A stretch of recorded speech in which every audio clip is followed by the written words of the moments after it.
It was the fall of 1998 when I decided to spend a few days alone at a small cabin I'd inherited from my late uncle. The cabin sat deep in the woods of northern Vermont, about an hour's drive from the nearest town, Maplewood. I was 28 years old at the time, freshly burnt out from my job as a newspaper editor in Burlington. I needed silence, space, and some kind of break from the noise of city life and the endless deadlines. The cabin itself was small, just one story, built from rough logs with a sagging roof and a stone chimney. It sat on a slight rise overlooking a narrow stream that wound its way through a thick stand of pines and hardwoods. The trees were just beginning to turn orange and yellow, and the air was crisp and cold, smelling like wet leaves and pine needles. I arrived late in the afternoon. The sun was starting to dip low, casting long shadows between the trees. My old pickup truck bounced along the gravel road before finally stopping near the cabin. The door creaked loudly when I pushed it open, and a rush of cold air came out. It smelled of dust, old wood, and something faintly damp. I'd been told by the family that the cabin had been empty for years, maybe since my uncle's death a few winters before. Inside, the cabin was simple but sturdy. A small wood stove sat in the corner, a rough pine table and 2 chairs stood in the middle of the main room, and a narrow bed with a faded quilt was tucked in one corner.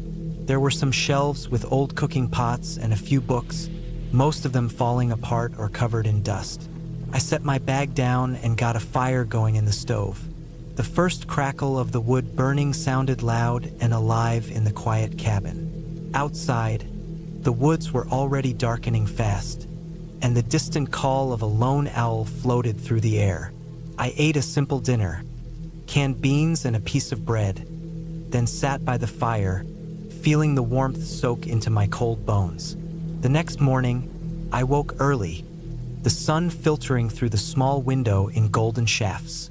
I stepped outside, hoping to explore the area a bit before the day wore on. The forest was dense and still. Fallen leaves crunched underfoot as I wandered down the path that led toward the stream. The sound of running water grew louder as I neared the banks. The stream was narrow and shallow, but clear and cold. I knelt to splash some water on my face. It was peaceful here, so far away from people. The silence was nearly complete except for the occasional bird call or the rustling of a squirrel in the underbrush. As the day passed, I wandered further along the stream, noticing signs of wildlife. Deer tracks, scattered pine cones, broken branches where an animal might have passed. The air was cooler in the shade, and the sun was quickly swallowed by the thick canopy. Late in the afternoon, I headed back to the cabin. As I climbed the hill, I saw something odd near the edge of the trees by the cabin's back porch. A shape, a heap of something dark and still. At first, I thought it was just a fallen pile of branches or an old tarp, but the shape looked wrong. It was too bulky, too uneven. Curiosity made me step closer, and as I got nearer, the shape resolved into something far more disturbing. A man's body, slumped and motionless. His clothes were dirty, torn in places, and his skin was pale with a strange grayish tint. His face was turned away, pressed against the cold ground. My heart thumped painfully in my chest, and I felt a cold sweat break over my skin. The body was no stranger. It looked like someone who had been here for days, maybe longer. I didn't see any obvious wounds or blood. It was just a dead man, lying there in the dirt, with his arms stretched out and his legs bent awkwardly. I stumbled back, nearly tripping over a tree root. My mind raced. Who was he? How did he get here? Why had no one found him before?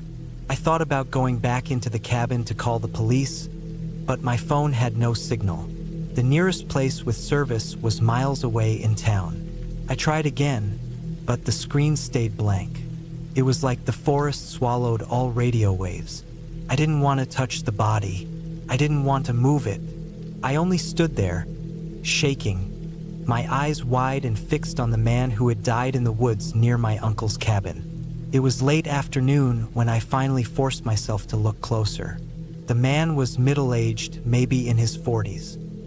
His face was lined with dirt and grime, but his eyes were closed as if he were asleep. His hands were stiff, his fingers curled tightly. The ground beneath him was soft with fallen leaves and moss, and the cold air smelled faintly of earth and rot. I noticed then that his shoes were wet and caked with mud. Maybe he had tried to cross the stream and slipped. Or maybe he had been running from something that caught up with him in these woods. I searched the area nearby for any clues, a dropped wallet, a piece of paper, or some ID. But all I found were a few empty cans, crushed and rusted, and some broken branches that looked like they'd been snapped in a struggle. The sun dipped lower.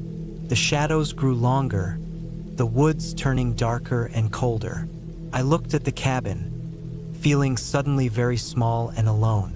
I decided to go inside and wait until morning. I locked the door, closed the windows, and started a fire in the stove. I watched the flames flicker, casting a warm orange glow across the rough wooden walls. I tried to eat some canned food, but my stomach twisted in knots. The thought of the dead man just outside gnawed at my mind. Who was he? How long had he been there? Had someone hurt him? Was it an accident or something worse? That night, I hardly slept. Every sound outside, the creak of trees, the distant howl of a coyote, made me jump. I kept thinking about the man and the strange quietness of the woods around the cabin. The next morning, I made a plan. I needed to get help, even if it meant hiking miles back to the road and then driving into town. Before leaving, I covered the body with a blanket I found in the cabin. It was cold outside, and the man looked vulnerable lying there like that. I didn't know him, but I felt a strange sense of responsibility. The hike back to the road was long and exhausting.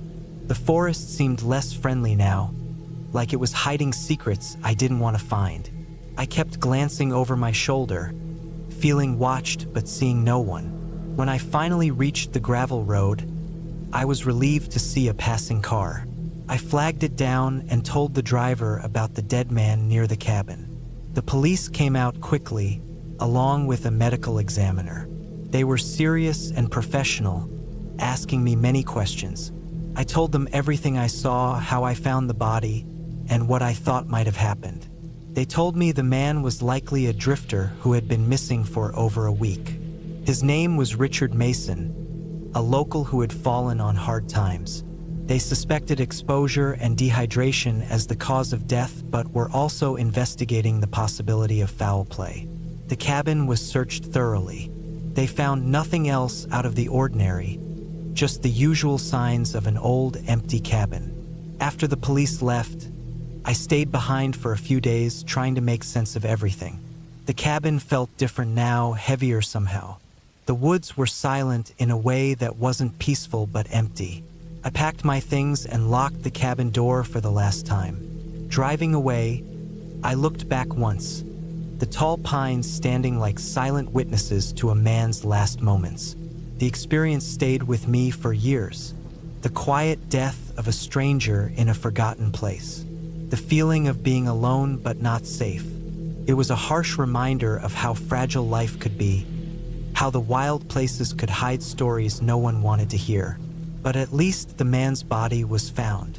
At least someone knew his name and what happened to him. I never returned to that cabin, and I doubt I ever will.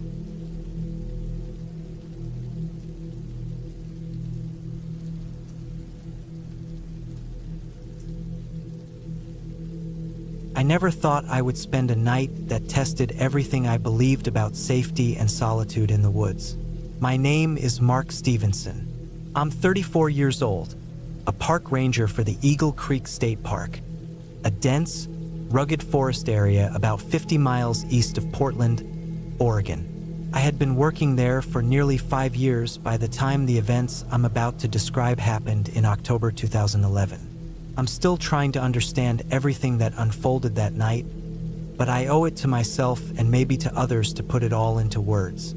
The Eagle Creek Ranger Station was a small, sturdy wooden cabin nestled at the edge of the forest, where the forest thinned out to meet a winding river. It was the kind of place that felt isolated but secure. The forest around it was thick with Douglas firs, hemlocks, and moss-covered cedars, the ground carpeted in needles and ferns. The air was cold but crisp that late autumn, with a slight bite that hinted winter was coming soon. I had been assigned to stay overnight to keep watch over the area during a stretch when park visitors were thin, but there had been reports of illegal hunters in the backcountry, people ignoring park rules and endangering the wildlife. My job was to patrol, keep an eye out, and report anything suspicious. The day had gone like any other. I spent the afternoon hiking the usual trails, checking for signs of hunters, and noting areas where new traps or signs might have been set. The forest was quiet except for the occasional rustle of a squirrel or the call of a distant hawk. I had my usual gear, a rifle, flashlight, radio, and basic supplies, carried in my worn backpack. By late afternoon, I returned to the cabin. It was small but comfortable inside, with a wood stove that heated the place when I stoked it up, a simple metal cot, a small kitchen area, and a desk stacked with maps and patrol logs.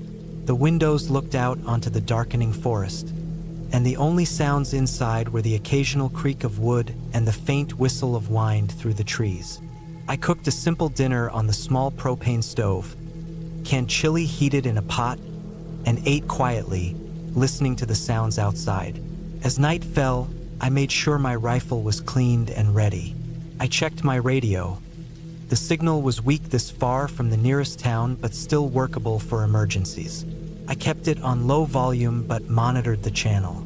At around 9 p.m., after finishing the last of my notes, I sat near the window, staring out into the dense black of the forest. The trees stood like silent sentinels, their shadows long and twisting in the moonlight. The only light outside came from the stars peeking through breaks in the canopy, and the faint glow of the distant river reflecting the moon. Suddenly, I heard something unusual. It was a low, irregular thumping, soft but deliberate, coming from somewhere near the edge of the clearing around the cabin. I froze, listening carefully. The noise repeated 3 slow thumps, then a pause, then 2 more. It didn't sound like an animal. It was too steady, too patterned. I grabbed my flashlight and quietly opened the door, stepping out onto the small porch. The air was colder now, and the woods felt thicker in the dark. I swept the beam of my flashlight slowly over the clearing and then into the trees. Nothing moved except for the occasional sway of branches in the breeze. I stayed outside for a few minutes, shining the light into the shadows. The noise stopped. I didn't hear anything else. The forest seemed to settle back into silence. I told myself it was probably just a tree branch knocking against a fallen log, or maybe a raccoon or other animal. Still, I locked the door behind me and returned inside, closing the curtains to block out the view. The feeling of being watched crept in, but I pushed it aside. I had done this job long enough to know that the woods played tricks on your mind at night. About an hour later, while I was organizing my gear by the stove, the power went out. The cabin was off the grid, powered by a small solar panel and a backup battery system. But the cloudy sky had meant the battery was already low. Now, everything went dark except for the flickering light of the stove fire. I grabbed my flashlight and checked the fuse box. No blown fuses. The battery must have died. No radio signal either now. I decided to get some rest and put my rifle near the bed. The night was long and I needed to stay alert, but the exhaustion was heavy. I lay down, the cot creaking beneath me, and stared up at the low ceiling, listening to the forest. The wind picked up outside, rattling the windows and causing the branches to scrape against the cabin walls. The thumping noise started again, but this time closer. 3 slow knocks on the cabin's outer wall, followed by a pause, then 2 more. I sat up, heart pounding. It was definitely someone or something trying to make contact, or to warn me away. I grabbed the rifle, moving quietly to the window, peeking through a crack in the curtain. The flashlight beam outside was gone. I opened the door cautiously, stepping outside into the cold night. My flashlight swept the clearing, then the forest edge, but there was nothing to be seen. No footprints in the damp soil or the thin layer of fallen leaves near the cabin. The pattern of the thumping was exactly the same as before: 3 knocks, pause, 2 knocks. The sound was coming from the forest, maybe 15 feet from the porch. I grabbed my rifle and stepped toward the trees, shining the beam into the darkness. The forest was dense, and the light barely penetrated the blackness between the trees. Then I saw it, a figure tall and thin, standing motionless just beyond the clearing, half hidden in the shadows. The light caught the glint of a small reflective patch on their jacket, probably the reflective stripes common on hunting gear or park worker uniforms. I froze. The figure did not move, only stood still. There was no other sound but the rustling of leaves in the breeze. I spoke aloud to myself, telling the person to identify themselves, but no answer came. The figure raised a hand slowly, then lowered it. Suddenly, the figure turned and vanished into the woods without a sound. My heart hammered in my chest as I raised the flashlight and called out, but only silence answered. I hurried back inside, locking the door and closing the curtains tight. I sat down, trying to steady my breathing, thinking about what I had just seen. It was likely an illegal hunter or trespasser, someone who did not want to be found. I spent the next hours on edge, keeping my rifle close, checking the windows, listening for sounds in the dark. The wind died down around 2 a.m., and the forest grew quiet. At dawn, I woke to the smell of smoke. I rushed outside to see a thin line of smoke rising from the forest about a quarter-mile away. My heart dropped. Someone had started a fire. I grabbed my radio and tried to call the main station, but no signal. I packed my gear quickly and ran toward the smoke, keeping my eyes peeled for any sign of people or flames. The fire was small but spreading fast through the dry brush. I found some water from a nearby stream and used my jacket to beat down the flames, trying to slow it until help arrived. I saw footprints around the area, 2 sets leading into the forest, away from the fire. Someone had lit it deliberately. I returned to the cabin and called the sheriff's department on my cell phone, finally getting through. I reported the fire and the suspicious figure. They sent a team out, and later, I learned they caught 2 illegal hunters hiding in a remote part of the park. They had started the fire to cover their tracks after seeing me patrolling. That night changed me. I realized how vulnerable you are out in the woods alone, even with experience and preparation. The forest is beautiful, but it can hide danger that no legend or ghost story could match. It was a real threat, human and raw. From that day on, I never underestimated the silence of the forest or the people who might lurk in its shadows. I kept my guard high, but I also respected the place more, because the forest doesn't care if you're scared. It just watches and waits.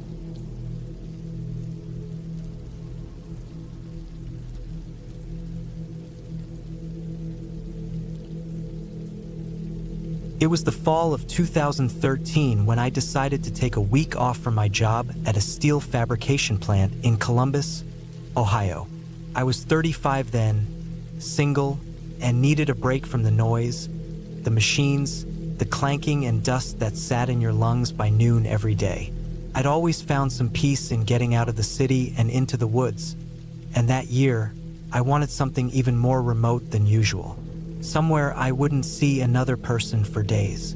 I picked a small cabin in Michigan's Upper Peninsula, just west of Munising.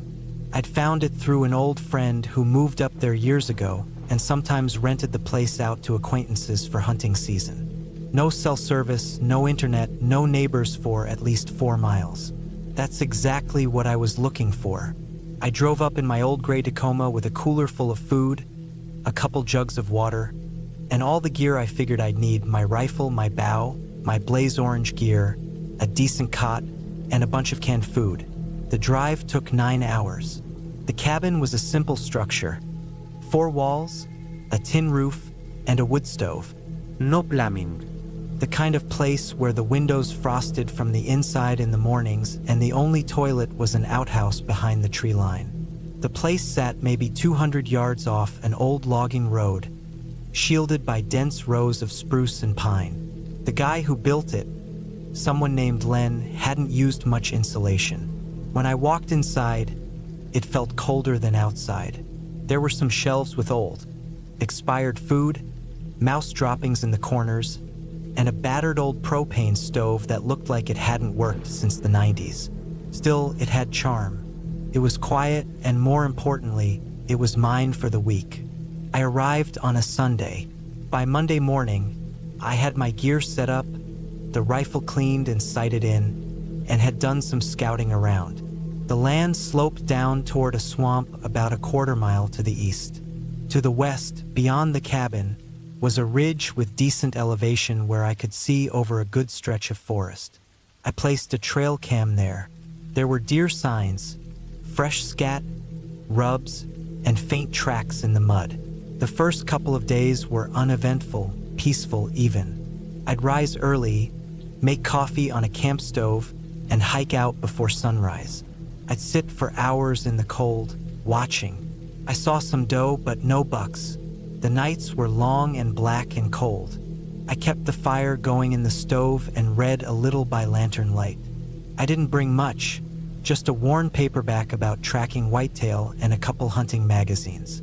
When I wasn't out in the woods, I spent time splitting firewood and refilling the water jugs from a nearby creek, which I boiled before drinking. On Wednesday morning, something strange happened. I went out to check the trail cam I had strapped to a tree along the ridge. It had been working fine the day before. The strap was still in place, but the camera was gone. Clean off the mount like it had been pulled, not knocked off by an animal. The mount was still bolted into the tree, no signs of damage, just no camera. I looked around the base of the tree, thinking maybe it fell. Nothing. I figured maybe the plastic just got brittle from the cold and it snapped off. It bugged me, but I let it go. Later that afternoon, I thought I heard movement out near the swamp. Heavy movement. I was glassing the area through binoculars when I saw something quick move between the trees. I thought it might be a large buck, so I waited, but nothing showed again. I sat there until nearly dark, the kind of cold that makes your breath burn your nose and your fingers ache even in gloves. I got back to the cabin just after sunset. I opened the door and immediately noticed something was wrong. It wasn't the fire, still glowing orange in the stove. It was the smell. Not smoke, not the must of wood. It was faint but distinct, like something sour, rotten. It reminded me of how my granddad's cellar used to smell: mildewed potatoes and damp concrete. I checked the cooler, food was fine. Water jugs still sealed. I chalked it up to old wood and cold air. Still, I kept noticing it, lingering. That night, I barely slept. Not because of the smell, but because of the noise. Around 2 a.m., I heard crunching outside. First, I thought it was deer. Then it stopped and started again, this time slower, heavier, more deliberate. I sat up in my cot and didn't move. No wind, no animals running, just slow pacing. I had my rifle within reach. I held it across my lap, listening. At one point, the steps came right up to the cabin wall, just outside the window behind me. I didn't breathe. After a few minutes, the sounds faded off toward the trees. In the morning, I walked the perimeter. There were tracks, big ones, not boot prints, bare feet, human, but wide and rough, like someone who hadn't worn shoes in years. They started near the outhouse, circled the cabin, and vanished into the woods.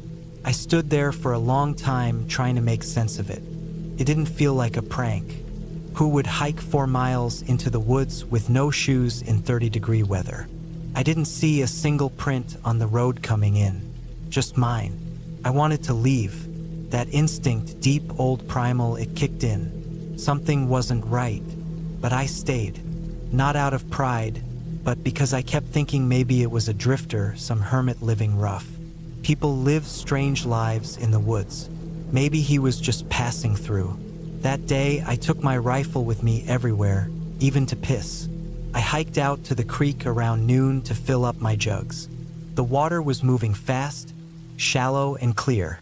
I knelt down, and as I was filling the second jug, I saw something across the water line, maybe 30 feet up the bank.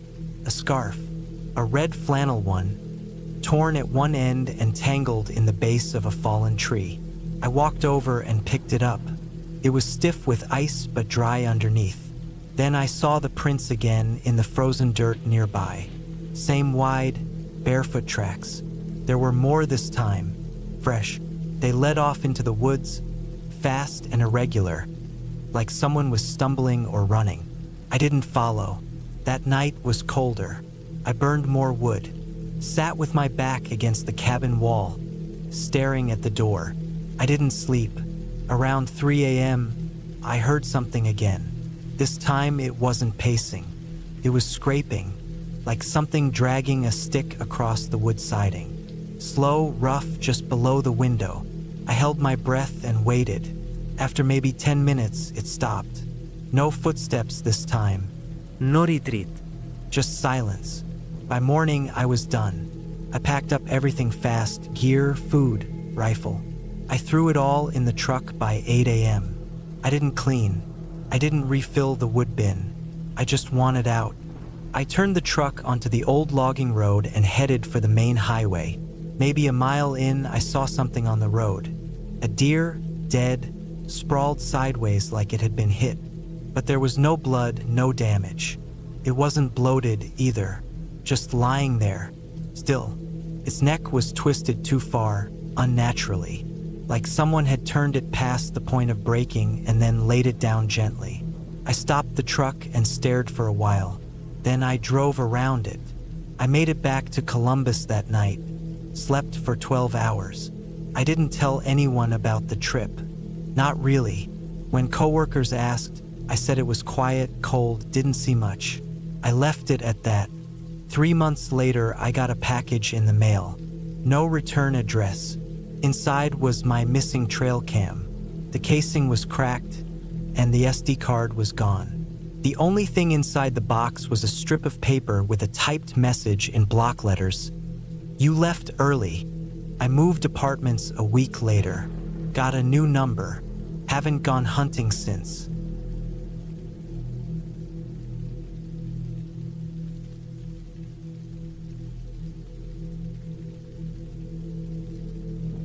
I was 31 that autumn when I decided to take a short break from work. I'd been working in Bristol for 7 years straight, only taking a few long weekends here and there, and I felt drained mentally and physically. The long hours, the gray office cubicles, and the endless deadlines were starting to wear me down. I lived alone in a small flat on the edge of the city and hadn't had any proper time away from everything in a long while. I wanted silence. I wanted space. I wanted something completely different from my everyday life. I found the cabin online. It was in the Lake District, tucked away in a narrow valley near the edge of Grisdale Forest. The pictures showed a quiet wooden structure with moss along the shingles, a wood-burning stove inside, and no Wi-Fi.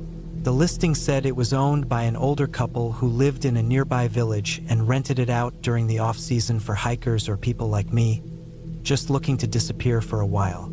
It looked rustic and empty, exactly what I needed. I booked it for 9 days. It was the first week of October 2021. The drive up took a good 6 hours, including a stop in Kendall for supplies. Basic stuff like bottled water, some tinned food, tea, eggs, bread, and a bit of whiskey. I didn't plan on doing anything exciting, just a few hikes maybe and a lot of reading.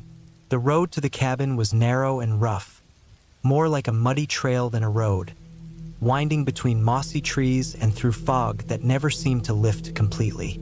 When I got there, the sun was already low and the air had that wet, cold smell that settles over forests in October. The cabin was just like the photos. wooden, weather-worn, with ivy starting to curl up one side and a small shed off to the left that looked like it hadn't been opened in years. There were no nearby houses, no cars, not even a visible footpath. The silence hit me immediately. It wasn't just quiet, it was dead quiet.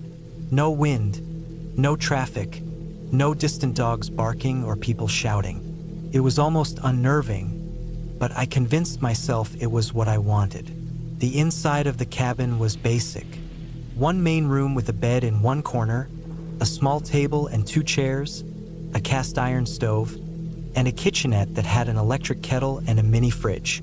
The bathroom was tiny, with a water tank you had to fill yourself from a pump out back. There was no shower, just a sink and a compost toilet. It felt like a place people forgot, like it had been left behind by time. The first 2 days were peaceful. I lit fires at night, sipped whiskey, and read books I hadn't touched in years. I went on walks along the trails and took photos of moss-covered rocks and trees that looked hundreds of years old. I didn't see a single person. My phone had no signal, which I liked. I kept it off. The air was cold and the fog rarely lifted, but I liked that too. It gave the place a quiet, sleepy kind of mood that made it feel safe in a strange way.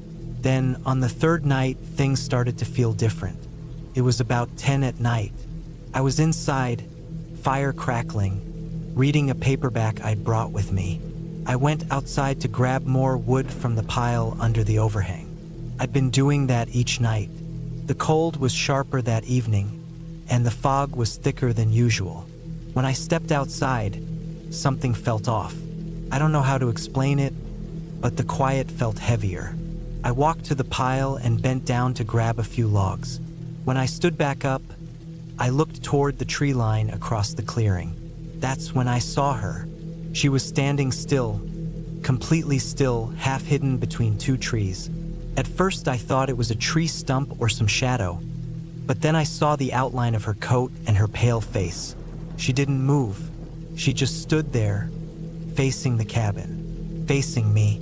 I stared for maybe 5 seconds. Felt longer. My brain tried to catch up. I squinted through the fog. She didn't move.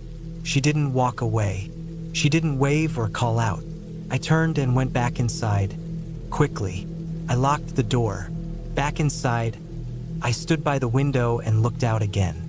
Nothing, just fog and darkness. I didn't sleep well that night. I lay in bed, every sound amplified in the silence. I kept hearing things that could have been branches or animals or wind, but I couldn't be sure. I didn't get out of bed until the sun was well up. The next morning, I told myself it had been a trick of the fog, my tired eyes, or just a weird shadow. I forced myself to walk back into the trees, in the direction I thought she'd been. I didn't find anything. No tracks, no sign that someone had been there. Just damp leaves, moss, and silence. But I couldn't shake the feeling. That stillness, that posture. Something about it wasn't right. That evening, I closed all the curtains before dark. I kept the lights low and didn't go outside. I couldn't focus on my book. My brain kept drifting back to the shape in the trees, her pale face, her stillness. I didn't sleep again. I kept sitting up and listening. On the 5th day, I found something strange behind the cabin. I went to refill the water tank from the hand pump. While I was there, I noticed something behind the shed. I hadn't gone back there yet. It was a small area choked with brambles and ferns. But I saw something white. I pushed through the brush and found a pile of clothing, old and water-stained. What looked like a coat, maybe wool, covered in greenish algae from sitting there so long. Beside it was an old boot, a woman's boot. It wasn't buried or hidden. It was just left there, like someone had taken it off and never came back for it. I left it and went back inside. That was the first time I seriously considered leaving. But I didn't. I don't know why. Maybe I told myself I was overthinking. Maybe I didn't want to admit I was scared. That night, I woke up just before 2 in the morning. No reason, just woke up. The fire was out and it was cold.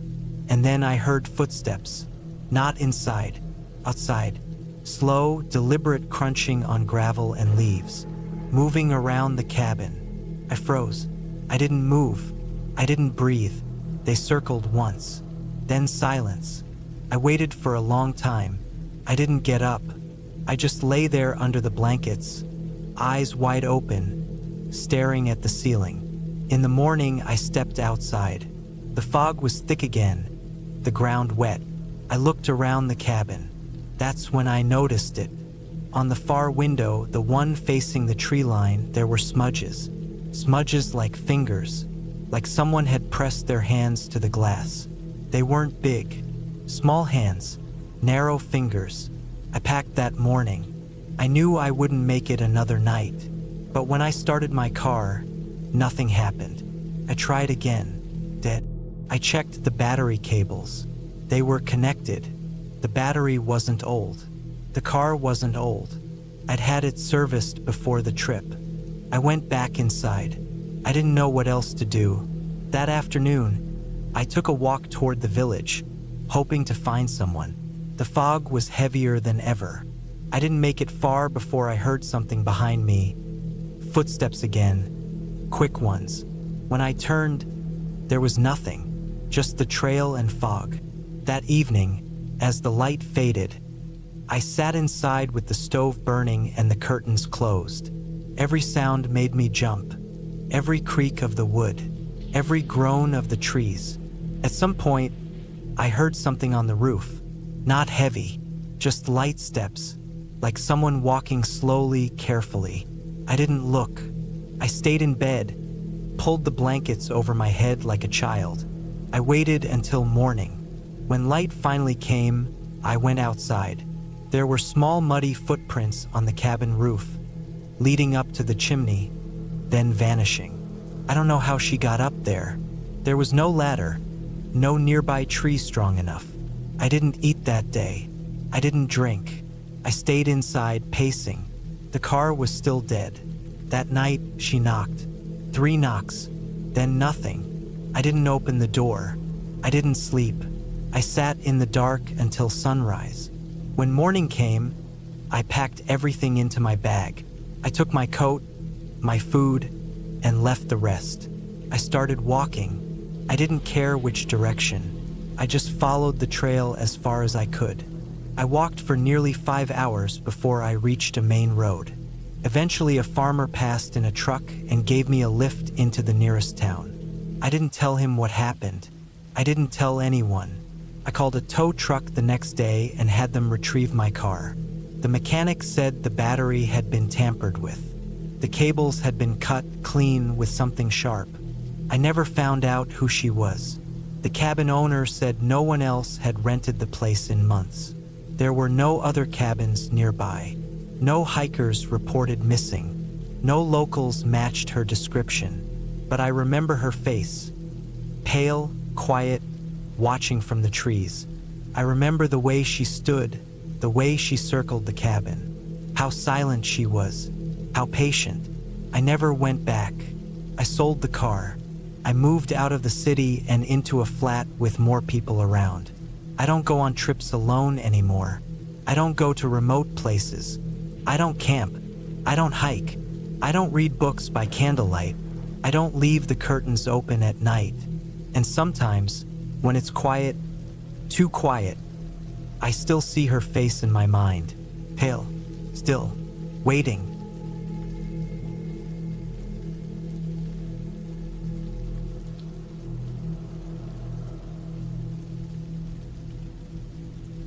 The year was 2019. I was 42 years old, living in a small town just outside of Duluth, Minnesota. The cold was creeping in early that year, the late October winds bringing a sharp bite to the air. The trees were mostly bare by then, their skeletal branches creaking against the gray sky. I just lost my ex-wife, Karen, a few months earlier. She had passed quietly in her sleep from a long battle with an illness we both thought would never end. After the funeral, after the final goodbyes, I found myself drifting, unsure of where to go or what to do. I decided to go to the cabin that Karen and I had bought years ago, long before we separated.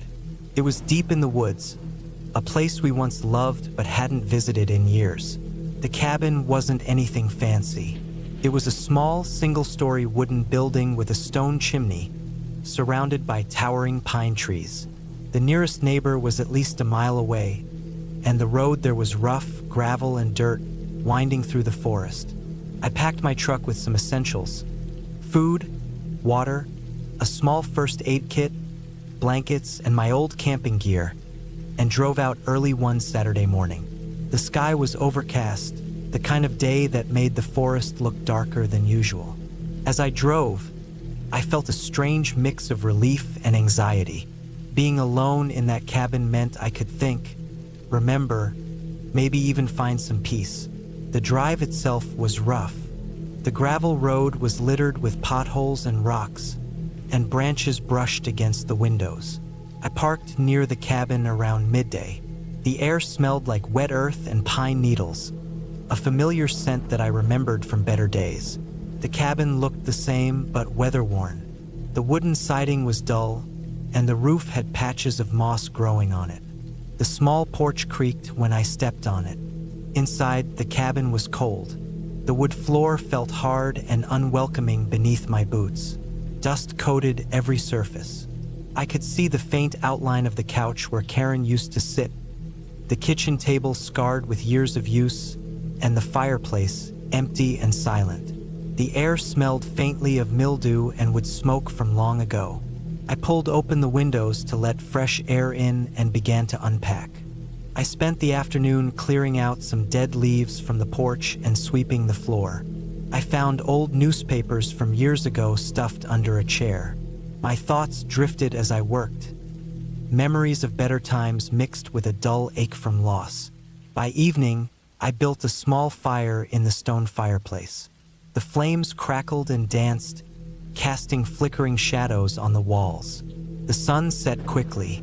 The sky outside darkened to an almost unnatural shade of black, but the stars were out in full force, tiny pinpricks of light in the cold night sky. I ate a simple meal: canned beans warmed over the fire, some bread, and coffee made from a small camping stove. The silence was thick, heavier than I expected. No sounds of cars, no voices, only the distant rustle of wind and occasional creaks from the old cabin. I set up my sleeping bag near the fireplace, the warmth of the fire comforting against the chill. Outside, the woods were quiet, too quiet. The trees stood tall and still, their outlines barely visible in the firelight through the windows. That night, I lay awake longer than I thought I would. I couldn't shake the feeling that something was off. It wasn't fear exactly, more like a creeping awareness that I wasn't alone, or at least not as alone as I wanted to be. The wind outside picked up, howling through the trees and making the old cabin groan and sway. The shadows on the walls seemed to flicker unnaturally. Around midnight, I heard a noise. It was subtle at first, a faint scraping, like someone dragging something heavy across the ground just outside. I froze. The sound came again, more deliberate this time. It wasn't footsteps. It was heavier, uneven. Maybe branches brushing against something or an animal. I grabbed my flashlight and slowly stood up. The beam swept across the room and through the window. Outside, the moon was behind clouds, and the forest was a wall of blackness. I stepped out onto the porch, the cold biting into my skin through my jacket.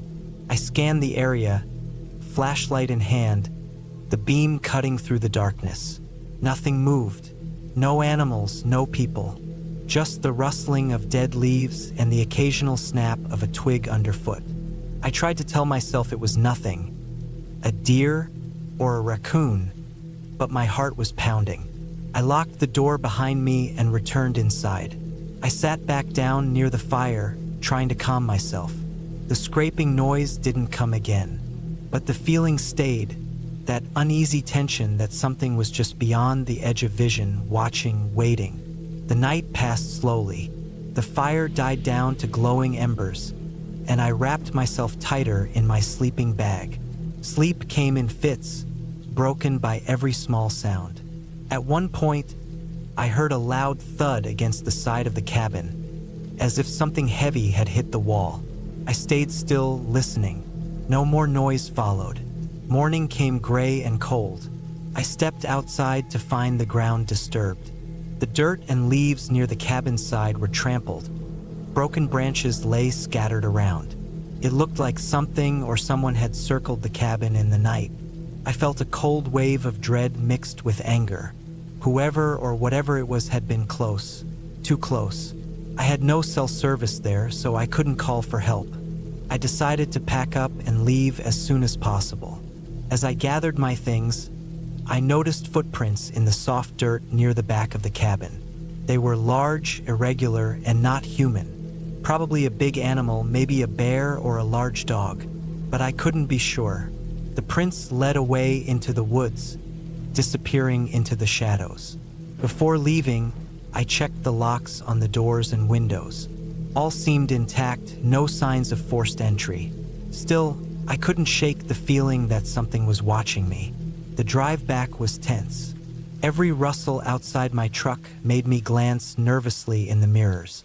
I kept the windows up and locked the doors. By the time I reached the main road, the sun was rising, casting pale light over the forest. Back home, I thought about the night. I hadn't felt truly alone in that cabin, and that feeling unsettled me more than any direct threat could have. I knew the woods were full of animals and strange noises, but the close presence of something, whether wild or human, made it different. In the days that followed, I found it hard to sleep. Every shadow in my house seemed to move. Every creak echoed like the cabin's. The quiet loneliness I sought had turned into something else, a lingering discomfort. But I also knew I had to face it. The cabin, the woods, my past with Karen. They were all part of my life story. I couldn't run from the memories or the fear they brought. Weeks later, I returned once more, this time with better preparations. Bear spray, a GPS device, and a small radio. I stayed only one night, keeping a close watch outside. The night was cold but quiet. No scraping noises. No tours. The forest was calm as it should be. That trip was the last time I went to the cabin. I sold the place a few months later. It wasn't the memories that pushed me away, but the fear, the uncertainty, the knowledge that some things in the woods can't be explained, but are very real nonetheless. Sometimes I wonder what it was that circled the cabin that night. Maybe it was just a bear or some wild animal hungry and curious. Or maybe it was something else. Someone or something watching, waiting for the right moment. But I'll never know for sure. And that, in a way, is enough.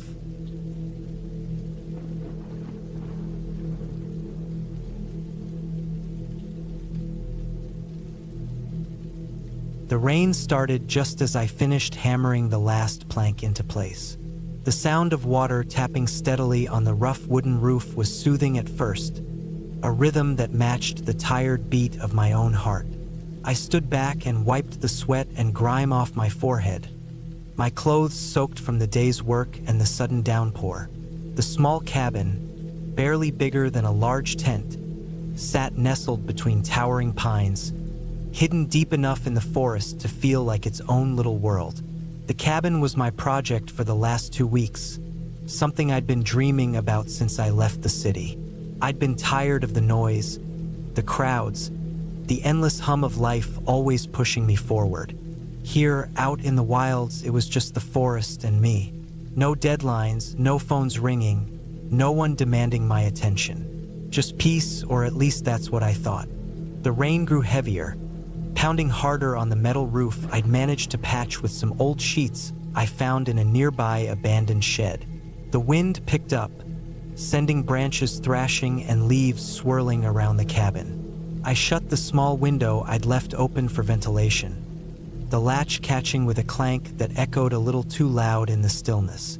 I pulled my jacket tighter around me, sitting down on a rough log I had dragged over as a makeshift bench.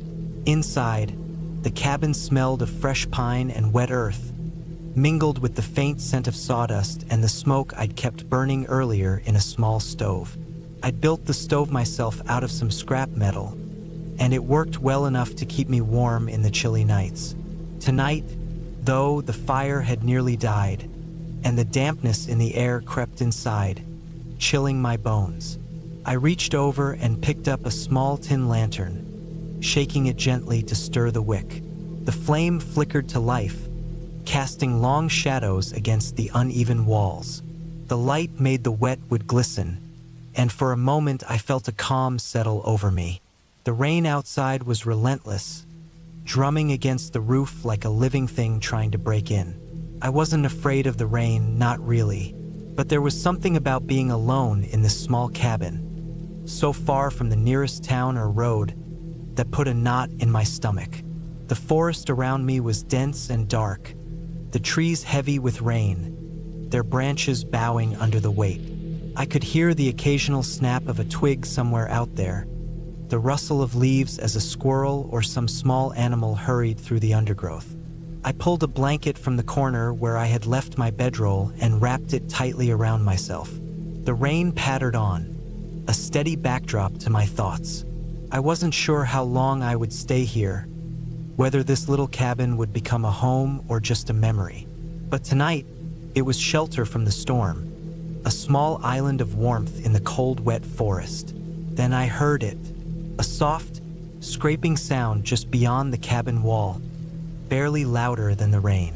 My heart jumped. I froze, listening carefully. The sound came again, faint but distinct, like something brushing against the side of the cabin. I set the lantern down slowly and moved toward the small window. Peering out through the wet glass, I tried to see past the sheets of rain, but the world outside was a blur of gray and black.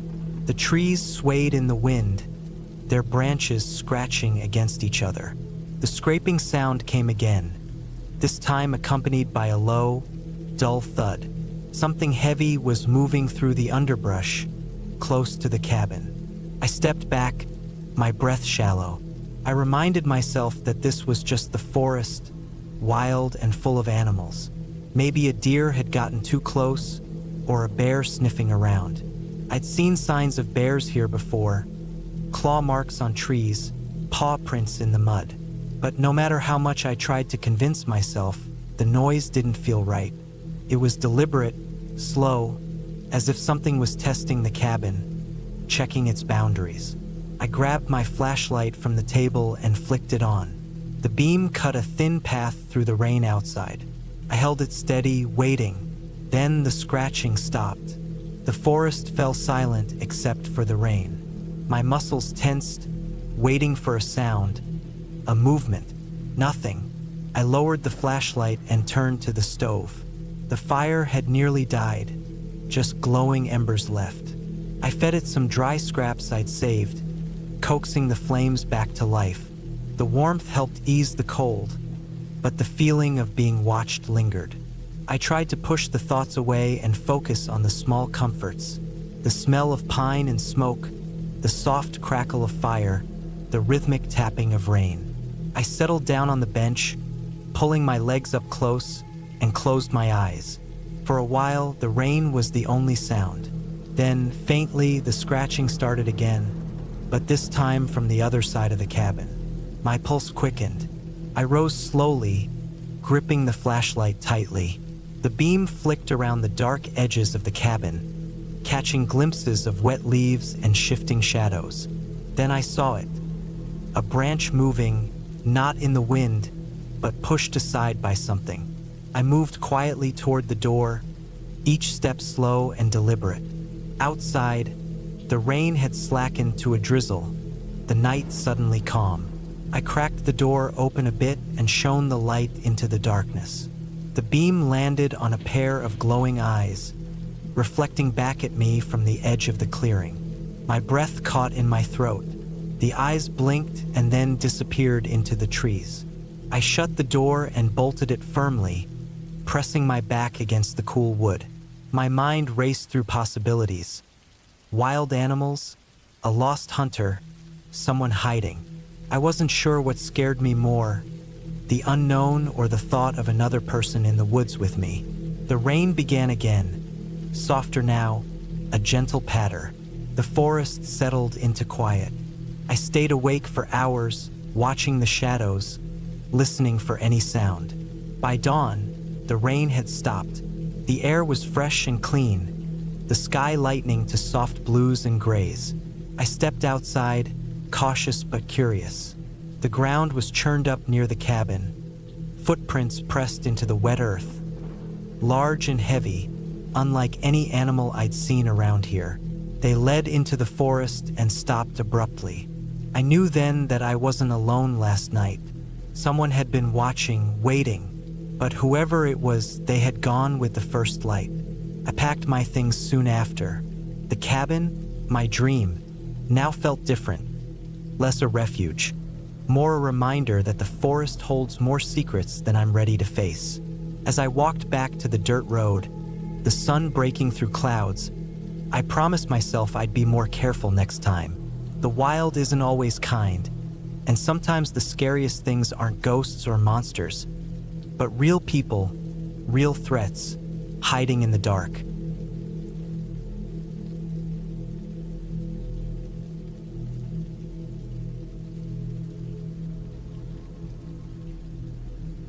It was late October 2019. I was 25 years old at the time, living in a small town in northern Michigan, where the forest stretched for miles and the air was sharp and cold. My stepbrother, Jake, was a few years older, 28, and a police officer with the local sheriff's department. We weren't super close, but we got along well enough. Growing up with different parents, our lives only really connected when we had to deal with family stuff. But Jake's cop stories always made an impression on me. The plan was simple enough. Jake invited me to spend a weekend at a cabin he had access to through a family friend. It was about a 2-hour drive outside town, deep in the woods near Houghton Lake. The cabin was rustic, with no electricity or running water, perfect for a weekend away from phones and noise. I was more city guy than outdoorsman, but I figured a weekend with Jake would be good to clear my head. Work had been stressful, and the idea of cold nights by a fire and fresh air was appealing. We left Friday afternoon, Jake driving his old pickup truck with me riding shotgun. The sun was low when we hit the dirt road that led to the cabin, a narrow path barely wide enough for one car, bordered by tall pines and the rusty orange of early fall leaves. The truck bounced over rocks and roots, dust clouding behind us. I watched the woods on either side, feeling a mix of calm and unease I couldn't quite place. When we pulled up to the cabin, it was just as Jake described. Small and weathered, with a stone chimney and a porch sagging a little under years of snow and rain. The windows were dirty but not broken. Around it, the forest stretched in every direction, darkening now as the sun dipped below the treetops. Jake pulled out the keys and let himself in first. The inside smelled of wood smoke and old pine. A stone fireplace dominated the main room, surrounded by a few mismatched chairs and a rough wooden table. There was a small kitchen area with a sink that clearly didn't work and a wood stove. Upstairs, there were 2 tiny bedrooms with simple beds covered by thick quilts. We unpacked quickly.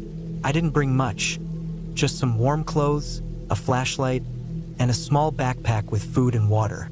Jake carried a hunting rifle he said was more for safety than sport, which I thought was odd but didn't question. He also brought his cop radio, which worked on the town's frequencies but was likely useless deep in the woods. The first night was quiet. We made a fire outside, cooked some canned chili over the flames, and sat in silence as the cold air crept in around us. Jake was relaxed, staring into the flames, while I felt my thoughts drift between the crackle of the fire and the sounds of the woods settling for the night. Distant owls, the rustle of small animals, the wind moving through the trees. Around midnight, I woke to the sound of a twig snapping somewhere outside. I sat up, heart pounding. Jake was still asleep in the next room. I tried to listen but heard nothing else. Probably a deer or some raccoon. I told myself, but the feeling of being watched gnawed at me. The next day, Jake and I went out to explore the area. The woods were thick, the trees older and taller than I'd ever seen near the city. The ground was soft with moss and fallen leaves, and small streams trickled through rocky beds. Jake pointed out animal tracks, deer, fox, raccoon, and told me stories about calls he'd had in the area. I mostly listened, fascinated by the quiet beauty. By evening, though, a sense of tension had settled between us. Jake was quieter than usual, checking his radio and looking toward the forest edge with sharp eyes. When I asked him what was wrong, he just shrugged it off, saying it was nothing. That night was worse than the first. The wind had picked up, rattling the cabin's loose shutters and whistling through cracks in the walls. I lay awake, feeling like the shadows just outside the window were moving. Around 2 a.m., I heard it again, a sharp snap, like someone stepping on a branch just yards from the cabin. I nudged Jake, whispering, but he just said to stay calm. We sat by the fire inside, the rifle resting nearby. I tried to convince myself it was an animal, but Jake's tense posture told me he didn't believe that either. At one point, the radio crackled to life. Jake grabbed it instantly. The voice was faint, broken, calling for help. Then nothing. Jake told me to stay inside while he went to check. I protested, but he was firm. He put on his jacket and grabbed the rifle. I watched him disappear into the dark, cold woods, the only light from his flashlight barely cutting through the night. Minutes stretched like hours. I heard nothing but the wind and the crackling fire. Then a shout, Jake's voice sharp and urgent. I grabbed the rifle and ran outside. The moon was a thin crescent, barely lighting the way. I called his name but got no reply. The forest seemed endless, a wall of darkness pressing in. Then I saw it, the beam of Jake's flashlight moving fast, erratic. I ran toward it, stumbling over roots and rocks. Jake was crouched near a fallen tree, tense and pointing his rifle toward the shadows. "Something's here," he said, voice low but firm. I looked where he was aiming and saw nothing but dark shapes. Suddenly, a man stepped out from behind the tree, tall, gaunt, eyes wild and darting. He was dirty, clothes torn and stained, and he held a knife in one hand. Jake raised his rifle. The man didn't run or fight. He just stared at us like he was desperate, maybe broken. Jake shouted something, but the man didn't answer. I felt frozen, every muscle tight. The man lunged at Jake, desperate and crazed. Jake fired once, a sharp crack echoing through the forest. The man dropped instantly. I felt sick, but Jake didn't look away. He checked the man's pulse, then radioed for backup. We waited together until the sheriff's department arrived, lights flashing and voices calling through the trees. The man was a local drifter, known to cause trouble but never this close to town before. Back at the cabin, Jake told me quietly that he thought the man had been hiding in the woods for weeks, maybe months. The isolation and desperation had broken him. I stayed with Jake that night, both of us too shaken to sleep alone. The next morning, the sun rose clear and cold. The forest seemed peaceful again, but I knew it held darker things beneath the surface. Not ghosts, but people broken by life, lost and dangerous. That weekend changed something between me and Jake. We didn't talk much about what happened, but I felt closer to him, understanding more about the weight he carried as a cop and the reality of the world outside my safe city life. I left the cabin with a new respect for the wilderness and the people who lived around it, not because of fairy tales or legends, but because sometimes real fear comes from the darkest parts of the human mind, lurking just beyond the trees.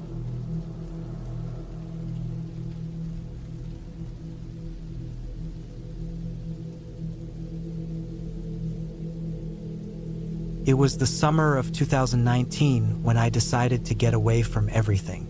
Work had been overwhelming for months. The constant emails, endless meetings, the pressure to perform. It all wore me down. I needed silence, a break from people, from noise, from city life. That's why I picked a small cabin deep in the pines of northern Minnesota. I'd spent years living in Minneapolis and always dreamed of escaping into the wilderness, even if just for a week. I was 29, working as a graphic designer, mostly stuck behind a computer screen. I booked the cabin online. Nothing fancy, just a small, rustic place called Pine Hollow. It sat on the edge of a big forest, near a narrow lake nobody really used. The owner promised privacy and no cell reception. No Wi-Fi, no distractions. Exactly what I wanted. When I drove up the long, bumpy dirt road leading to the cabin, I felt my shoulders relax for the first time in months. The sun was low, casting golden light through the tall pine trees. Birds chirped faintly, and the smell of fresh pine filled the air. I parked my old Honda by the porch and grabbed my bags. The cabin was small, maybe 400 square feet, made of weathered logs with a sloped roof and a stone chimney. The windows were dirty but offered a clear view of the woods and lake behind. Inside, there was a tiny kitchen with a gas stove, a wood-burning stove for heat, a single bed, and a small table with 2 chairs. Everything was simple and worn but clean. I unpacked, lit a fire in the stove, and sat by the window watching the forest grow darker. That first night, the silence was so deep it almost hurt. No cars, no planes, no city noise. Just the occasional hoot of an owl or the rustling of wind through the needles. I felt calm but a little uneasy too, like being watched. I reminded myself it was just the wilderness, nothing more. The next morning, I woke early to a foggy dawn. I made coffee on the stove and sat outside on the porch, wrapped in a blanket. The lake was still and gray, the trees looming like silent giants. I planned to spend the day hiking a nearby trail marked on an old paper map the owner had left. No cell phone, no GPS, just me and the forest. I packed water, some snacks, and my camera. The trail started just a few hundred yards from the cabin. It was narrow, covered with pine needles and scattered rocks. At first, it felt magical.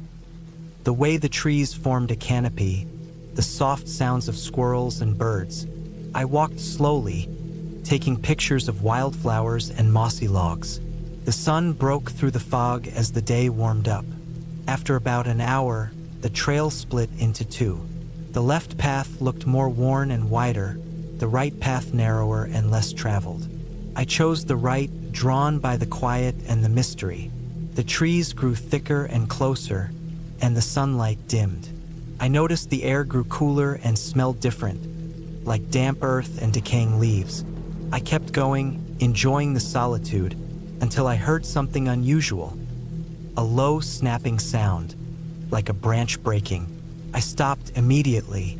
The forest fell silent except for my heartbeat. I scanned the trees around me. Nothing moved. I tried to tell myself it was probably a deer or a squirrel. But then, I heard it again, a little closer this time. Snap, snap, fast footsteps crunching leaves. I wasn't sure if it was coming toward me or away, but it made my skin crawl. I didn't want to panic, so I turned around and walked briskly back the way I came. The trail looked the same, but my sense of direction felt off. The woods seemed denser, and the shadows darker. I glanced at my watch. 2 hours had passed since I started, but I had seen no sign of anyone else on the trail.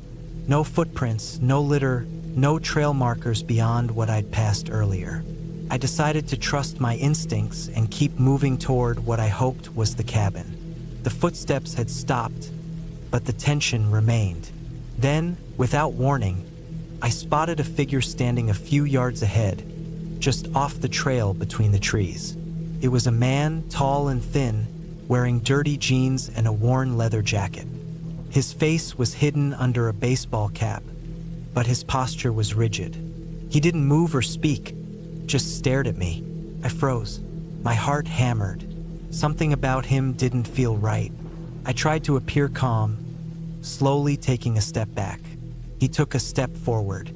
I turned and started walking faster, almost running now, branches scraping my arms and legs. The footsteps behind me followed. I didn't dare look back. The trail seemed to stretch endlessly.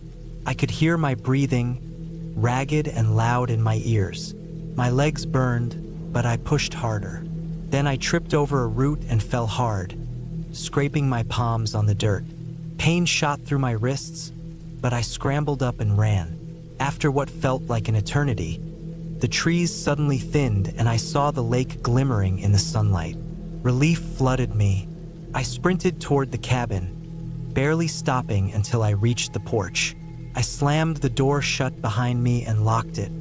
I could hear nothing outside except the gentle lap of water on the shore. I checked the windows carefully. No sign of the man. I kept the door locked and sat by the wood stove, trying to steady my breath. I thought about calling 911, but there was no cell signal. I only had the cabin phone, but the owner had warned it only worked for local calls, not emergencies. The rest of the day passed slowly. I didn't leave the cabin. I kept a knife close by and piled firewood near the door. I watched the woods, waiting for any movement, but nothing came. Night fell again, colder and darker than the first.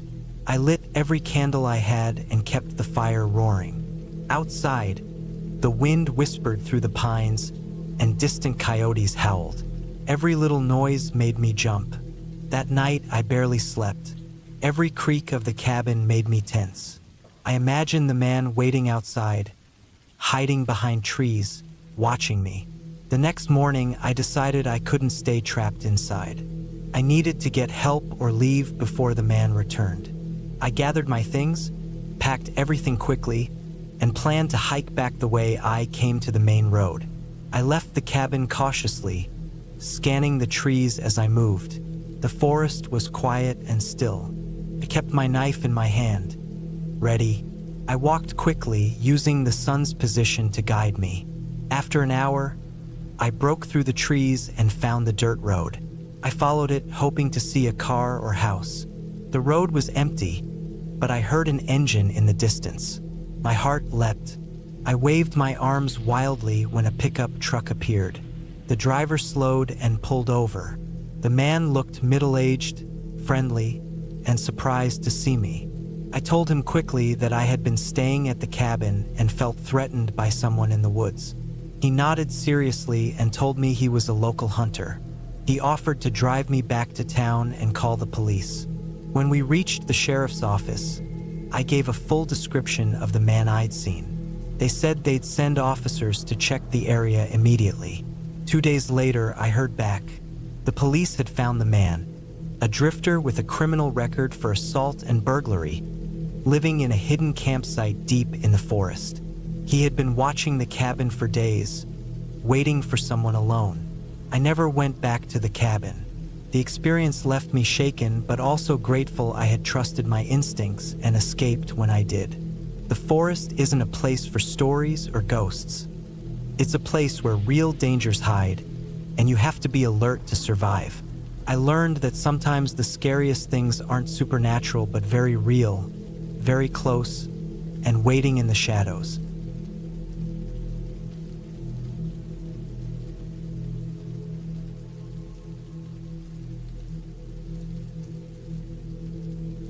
I had never been to the family cabin in Silver Pines until that summer. It was a modest, weathered structure sitting on the edge of a thick forest that stretched beyond the small lake. My father, who passed away 3 years before, used to talk about it often. How he and his siblings spent their childhood summers there, fishing, hiking, and just escaping the city noise. After his death, the cabin had been empty, locked away and untouched. My mother suggested I go and check on it, maybe take care of the upkeep, since she couldn't manage the drive or the work herself. I was 29 at the time and still living in Minneapolis. Work was routine, and life felt a little hollow, just the noise of the city and office walls. I figured a week in the quiet woods could do me good. I packed my bags, my old camping gear, and drove the 6 hours north, following winding roads that eventually gave way to gravel and then dirt paths. The further I got from the city, the quieter it became. No traffic sounds, no buzzing neon signs, just the calls of distant birds and the rustling of trees in the wind. When I arrived, the cabin looked exactly how I imagined. Small, wooden, with a sagging roof and a chimney that hadn't seen fire in a while. Moss clung to the shingles, and vines crept up the sides. The paint was peeling, faded from decades of sun and storms. The windows were dirty, coated with dust and dead insects. The whole place smelled of pine, damp earth, and old wood. The door was locked tight. Luckily, I still had the key Dad had given me the last time I visited as a kid, though I barely remembered that visit. I turned the key and pushed the door open. A wave of musty air hit me, like the cabin had been holding its breath for years. Inside, the floor creaked under my weight. Dust motes floated in the shafts of sunlight that peeked through the grimy windows. The main room was small but cozy. A stone fireplace dominated one wall, with an iron grate and some old logs stacked nearby. A worn couch sat against another wall, covered in faded plaid fabric. A small wooden table was near the window with a couple of chairs. There were shelves with dusty books and faded photographs, most showing Dad and his brothers as kids, smiling with fishing poles and campfires. I set my bags down and started opening windows. Fresh air came rushing in, carrying the scent of pine needles and the lake. The cabin creaked with every gust, the wooden beams shifting slightly, and I felt a strange mix of comfort and unease. This was a place frozen in time, untouched by years, and yet something about it felt off. I spent the afternoon cleaning, sweeping out decades of dirt and leaves that had blown in through the cracks. I found some old canned goods in the cupboard, long expired, but I wasn't hungry anyway. Instead, I went outside and walked along the edge of the lake. The water was cold and clear, reflecting the blue sky and tall trees.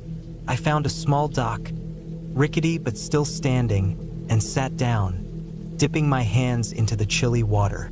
As evening came, I built a fire in the fireplace. The crackling flames brought a little warmth and light to the cabin. I cooked some canned beans over the fire, eating slowly, watching shadows dance on the walls. Outside, the forest grew dark and silent. No cars, no planes, just the occasional rustle of animals in the underbrush. That night, I lay on the couch wrapped in an old blanket. The wind picked up, rattling the windows and making the cabin groan. Somewhere in the distance, I heard what I thought was a branch snapping. The sound was faint but sharp, like a footstep on dry wood. I told myself it was just the forest, animals moving around, but the feeling of being watched settled in my chest.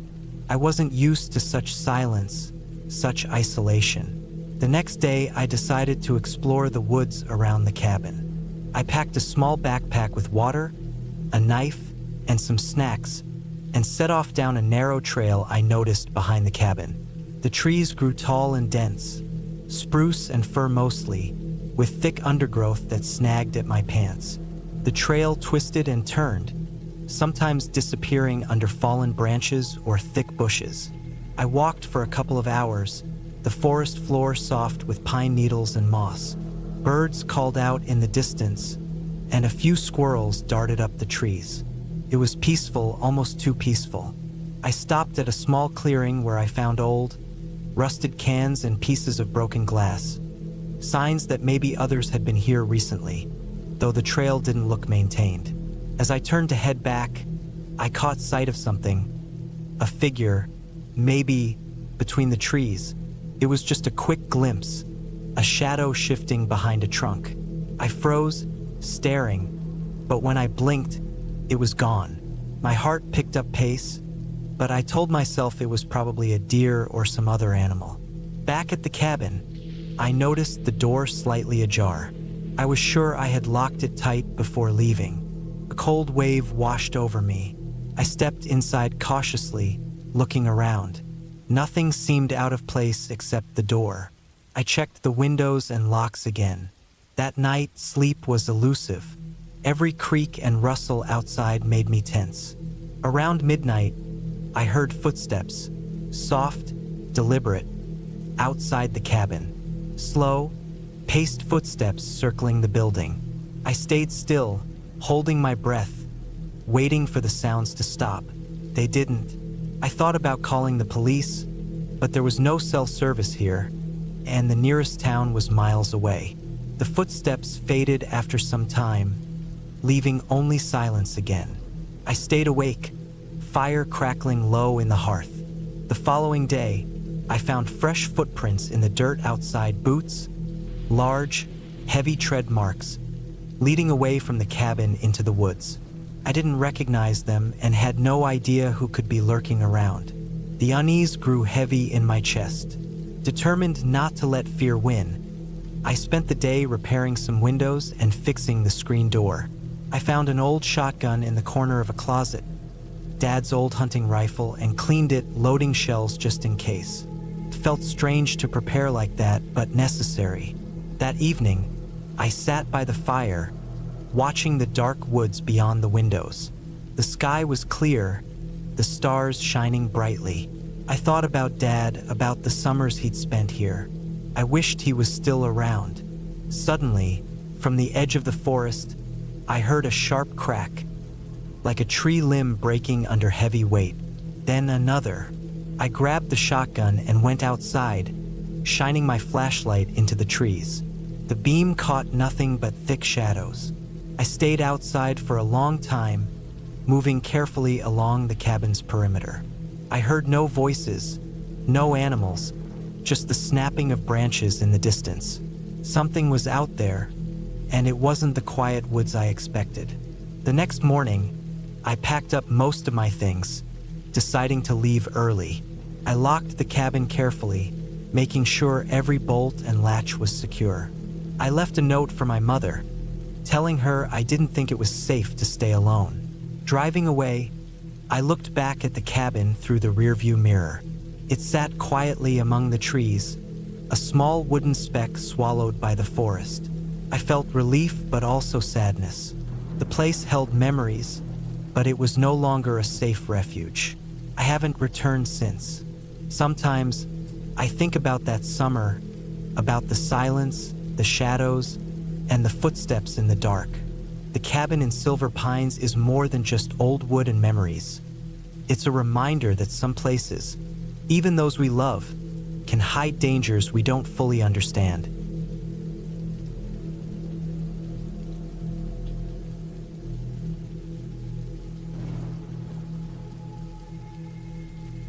It was the summer of 2018 when I decided to take a break from the constant buzz of the city. I was 29 then, living in Minneapolis, and the stress from my job was getting to me. I'd been feeling overwhelmed for months. Long hours at the office, little sleep, and no real time to clear my head. My dog, Max, a big black Labrador with an easygoing nature, had been my constant companion through all of it.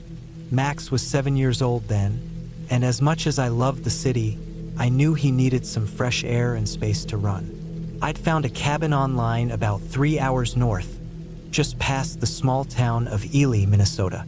It was deep in the woods, surrounded by tall pines, near a small lake called Echo Lake. The cabin wasn't fancy, just a simple wooden structure with one bedroom, a small kitchen, and a porch that overlooked the water. I liked the sound of being somewhere quiet, somewhere I could disconnect. Max loved the outdoors, so I figured this would be perfect for both of us. I packed my car with the bare essentials: clothes, food, water, camping gear just in case, and plenty of food for Max. The drive was peaceful, the roads narrowing as I got further from the city, the trees closing in on either side like a green tunnel. When I arrived, the sun was low, casting long shadows through the forest. The air smelled fresh, a mix of pine, earth, and water. The cabin was even better than the pictures. It had a wood stove in the living room, some old but sturdy furniture, and a small dock leading into the lake. I let Max out right away, and he raced off into the trees, sniffing everything eagerly. I set up the small fire pit just outside and started unloading my things. That first evening, I sat on the porch with a cup of coffee, watching the lake shimmer in the fading light. Max lay at my feet, tired from running, but alert. The only sounds were the occasional call of a loon, the rustling of leaves in the breeze, and the crackling of the fire. The first night was quiet, and I slept better than I had in months. Max stayed close, curled up at the foot of the bed. The next morning, I went for a long walk through the woods with him, following a faint trail that led deeper into the forest. The air was cool and crisp, the sun filtering through the canopy in golden beams. Max was happy, occasionally stopping to sniff or dig at something in the underbrush. As the day went on, I spent time fishing off the dock, reading, and cooking simple meals. The isolation felt good, like I was finally unplugging. At night, the forest was alive with sounds. Owls hooting, insects buzzing, branches creaking. But it felt safe. Max didn't seem bothered, and I trusted him. On the third day, something shifted.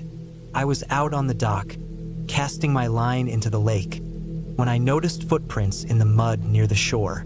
They looked fresh, too big for Max's paws, and not like any animal I recognized. I stared at them for a while, my heart rate speeding up. The forest had felt so empty before, but now I realized someone else had been here recently. I took pictures of the prints, then walked back to the cabin quickly, Max close behind. I locked the doors and windows before going inside. Max was alert, his ears perked and tail stiff. He kept looking toward the door, growling low in his throat. That night, I didn't sleep well. Every noise outside, a branch snapping, a distant animal cry, set me on edge. The next morning, I found more signs outside, broken branches, a small pile of discarded trash near the fire pit, and more footprints circling the cabin. Whoever had been here wasn't just passing through. They'd stayed. I thought about leaving then, but part of me wanted to understand what was going on. I called the ranger station in town, and they said there hadn't been any reports of trouble, but the area was known for occasional trespassers. They suggested I be careful and stay inside after dark. For the next 2 days, I stayed mostly indoors, letting Max out only for short walks. I kept the cabin locked, the curtains drawn, and the fire pit cold. Every time I heard footsteps crunching in the underbrush, I tensed. Max growled at shadows, his usual calm replaced by unease.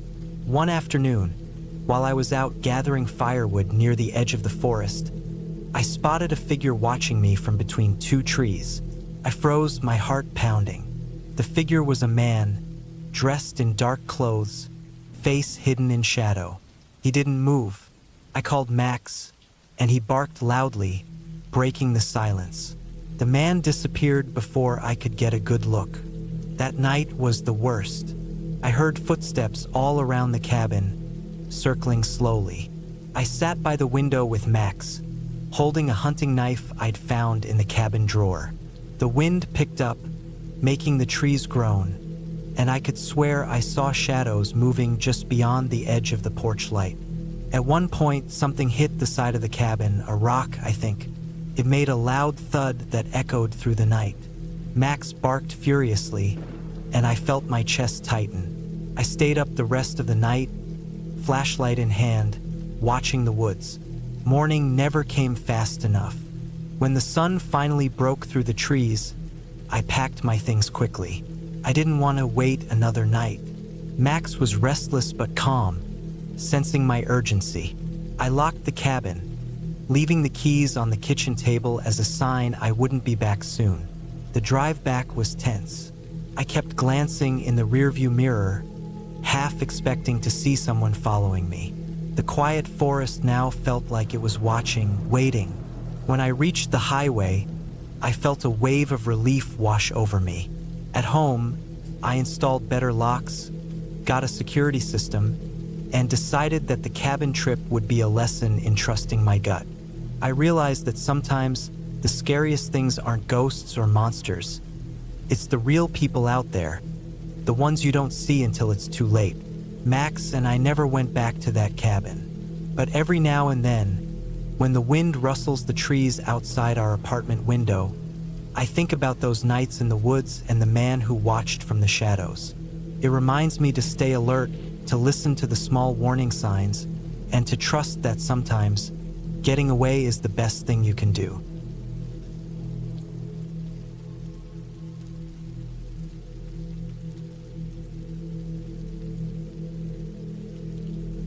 I was 33 when I decided to take a solo trip to a small cabin in Colorado. It was 2021, late September, and I'd been burnt out from work and personal stuff. I had just gone through a rough breakup, and my job at the time, a logistics coordinator for a small transport company, was weighing me down. I needed to shut the world out for a bit. No phone, no emails, no small talk. Just trees, cold air, and nothing. I found a listing on a site for short-term cabin rentals. It was a one-room log cabin located near South Fork, Colorado, about 10 miles out from the main road, nestled in a dense patch of spruce and pine. It wasn't fancy, no electricity, no running water, just a propane stove, a wood-burning fireplace, and an outhouse about 20 yards from the door. It had a simple bed, a desk, and a couple of wooden chairs. What sold me was the seclusion. The owner, a retired guy named Curtis, said in his description that he rarely rented it out and that cell reception was non-existent. I arrived there around 3:30 p.m. on a Thursday. The drive-in was rough, just miles of dirt road with the occasional washout or rock slide debris. My SUV made it okay, but I took it slow. The last few miles were thick with trees on both sides. When I got to the clearing and saw the cabin, I felt a weird mix of calm and nervousness. It was just me now. No distractions. The cabin looked like it hadn't changed in decades. The logs were grayish, weathered from years of sun and snow. The metal chimney poked through the roof, bent slightly. I walked the perimeter first, just checking things out. There was an old axe stuck into a log out back. A pile of split wood was neatly stacked under a tarp. Everything seemed in order. I unloaded my gear, sleeping bag, cooler with some food, a couple of books, a headlamp, flashlight, first aid kit, and a small handgun I kept in a locked box in my pack. I wasn't paranoid, just careful. I'd never had to use it, but it helped me sleep easier knowing it was there. The first night was quiet. Too quiet, honestly. I'd spent time outdoors before, camping with friends, backpacking in Oregon, but being completely alone, without even the distant hum of a highway or the flicker of a nearby campfire, was new. I read for a bit, then sat outside under the stars for an hour before turning in. The sounds at night were strange. Owls rustling in the trees, branches creaking, wind. The fireplace crackled, but even that seemed loud in the silence. I didn't sleep much, not deeply. I kept waking up, staring at the ceiling beams, ears tuned in to every thump or pop. Friday morning, I went on a long hike. There was a trail behind the cabin that Curtis had marked on a faded map left on the desk. It wasn't well maintained, but it climbed a ridge about 2 miles west, offering a clear view of the valley below. I made it up in about an hour, sweaty but clear-headed. I sat there for a while, watching hawks circle above the trees. No people. No voices. It was beautiful. I got back to the cabin around 2 p.m., ate a late lunch, and chopped some firewood just to keep busy. I'd brought a solar-powered lantern, and I left it out to charge while I worked. Around 5, I cooked some soup on the propane burner and made tea. The quiet started to feel good, like I could finally breathe again. That night, though, something changed. I had just finished stacking the last log on the fire when I heard footsteps outside. It was faint, just a crunch in the leaves near the side window. I froze. The firelight flickered behind me, and the cabin's interior shifted with shadows. I listened again. Nothing. I walked slowly to the window and leaned in, careful not to bump it or make a sound. It was too dark outside to see much. The trees formed a black wall just past the clearing. I waited, staring out, trying to let my eyes adjust. Then I saw it. A shape moved between the trees. Not an animal. It was upright, human. I didn't panic, but my stomach dropped. I stepped away from the window and sat on the edge of the bed, heart pounding. There was no reason for anyone to be out here. Curtis said the nearest cabin was 5 miles away. No one should be walking around my place at 9 p.m. I grabbed my flashlight and turned it off before putting it in my coat pocket. Then I unlocked the box under my pack and took out the gun, just in case. I waited another 30 minutes without hearing anything else. I told myself it could have been a hunter or someone who got lost. But no flashlight, no call for help, just walking. At some point, I managed to fall asleep. The next morning, Saturday, I stepped outside as soon as the sun came up and walked the perimeter. That's when I found the tracks. They weren't boots, more like worn sneakers. Tread was shallow. The prints circled behind the cabin, near the woodpile, and led back into the trees. I followed them for a little while.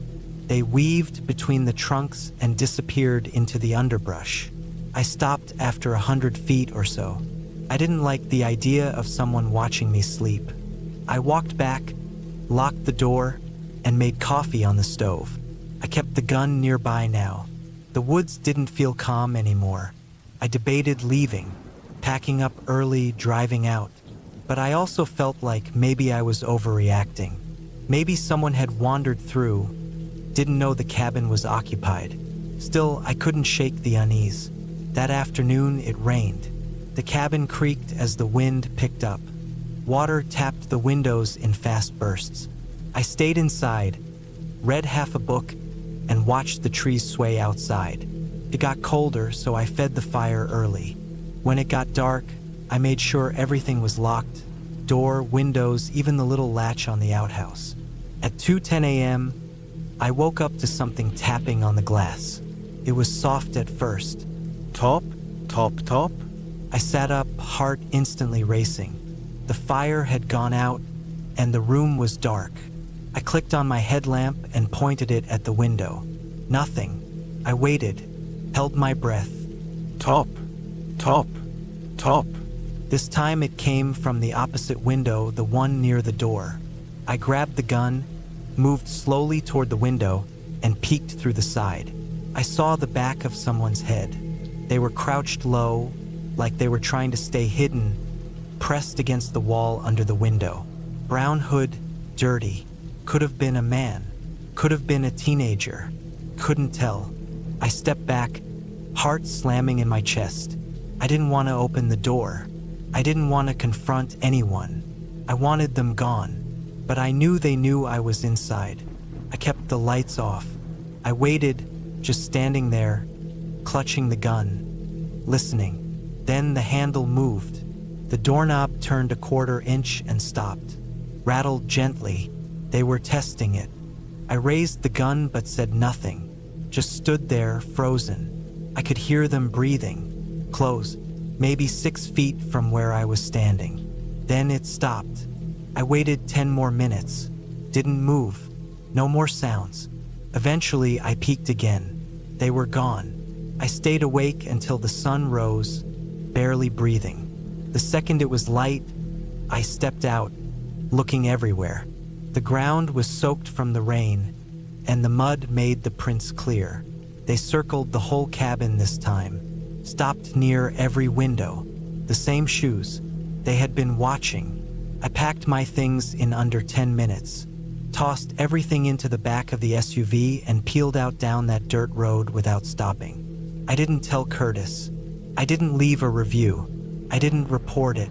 What was I going to say? That someone walked around my cabin and tried the door? No crime had technically happened. and I hadn't seen a face, just a figure. I drove to a small motel in Alamosa and stayed there the next night. Slept with the TV on, locked the door twice, didn't relax until I got back home to Arizona 2 days later. I haven't been camping since. Whatever that person wanted, whoever they were, they knew I was alone. They waited for dark. They walked around my cabin. They tapped on the windows. They tested the lock. They never said a word, and I never saw their face.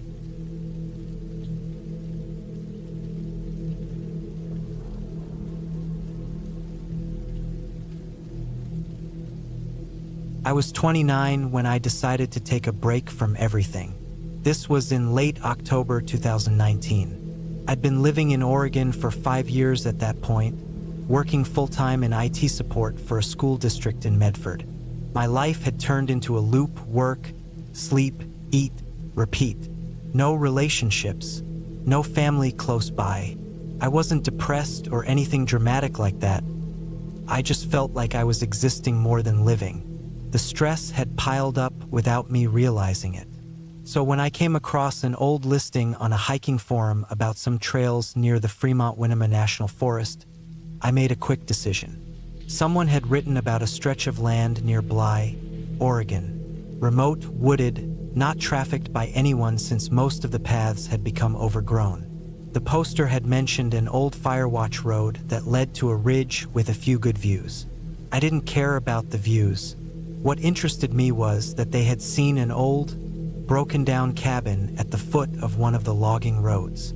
They didn't go in, just took a picture from a distance and left. It sparked something in me. I didn't want a nice trail with benches and signs. I didn't want any other people around.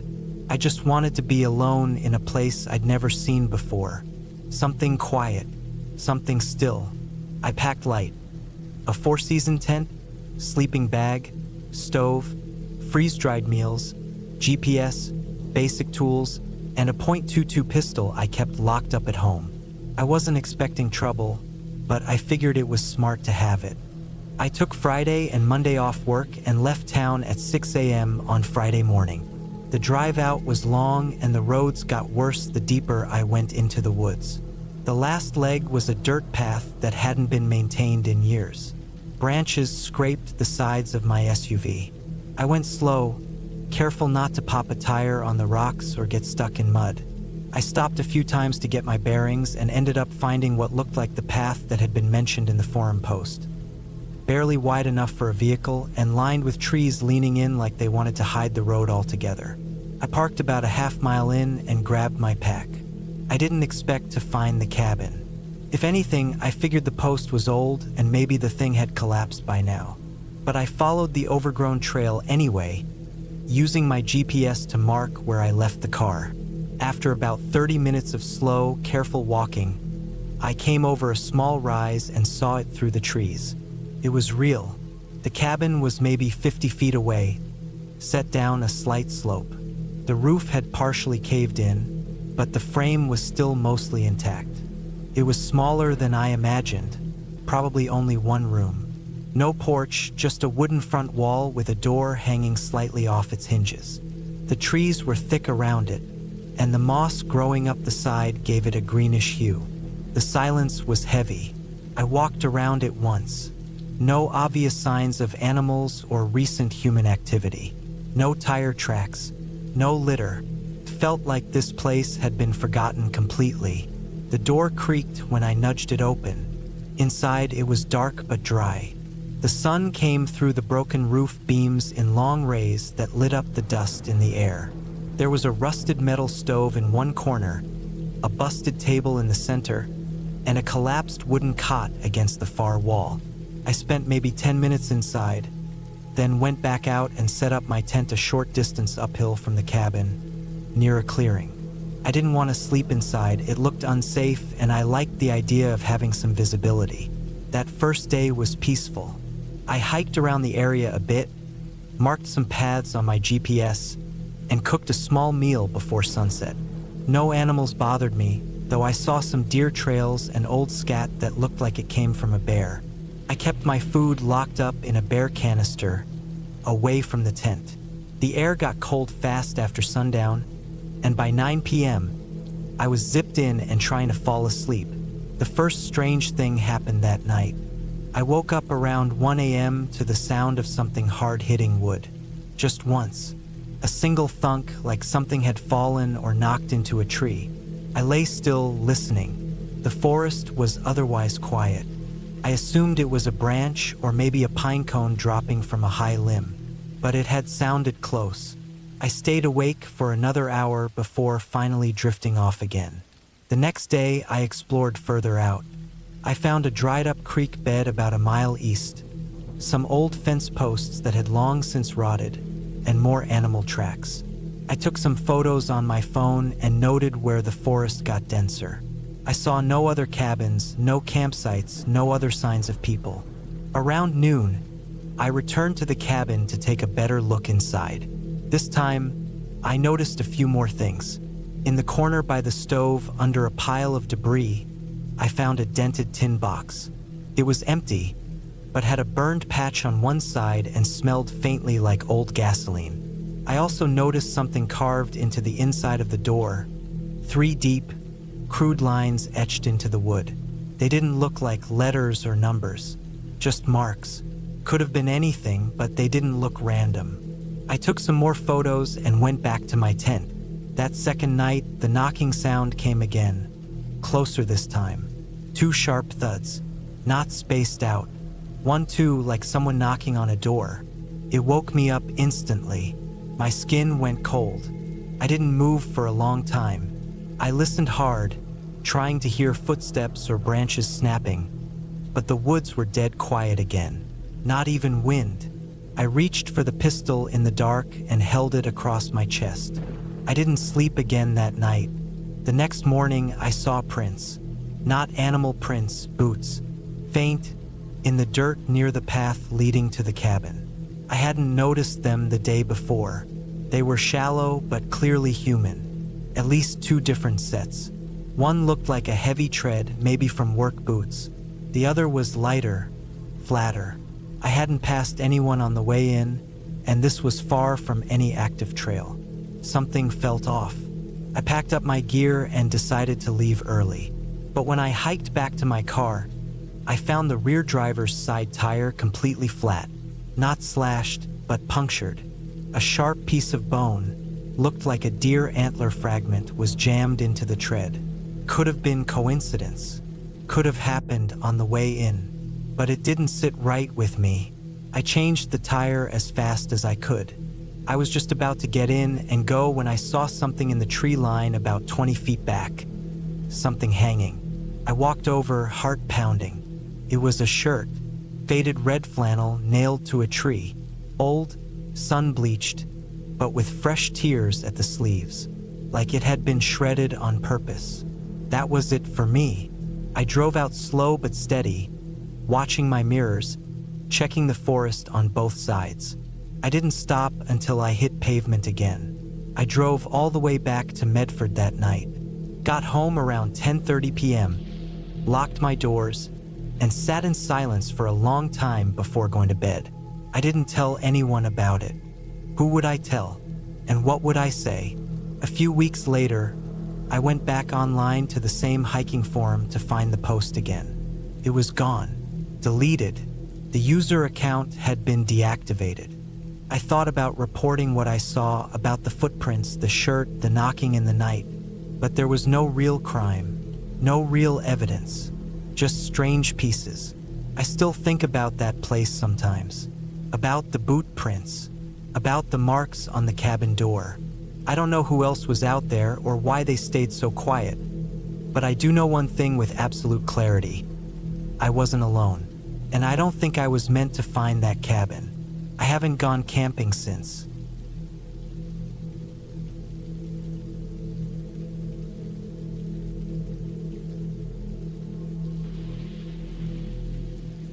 In the fall of 2016, I was 29 years old and working as a surveyor for a small land development firm in western Colorado.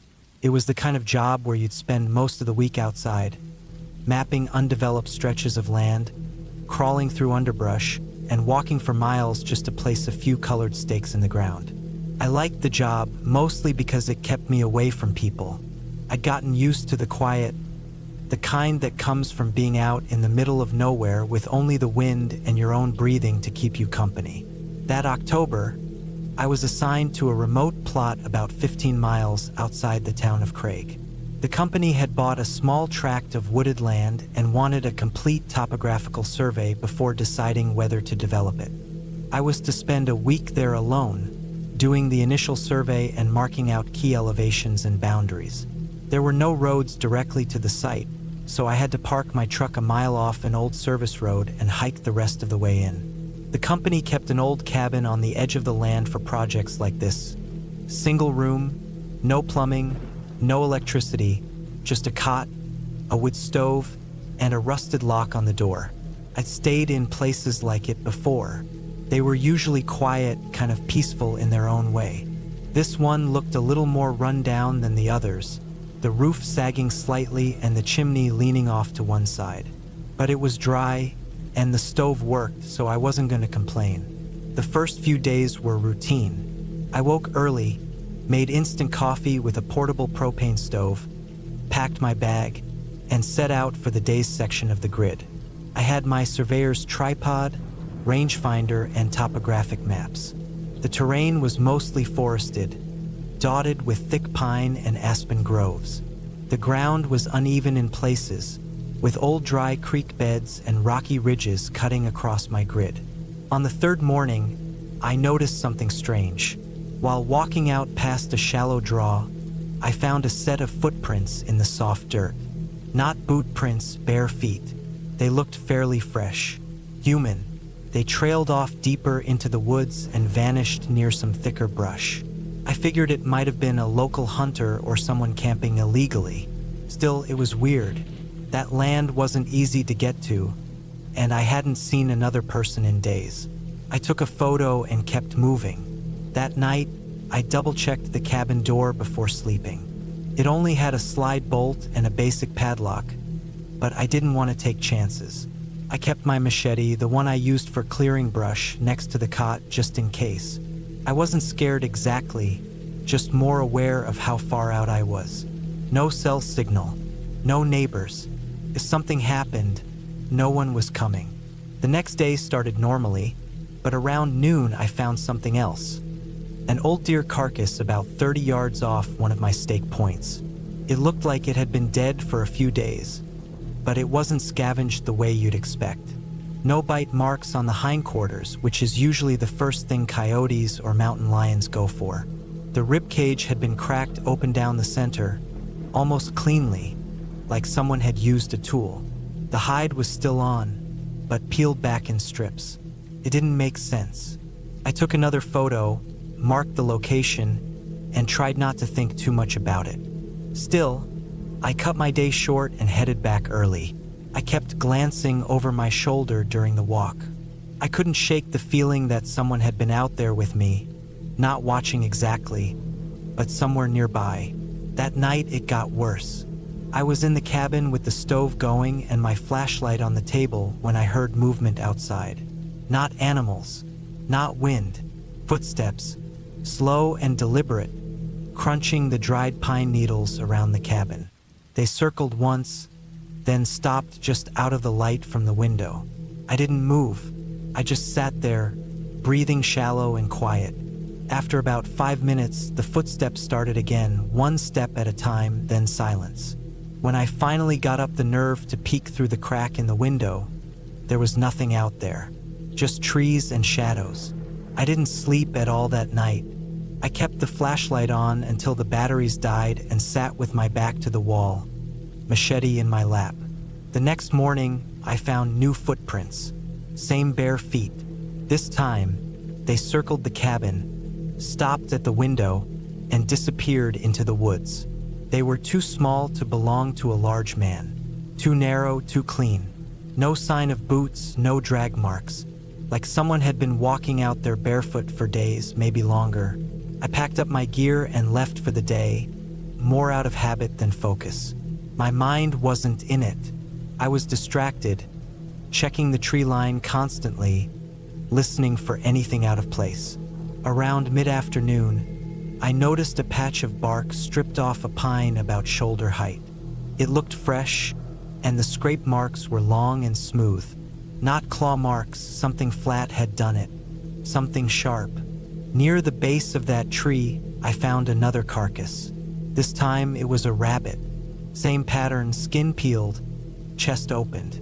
But this one had been pinned to the dirt with a sharpened stick driven straight through its torso, like someone had left it there on purpose.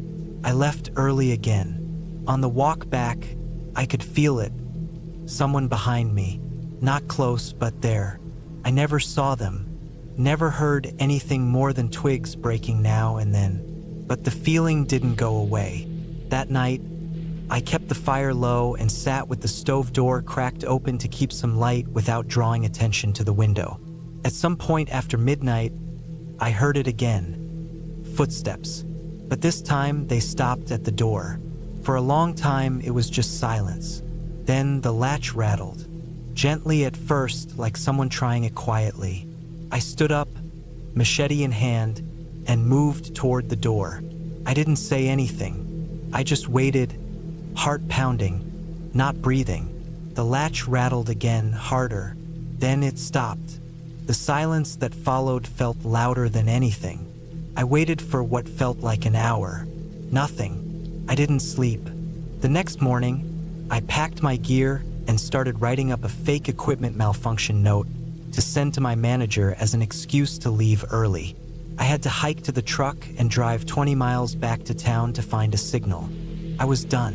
Whatever was going on out there, I didn't want to be a part of it. As I stepped outside the cabin, I noticed something on the door. Scratches. Not from claws, but from fingernails. 5 thin lines, dug deep into the wood, from top to bottom. Like someone had dragged their hand down the door slowly. There were more on the sides of the cabin, under the windows. I hadn't heard them. I didn't look back after that. I hiked fast, didn't stop once. Got in my truck, locked the doors, and drove straight to the office. I told my manager there was a problem with my rangefinder, that I needed a new one and couldn't finish the job. I didn't mention the footprints or the animals. He didn't ask. 2 weeks later, another guy was sent to finish the survey. I never saw him again, but I heard through a coworker that he came back after one day and asked to be reassigned. Said the cabin creeped him out. Said he felt like someone was watching him all night. He didn't go into details.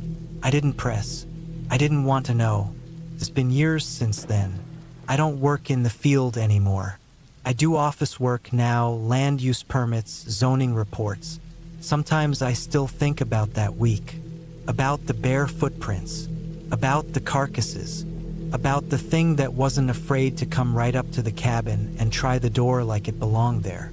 People call stories like that skinwalker stuff. I don't know what I believe. All I know is that it wasn't an animal. It wasn't a ghost. It was a person, a real person, out there in the woods living like something else. And that's what scared me the most. Not that it was inhuman, that it was.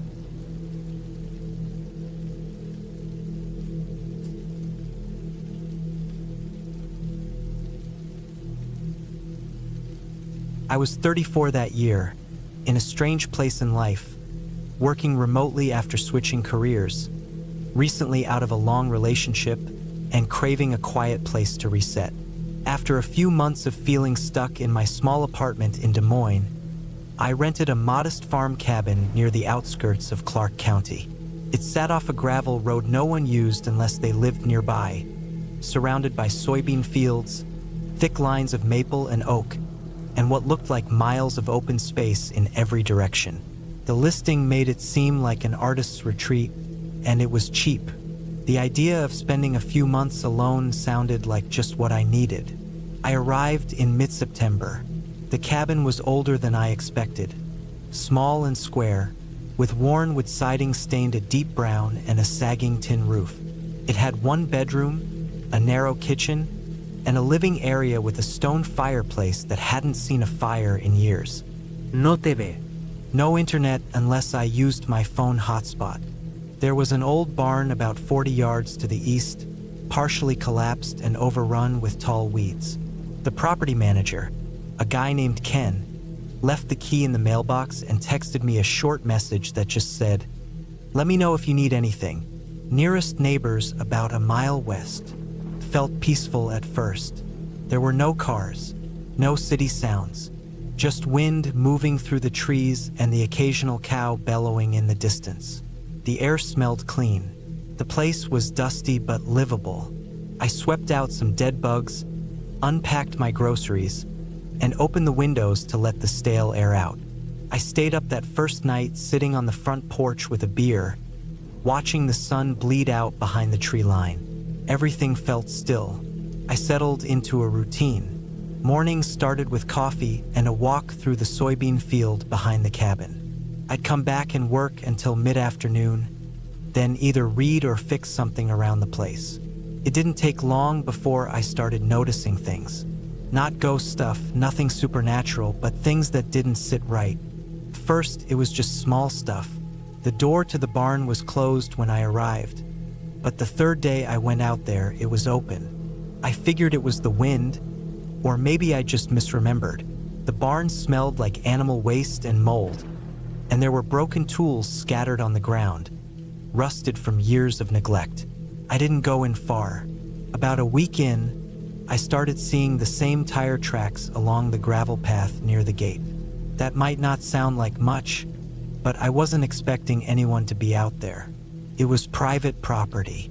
I hadn't left the property since I arrived, and I hadn't had any deliveries or visitors. The tracks weren't from my car, and they didn't match Ken's old pickup that I'd seen in his photos. They were narrow, like from an ATV or a smaller truck. I called Ken once to ask if anyone else was supposed to be on the property. He just said no, and that he hadn't been out there since summer. I didn't press him. Maybe it was a neighbor or someone cutting across the field. Maybe hunters.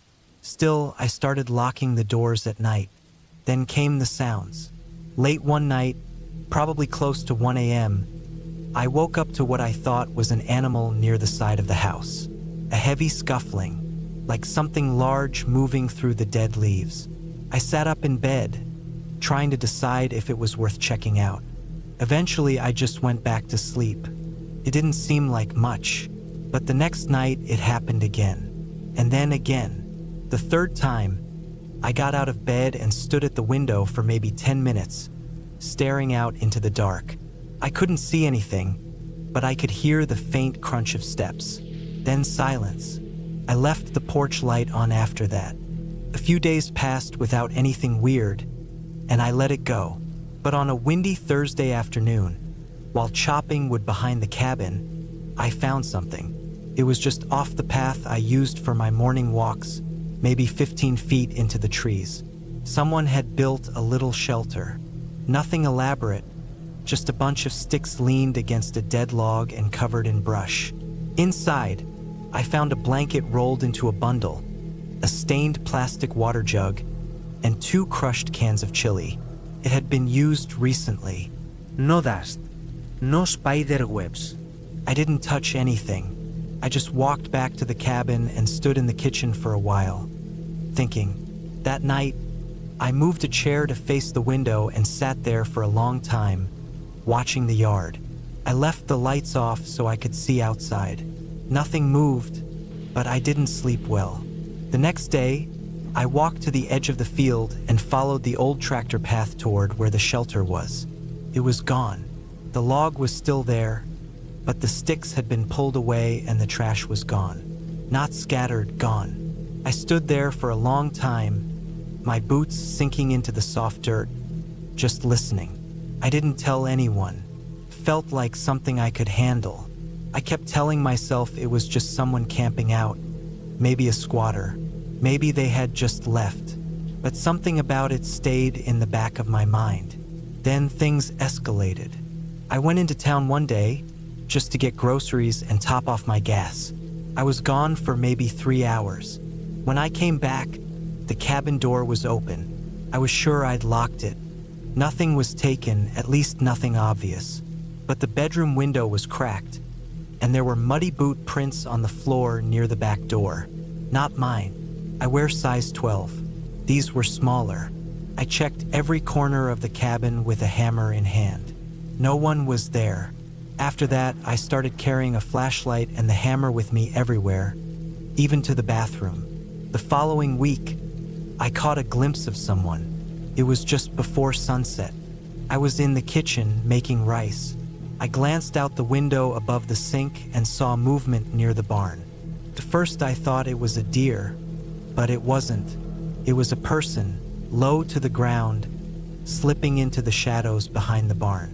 I ran outside without thinking, but they were already gone. I circled the barn, yelling out without saying anything. No answer. I felt like a fool. The next day, I bought a motion sensor light in town and mounted it on the porch. I also moved my car behind the house so it wasn't visible from the road. Then came the worst night. It was cold, maybe 38 degrees. Around 3 a.m., I woke up because the motion light came on. I stayed still, listening. Then I heard it. Footsteps outside, slow and heavy, moving along the porch. I sat up, heart hammering, barely breathing. The footsteps stopped right outside the window. I didn't dare move. Then I heard the door handle jiggle. Once, then again, then silence. I stayed in bed, clutching the hammer until the sun came up. In the morning, I found muddy footprints on the porch and a fresh gouge in the wood of the doorframe, like someone had used a screwdriver or knife to try and pry it open. I packed that afternoon. I didn't even wait until the next day. I sent Ken a message saying something had come up and I had to leave early. I never got a reply. I drove straight back to Des Moines, checked into a hotel, and didn't go back for my last few things. Weeks later, curiosity got the better of me. I drove down the same gravel road just to see the place from a distance. The cabin was still there, the barn still half collapsed. But something caught my eye. There was a truck parked by the barn. It wasn't Ken's. It was a white Ford Ranger with a broken driver's side mirror. I didn't stop. I just turned around and left. I never found out who was out there or what they wanted. I never reported anything. Part of me thinks maybe I should have, but another part of me is glad I just left. Whoever it was, they had been living near the cabin, watching me. Maybe longer than I realized. Maybe since the first night. It wasn't ghosts. It wasn't monsters. It was just a person. And that, I've come to learn, is much worse.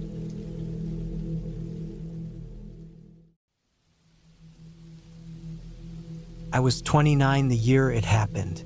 It was mid-September 2017 when I took a week off work to spend some time alone in the mountains of Idaho. I needed the break more than I realized. Life back home in Denver had gotten too loud, too fast. I wasn't married, had no kids, and besides a few friends from work, I mostly kept to myself. My job was in software support, which meant long hours at a desk and constantly being connected. I just wanted silence. I booked a remote cabin through an old website someone had recommended to me months earlier. The cabin was listed under a man named Rick, but I never met him. He left a code for the lockbox by email and a vague promise that the place was clean, quiet, and private. The pictures looked old, but I wasn't looking for luxury, just space and quiet. The drive up took nearly 8 hours with stops. By the time I pulled off the dirt road that led up to the cabin, the sun was setting low over the mountains, casting long shadows through the pine trees. The road wasn't marked well. My GPS cut out halfway up, and I relied on a printed map I'd saved as a backup. The cabin stood at the edge of a clearing, just beyond a narrow trail that snaked off the main road. It was a single-story place, built with thick, dark logs. There was a small porch out front, 2 rocking chairs, and a rusted metal sign above the door that read Keller's Rest. The place looked old but not abandoned. The windows were clean. The woodpile was stacked neatly. I parked beside it, stepped out, and felt the kind of silence I hadn't known in years. Inside, it smelled like dry pine and old leather. There was a single bedroom, a small kitchen with basic supplies, a wood-burning stove, and a fold-out couch. No TV, no Wi-Fi, no cell signal. The nearest neighbor, according to Rick, was about a mile down. But I never saw another house, just woods. The first 2 days were uneventful in the best way. I spent my time hiking the nearby trails, sitting on the porch with a book, or walking down to the little stream behind the cabin to watch the water move. I didn't see a single person, not even a car on the road below. At night, it got colder than I expected, and I started using the wood stove. I got the fire going easily enough, and it heated the place quickly. On the third morning, I woke up around 6 a.m. to use the bathroom. The cabin had plumbing, but the toilet drained into a composting tank behind the place. While walking to the back, I glanced out the window above the sink and noticed something that wasn't there before. About 20 yards from the cabin, near the tree line, was an old wooden shed.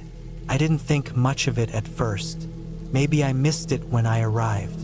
It was half covered in vines and shadowed by tall pine trees. Still, I was surprised I hadn't noticed it before. It sat on a slight slope, leaning a little to one side, with the roof caved in at one corner. After breakfast, I decided to walk over and check it out. The shed looked like it hadn't been used in years. The wood was gray and splintered. The door hung crooked on its hinge. A rusted padlock dangled from the handle, but it wasn't fastened. I gave it a gentle push, and the door swung open with a screech. Inside, it was dark and smelled like mold. There were old tools, rakes, shovels, a broken axe head, leaning against the wall. A couple of crates sat in the back, covered with a tarp. I peeled it back and saw a mix of empty paint cans, rope, and something wrapped in cloth. I didn't bother unwrapping it. Probably more tools. It wasn't interesting, just old. I left the shed door open and walked back to the cabin. That evening, I went out on the porch to watch the sunset. The sky turned gold, then orange, then a deep, burnt red. I looked back toward the shed and noticed the door was closed again. I was sure I'd left it open. I didn't shut it when I walked away earlier, and there wasn't any wind that day. I sat there for a while, staring at it, until the trees swallowed it in darkness. That night, I couldn't sleep. It wasn't fear exactly, just a steady, gnawing awareness that I wasn't as alone as I thought. Every creak in the wood, every shift in the wind, kept me on edge. Around 1 a.m., I heard something outside. It was soft, slow. Footsteps. I got out of bed and crept to the window. I stayed back in the shadows, careful not to let myself be seen. I stared out into the dark for nearly a minute before I saw movement. Someone was walking from the shed toward the trees. He was tall, thin, dressed in what looked like a heavy jacket. I could only see his outline against the tree line. He didn't have a flashlight. He moved quietly, not like someone who was lost or exploring. He walked like he knew where he was going. I didn't move until I couldn't see him anymore. The next morning, I went to the shed again. The door was locked with the padlock now fastened. I tugged on it, but it was tight. Someone had locked it during the night. I started pacing. My mind went through every possibility. Maybe someone used this shed for hunting supplies or storage. Maybe the owner, Rick, had come by. But then why would he come at night? Why didn't he knock or say anything? Why would he lock the shed without checking on the cabin? I felt something I hadn't felt in years, paranoia. It hit like a sickness. My hands were shaky. My thoughts wouldn't stay still. I went inside, locked the door, and stayed in the cabin for most of the day. I didn't eat much. I barely read. Every sound outside made me flinch. That night, I didn't sleep at all. I stayed in the main room with the lights off, just watching the woods from the window. I kept the fire low and sat with a blanket, eyes locked on the dark patch near the shed. Nothing happened until around 4 a.m. I saw him again. This time, he stood just beyond the shed, facing the cabin. He didn't move, just stood there looking.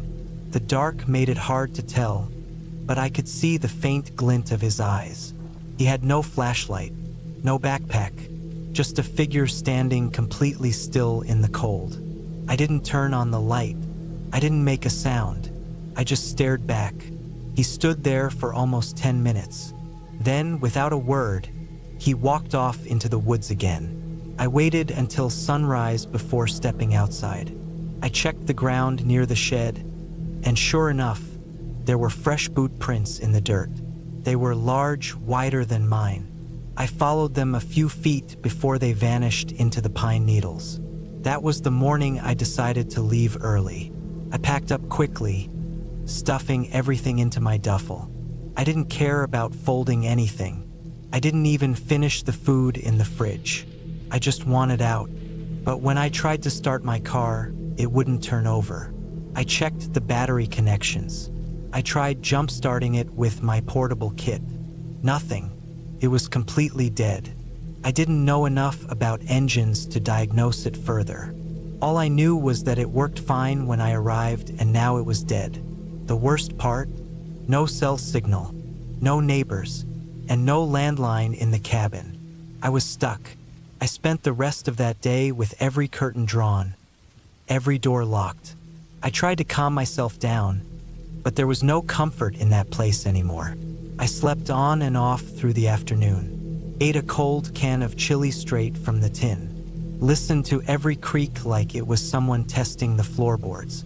That night, I stayed in bed with a knife from the kitchen. Around 2 a.m., I heard footsteps on the porch. He was there. I held my breath and didn't move. The footsteps were slow, deliberate. He stopped at the front door. I heard the wood creak under his weight. Then the doorknob moved. He tried it once, twice. Gently. It was locked. I kept it that way. He stood there for what felt like forever. I didn't hear breathing. I didn't hear anything but the wind outside. Then the footsteps moved away. He didn't run. He just left, walking off like it was nothing. The next morning, I gathered my gear, loaded my backpack, and left on foot. I took the dirt road heading south, following it toward where I thought the nearest town was. I walked for nearly 5 miles before I saw a Forest Service truck. The ranger was kind enough to give me a ride into town. I didn't tell him everything, just that my car had broken down and I needed help. I reported what happened to the local sheriff later that day. They sent someone up. When they reached the cabin, the shed was empty. The crates were gone. No signs of anyone. The only prints were mine and the ranger's. My car had the battery removed. They never found who did it.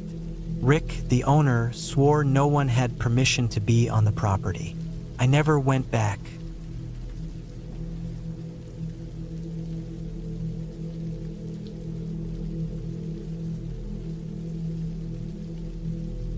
It was the fall of 2018 when I took a trip out to a cabin my uncle used to own, one that had been passed down to me after his death a couple years earlier. He died of a heart attack while walking his dog not far from where the property line meets the edge of an old cemetery. The land is out in West Virginia, up in the mountains, where you lose cell signal about 20 minutes before you even see the first gravel road. I was 28 that year, working a job I hated, drinking too much, and feeling like everything in life was slowly collapsing inward. The cabin sat quiet for years, untouched since my uncle passed. He didn't have kids, and the rest of the family wanted nothing to do with it. When I got the papers in the mail showing the deed was now in my name, I let it sit for months before I even thought about going up there. I wasn't particularly close to him, but I remembered visiting once when I was a kid. He always said it was his retreat from the world. I thought maybe I could use the same thing. I needed a break from the city, from people, from the noise. I wanted to be somewhere I could think. The drive up was uneventful at first. I had an old cooler full of food and drinks, a backpack with clothes, a basic toolkit, and a pump-action shotgun just in case. The roads narrowed the closer I got to the cabin. I passed a few trailers, a junkyard, and two small churches before the asphalt ended. After that, it was just gravel and dirt, winding through trees that looked like they hadn't been touched in a decade. When I arrived, the place looked rough. The cabin was still standing, but the front porch sagged. The roof had patches of moss and leaves clumped thick along the gutters, and the windows were cloudy with years of grime. The graveyard sat maybe 200 yards behind it, up on a gentle slope, surrounded by a rusted iron fence. I could just see the top of a few headstones from the edge of the woods. There were maybe 20 or 30 graves total. Some tilted, some cracked, all of them old. I parked the car and stepped out. The air was cooler than I expected, and I smelled wet leaves and old wood. I walked around to the back, checked the foundation, and then unlocked the door. The key still worked. Inside, the cabin had that dry, dusty smell, like books and wood mixed with the scent of old insulation. The furniture was covered in white sheets, and the floor creaked beneath every step I took. The place hadn't been broken into, but time had done its own damage. The first night, I kept things simple. I unpacked, swept the floor, checked the windows, and cleared out a family of mice that had nested inside an old drawer. There was no running water, so I brought in bottles I'd picked up along the way. The power still worked, surprisingly, since the place was connected to a small generator that my uncle had wired into a propane tank system. I didn't trust it long-term, so I stuck with flashlights and candles after dark. I remember sleeping lightly that night, mostly from being in an unfamiliar place. I heard things in the woods, like branches snapping and leaves rustling. Probably deer, I told myself, or raccoons. But even then, something felt off. There was this strange stillness, a quiet that went too deep. I grew up in rural areas. I know the sounds of the woods, but this was different. It was like the air held its breath. The next morning, I made coffee with a camp stove I brought and sat out on the porch. Fog hung low over the trees. I walked around the cabin, checked the little shed out back, and then decided to go look at the graveyard. I didn't feel weird about it then. I just wanted to see what kind of shape it was in. The grass was overgrown, ankle high in most spots, with thorny vines wrapped around the fence posts. There were no names I recognized on the stones, but most of them dated back to the late 1800s and early 1900s. A few small markers indicated children's graves. Some had just initials or years. Others were too weathered to read at all. One large stone near the middle read Sullivan, a name I didn't know. There was no path, no flowers, no signs of upkeep. It was a forgotten place, and standing there made me feel uneasy in a way I couldn't explain. I didn't stay long. I went back to the cabin and spent the day doing small repairs, tightening hinges, cleaning the fireplace, oiling the door locks. I noticed someone had spray painted a strange set of symbols on the inside of one of the shed doors. Faded red paint, maybe 10 inches tall, 3 overlapping shapes I didn't recognize. It was probably nothing, teenagers, or maybe my uncle was a weirdo in his final years. But that night, something woke me up. It was just after 2 in the morning.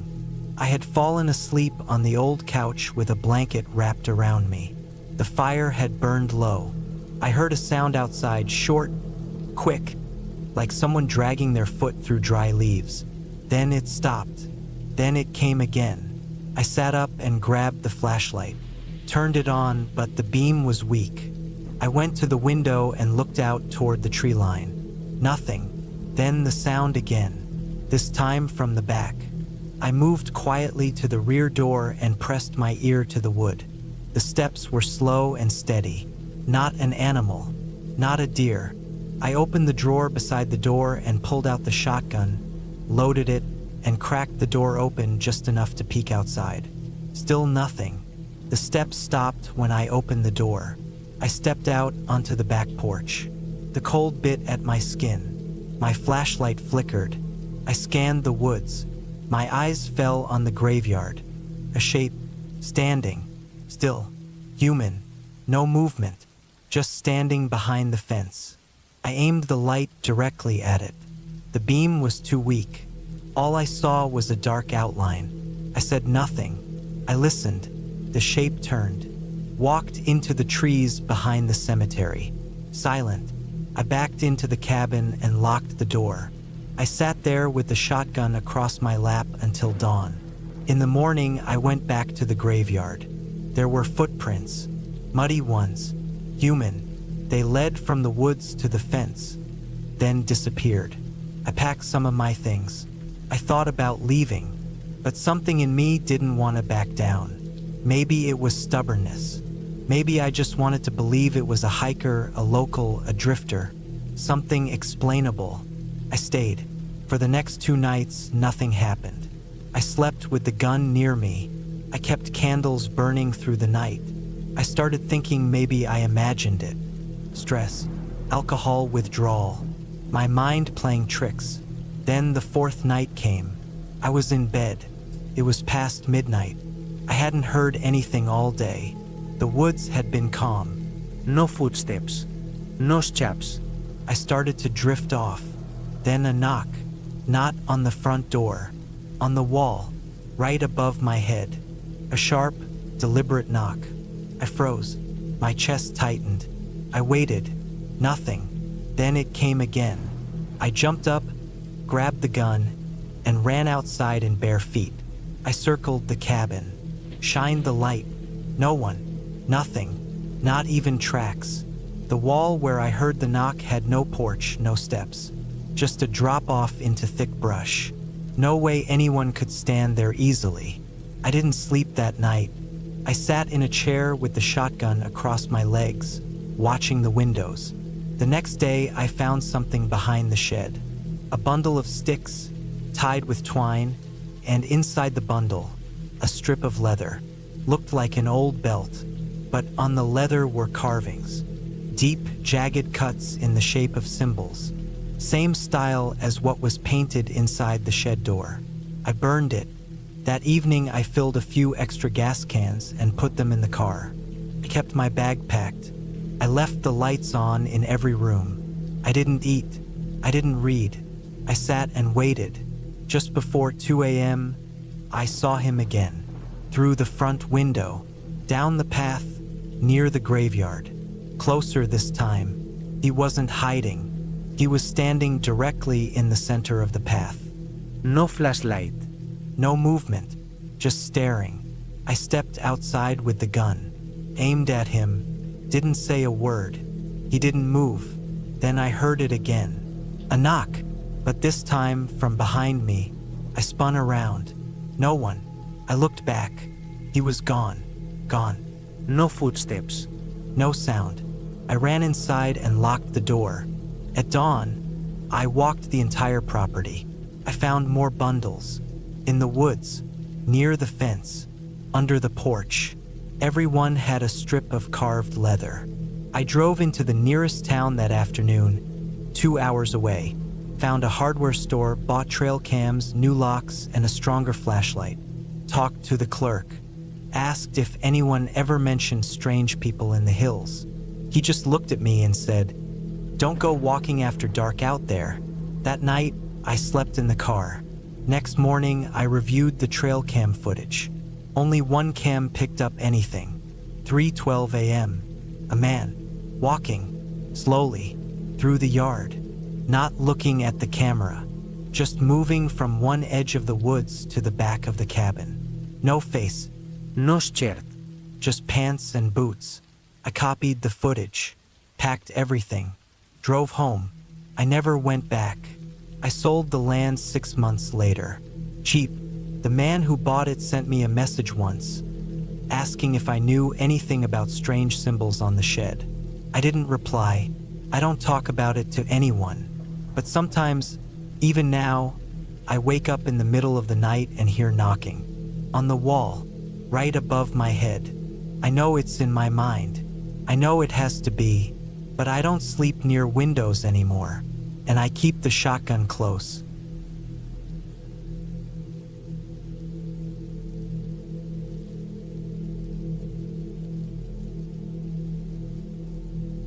I took the job as a seasonal park ranger in the fall of 2018. I was 29 then, a few months out of a long-term relationship, and honestly just looking for a change. I had grown up in San Diego, worked various city maintenance and landscaping jobs through my 20s, and had gotten tired of the same view, same routine, same heat. I applied for a few government jobs online and got a call back from a supervisor with the Forest Service up in northern Wyoming. The job was simple enough. Monitor a remote stretch of land that included hiking trails, backcountry campsites, and an old fire lookout cabin. The cabin hadn't been used regularly in years, but they kept it stocked and ready in case of emergency, which apparently included me staying in it for several months. The nearest town was called Broad River, population around 200. The closest full grocery store was almost 90 minutes away.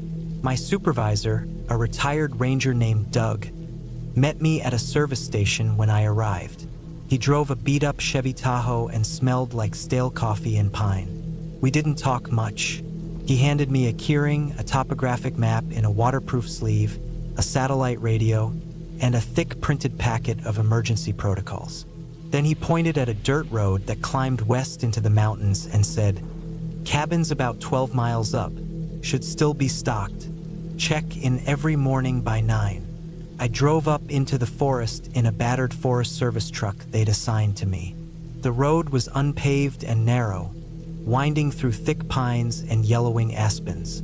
I passed 2 trailheads, a fire road gate, and an old ranger sign that had half the paint peeled off. It was early October, and the air was already getting cold. I remember feeling good that day, nervous, yeah, but hopeful. I didn't know anyone for hundreds of miles, but I felt like maybe I'd find something out there in the quiet.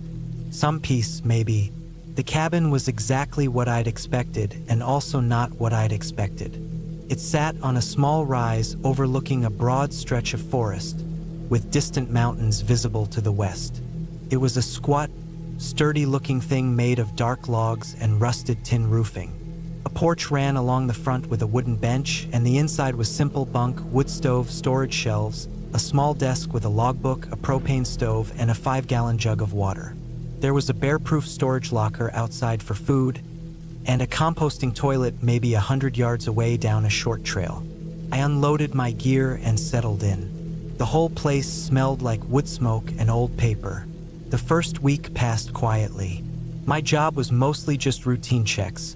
Hike trails to make sure there were no downed trees or signs of illegal fires, clear any debris from trail markers, keep the cabin stocked, and report any damage or suspicious activity. I'd see the occasional hiker during the day, mostly older people out enjoying the fall colors. At night, I stayed inside, read books, listened to the wind, and filled out my ranger logs.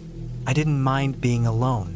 I'd brought enough supplies to last weeks without a resupply. Things started to change on the 10th day. It began with little things, which is probably why I didn't think much of it at first. I came back from a long hike one afternoon and noticed the latch on the food locker was hanging open. I always made sure to clip it shut. Bears were common in the area, and the smell of food could draw them from miles away. But there it was, swinging slightly in the breeze. I checked inside. Nothing was missing, but a few of the boxes had been moved around. I figured maybe I hadn't shut it tight the night before, or maybe a raccoon had fiddled with it. The next morning, I found boot prints in the dirt just behind the cabin. They weren't mine. I always wore the same pair of work boots, and these were different, narrower, with a deep, defined tread that looked newer.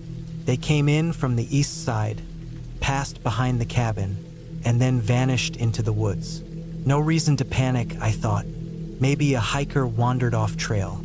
Maybe someone came up the fire road and didn't check in. It wasn't illegal for people to hike back there, just uncommon. I radioed Doug that morning like I always did. I told him about the boot prints. He sounded half asleep, told me to keep an eye out but not to worry. People wander, he said. Doesn't mean anything. That night I had trouble sleeping. I kept thinking about the locker, the prints, the way they just disappeared. I started locking the cabin door at night even though I'd stopped bothering after the first few days. I also started carrying my knife on me when I went outside to the toilet at night, just in case. On the 12th night, I woke up around 2 a.m. and felt something was off. It was quiet, too quiet. Normally I'd hear wind through the trees, owls, the rustle of small animals, but it was dead silent. I sat up in bed and listened. Nothing, not even the creak of the cabin settling. Then came the knock. It wasn't loud, just a single soft knock on the front door. Then another 5 seconds later. I froze. I didn't move, didn't breathe. I just sat there staring at the door. Another knock, slower this time, like whoever was doing it was being careful. I stayed like that for over an hour, just waiting, barely moving. Eventually, I picked up the flashlight and slowly crept to the door. I didn't open it. I just looked through the small window. Nothing, just darkness and the faint shape of the trees in the moonlight. In the morning, I found more boot prints on the porch. Same tread as before. They came right up to the door and then turned and walked away. I radioed Doug again and told him what happened. He sounded annoyed. Told me maybe it was a lost hiker looking for help. Said to stay alert. Maybe leave a note on the trailhead warning people not to approach the cabin at night. That was it. I started sleeping in short bursts after that. Every sound outside put me on edge. I kept the propane stove off at night so no light leaked out through the curtains. I stopped going for long hikes and stuck close to the cabin. I started making marks in the dirt around the cabin during the day so I could see if anything was disturbed overnight. On the 15th day, I found something that changed everything. It was early morning. I just finished logging my check-in and decided to hike to a nearby overlook to clear my head. About half a mile from the cabin, just off the trail, I spotted a small circle of flattened grass. In the center was a pile of charred wood. Someone had made a fire. It was recent too, still warm to the touch. Around the fire were signs of someone camping there. A rolled-up sleeping bag, an empty bottle of water, a stained old tarp. No tent, no pack. No food wrappers, just the kind of things someone might stash if they didn't want to carry too much. I checked the area carefully. About 30 yards away, behind a downed log, I found something else, a trail camera. One of the older models, camouflaged, mounted low to the ground. It was pointed toward the trail, toward the direction of the cabin. I didn't touch it. I didn't even want to be near it. I just walked back to the cabin, heart pounding, and stayed inside the rest of the day. That night, I didn't sleep. The next morning, I made a decision. I packed my gear, loaded everything into the truck, and started down the mountain. I didn't care if it meant leaving early. Something was wrong, and nobody seemed to be taking it seriously. But 5 miles down, I found the road blocked. Someone had cut down a tree and dragged it across the dirt road. It was a fresh cut too, green sap still oozing from the trunk. Chainsaw marks on the bark. I didn't have a chainsaw, just a hatchet. It would have taken me hours to clear it. I backed the truck up to the nearest pullout, turned it around, and drove back to the cabin. The whole way, I kept checking the side mirrors, half expecting someone to be following me. That night, the knocks came again. This time, they circled the cabin. Tap on one wall, then another, then silence, then a knock behind me. I didn't move. I didn't make a sound. I just waited until the sun came up. The next day, I hiked down the fire road on foot, carried a pack, brought the radio. It took me 5 hours to reach the ranger station on foot. Doug wasn't there. Some guy named Eric was filling in. I told him everything about the knocks, the prints, the fire, the trail cam. He just stared at me for a while, then said, "Yeah, that area's had problems before." I asked what kind of problems. He just said, "Transient types, people hiding out, not a lot of resources to chase them down." I quit that day. I drove back to Broad River, then straight to Casper, where I bought a bus ticket home. I left most of my gear in Wyoming. I didn't care. I just wanted out. 3 weeks later, I got a call from an unknown number. I didn't answer. They didn't leave a message. 2 months after that, a news story popped up in a local paper my friend sent me. A hunter had found a small camp hidden in the woods near the cabin. Inside were a bunch of tools, empty food cans, an old radio, and a journal. Most of it was unintelligible, rambling stuff, but one of the pages had a sketch, a drawing of a cabin. Mine. With notes about the person staying there. No arrests were made. No one claimed the camp. Authorities chalked it up to a vagrant or hermit living off-grid. I haven't been back to Wyoming since. I don't go hiking alone anymore. I lock my doors every night. And sometimes, when it's quiet and I'm alone, I swear I can still hear that soft knock.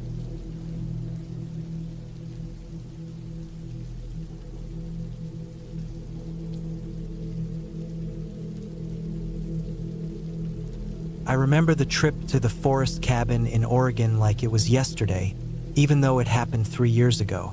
The memory has stuck with me, carved deep into my mind, because of how real and raw it was. Not some fantasy or ghost story, but something that could happen to anyone, anywhere. I was 27 then, recently burned out from my job as a graphic designer in Portland, needing a break from the city's noise and stress. I decided to rent a small cabin deep in the Willamette National Forest, hoping to find peace and quiet. What I got instead was something I will never forget. The cabin was owned by a small family business, a simple wooden structure nestled between tall Douglas fir trees, a little ways off the main forest road. The owner had described it as isolated but cozy, with basic amenities and a fireplace. I was sold on the idea of being alone with nature for a week. No distractions, no one around. The thought of waking up to birdsong, breathing fresh forest air, and hiking quiet trails sounded perfect. I drove the 4 hours from Portland on a clear September morning, the sunlight filtering through the green canopy of trees lining the highway. The air smelled of pine and damp earth. As I got closer to the cabin, the road turned to gravel, then dirt, narrow and winding through the dense forest. I had to park my car about half a mile from the cabin because the last stretch was too rough for the rental. I packed my gear into a backpack, sleeping bag, food supplies, a small camping stove, water, a first aid kit, and a hunting knife I'd bought for extra protection.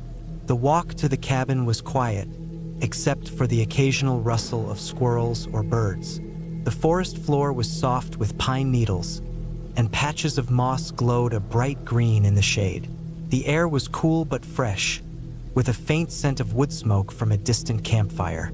After 20 minutes, I finally reached the clearing where the cabin sat. It was smaller than I imagined, maybe 15 by 20 feet, with a porch that creaked under my steps. The wood was weathered but sturdy, with a few windows covered in dusty curtains. I pushed the door open and stepped inside. The cabin smelled of old wood, faint smoke, and something else. Musty, like damp clothes left too long. The interior was sparse. A small table, a couple of chairs, a wood stove, and a bunk bed shoved into a corner. I set down my backpack and started unpacking. I wanted to make myself comfortable before dark, so I gathered some dry wood from the porch and set it by the stove. I found the matches in an old tin box hanging on a nail by the door. The stove lit easily, and soon the cabin was warm, the flames crackling and throwing flickering shadows on the walls. As evening fell, the forest around the cabin seemed to grow darker and thicker. I sat by the window, watching the last light disappear behind the trees. The silence was complete, except for distant animal calls and the soft wind shaking the branches. It was peaceful, almost too peaceful. That night, I slept with the door locked and the knife under my pillow. The quiet made me uneasy in a way I hadn't expected. Every little sound, the creak of a branch, A sudden rustle in the undergrowth made my heart jump, but I tried to tell myself it was just the forest settling for the night. The next day, I spent hiking the nearby trails, taking photos of the scenery and breathing in the fresh air. The sun was bright and the sky clear, but the forest felt vast and empty. I didn't see another person the whole day. When I got back to the cabin, I noticed a few footprints in the dirt near the porch. They were fresh, maybe a deer or some other animal. I wasn't worried yet. It was normal to see wildlife around here, but the footprints looked odd. Too big and heavy for a deer, almost human. I chalked it up to shadows and the way the ground shifted. I didn't think much of it. That night, I heard something outside the cabin. At first, I thought it was a raccoon or a fox scavenging near the trash.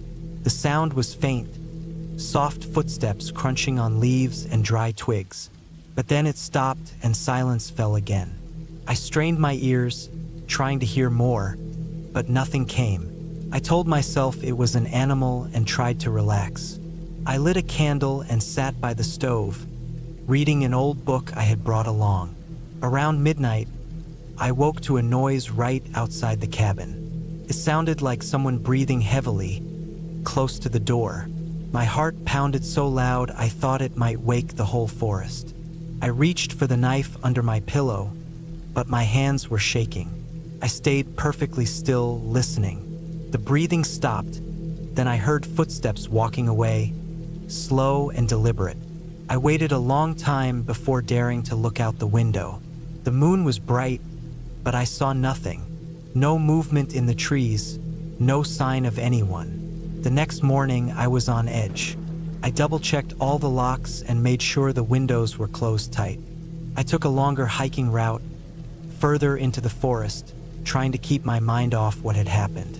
But the woods felt different now, less welcoming, colder somehow. I saw a small abandoned campsite deep in the trees, with a torn tent and some old cans. It looked like someone had left in a hurry, maybe months ago. I took a few pictures but didn't linger. I wanted to get back to the cabin before dark. When I returned, I found something I didn't expect. Scratches on the cabin door, long and deep. They looked fresh, like something sharp had been dragged down the wood.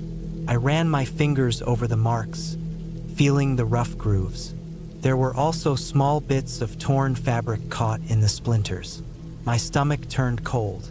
I knew then I wasn't alone. Someone had been close enough to leave those scratches while I was gone. I couldn't explain why, but fear began to gnaw at me. That night, I stayed awake most of the time, sitting by the stove with a heavy flashlight and the knife in my lap. I heard footsteps again outside, this time circling the cabin, stopping and starting. At one point, I saw a shadow move past the window, tall and thin. I didn't sleep. I barely blinked. When the first light crept over the horizon, I packed a small bag, ready to leave. But just as I was about to step outside, I heard a voice, low, rough, angry, just a few feet from the door. I couldn't understand the words, but it was clear the person was close, watching. I forced myself not to panic. I waited, holding the door handle tight, ready to bolt. Suddenly, the door shook violently.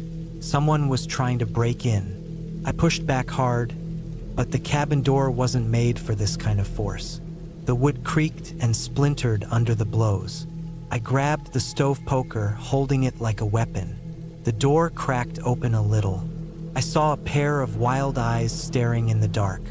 I acted fast. I pushed the door shut, slammed it with all my strength, and locked it again. Then I ran to the back window, opened it, and climbed out into the cold morning air. I ran through the forest, branches tearing at my clothes and skin, the sounds of someone chasing me behind. I didn't look back. I didn't know where I was going, only that I had to get far away. I kept running until I reached the dirt road where I'd left my car. My legs were bleeding, my breath ragged, but I jumped in and started the engine. I didn't stop driving until I was back in Portland, the city noise drowning out the forest silence. I never went back to that cabin or that forest. I reported what happened to the local sheriff, but they found no trace of the man who tried to break in. They said it could have been a drifter or someone hiding out in the woods. But I know what I saw, what I felt. Sometimes, when I'm alone at night, I still hear footsteps outside my window, soft and slow. And I remember that cabin in Oregon, the feeling of being hunted, the raw fear of a killer in the forest.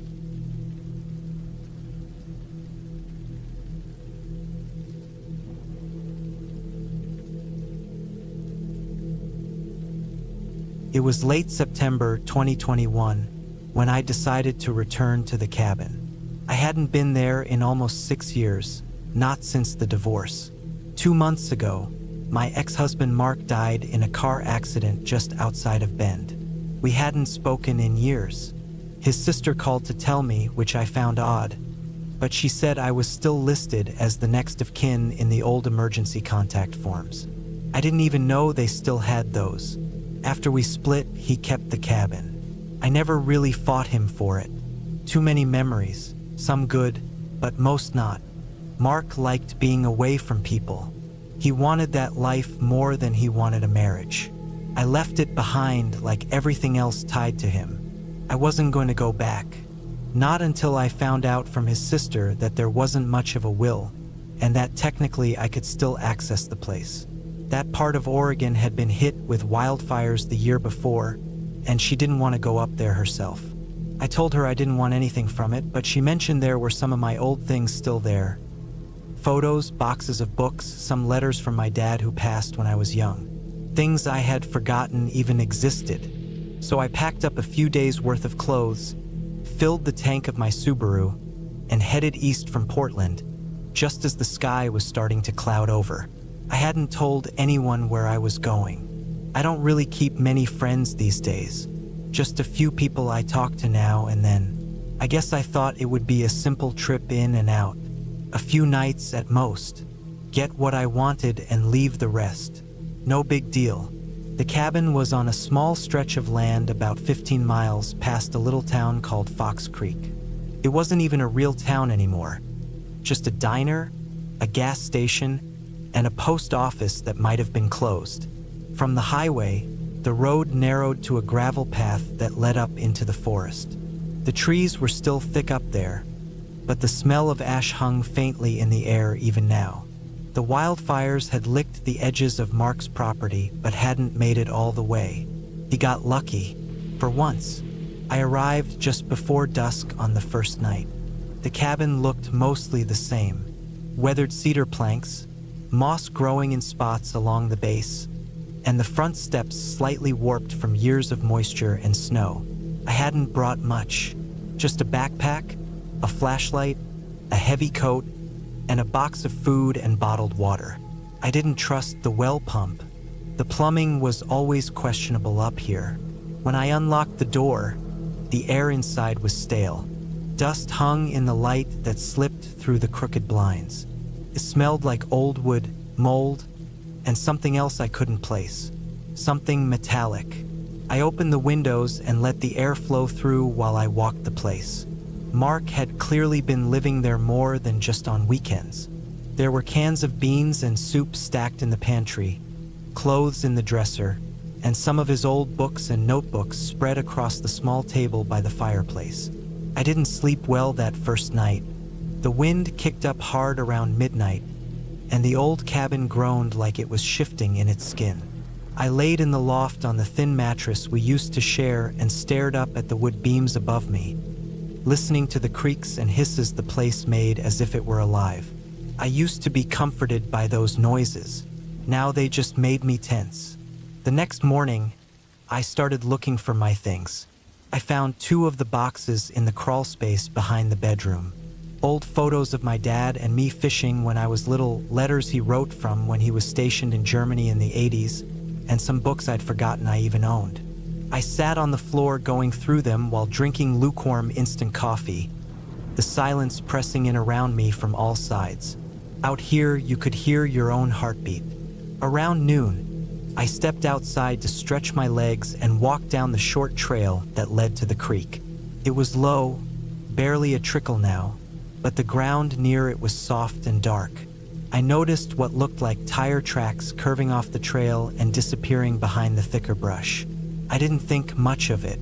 Maybe Mark had a friend come visit. Maybe someone from the fire crew came by during the wildfires.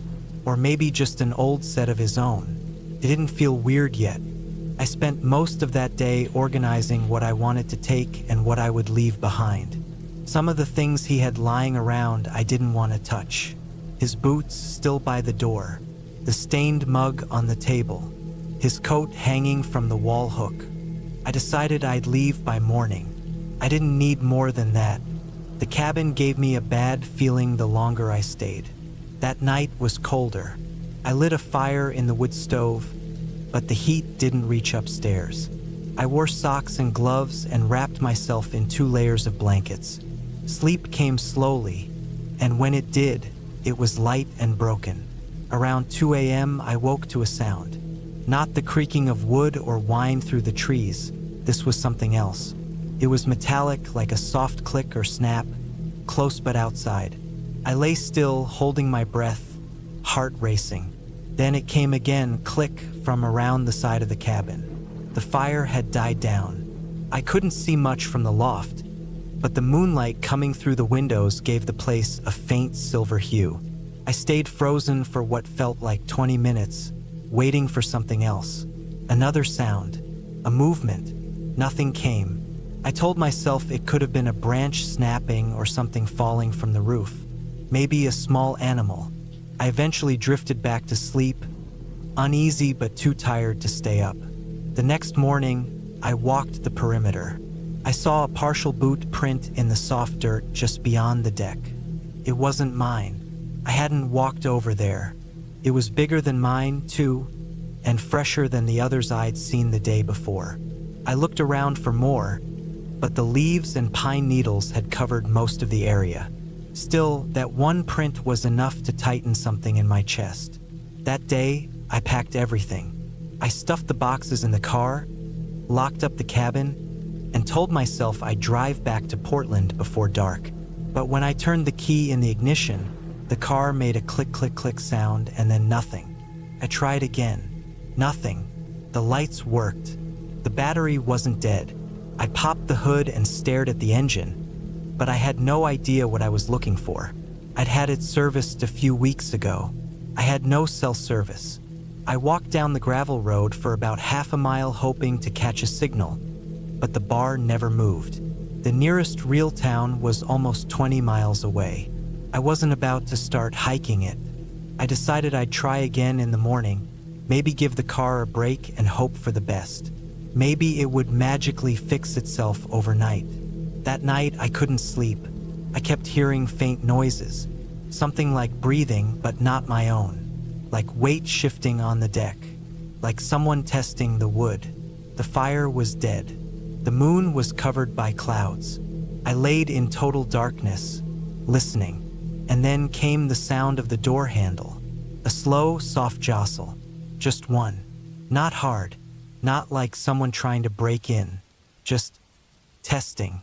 I held my breath, my whole body locked up. I didn't move. I didn't reach for my flashlight.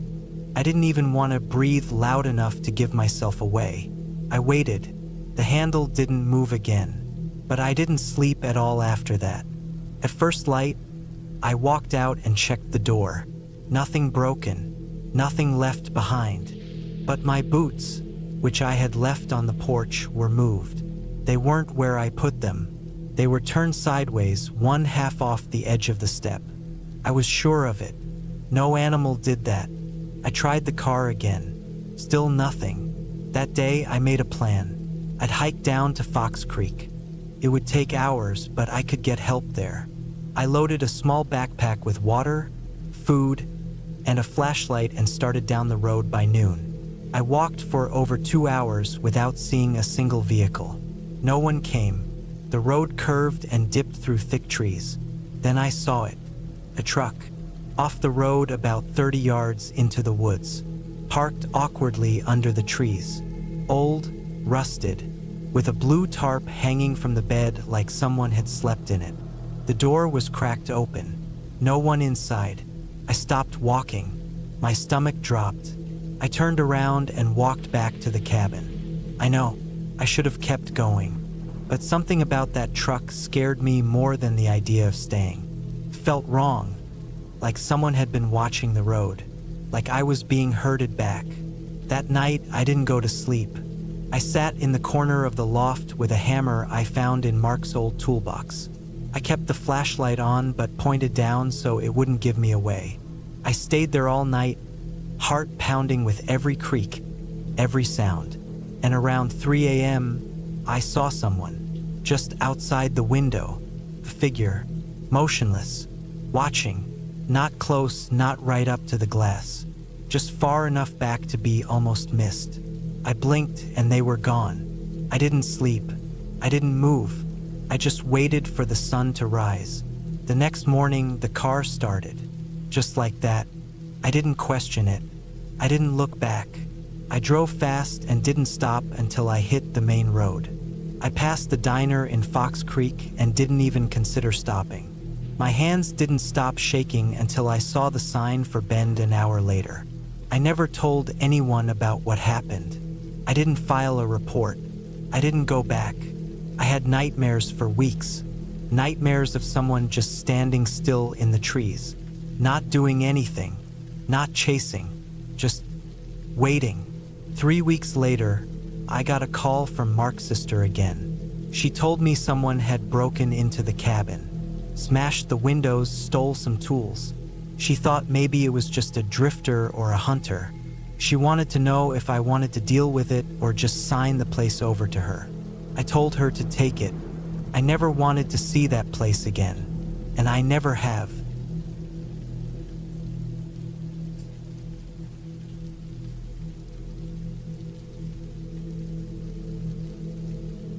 It was the fall of 2017 when I decided to take a break from the city and spend a week alone in a small cabin up in northern Vermont.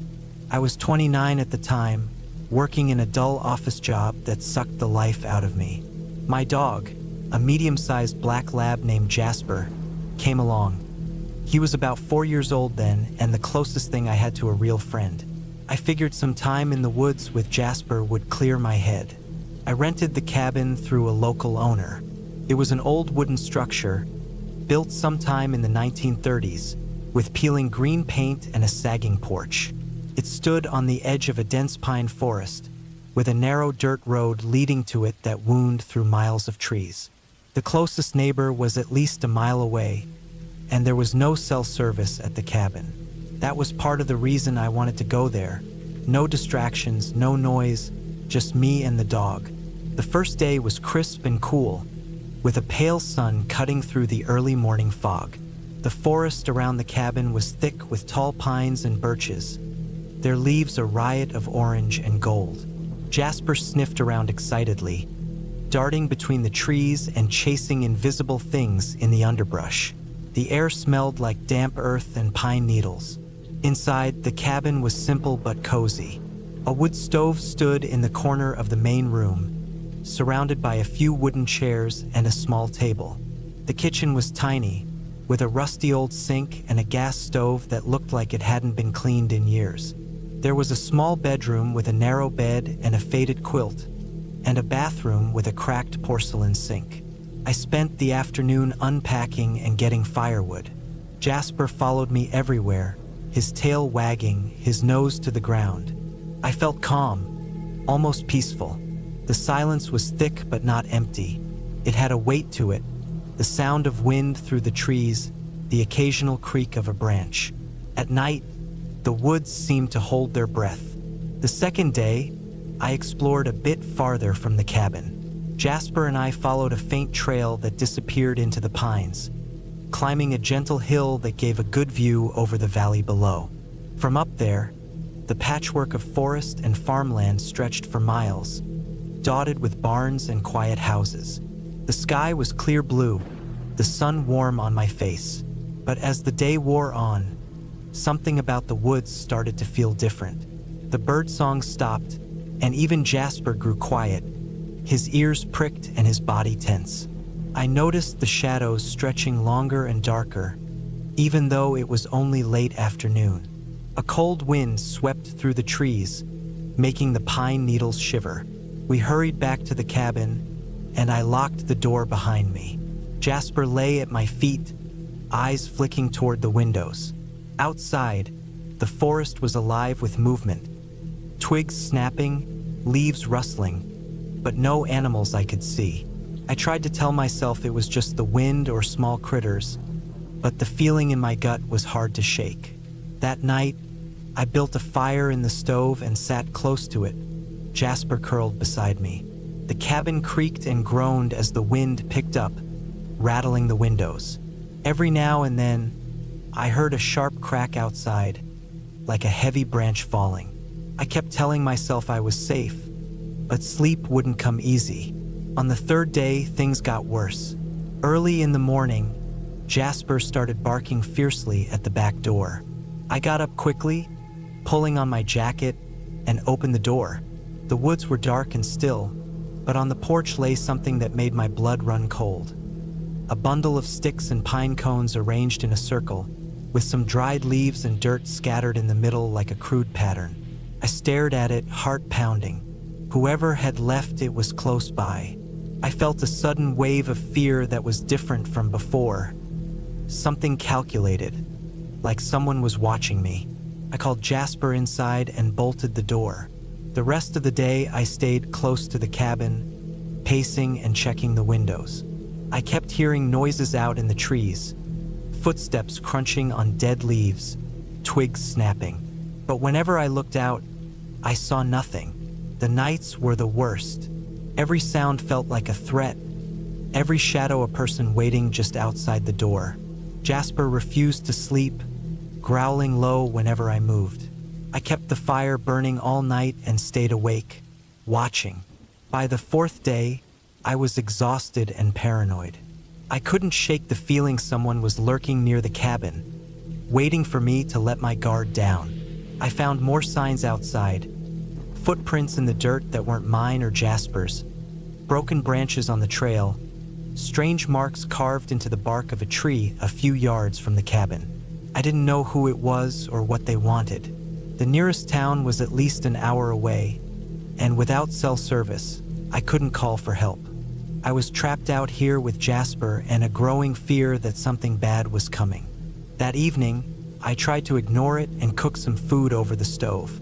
Jasper was restless, pacing and growling at the door again. Suddenly, a loud bang shook the cabin, like someone pounding on the walls. I froze, heart hammering. The banging came again, slow and heavy, then stopped. I didn't move. Jasper growled low in his throat. Minutes passed like hours.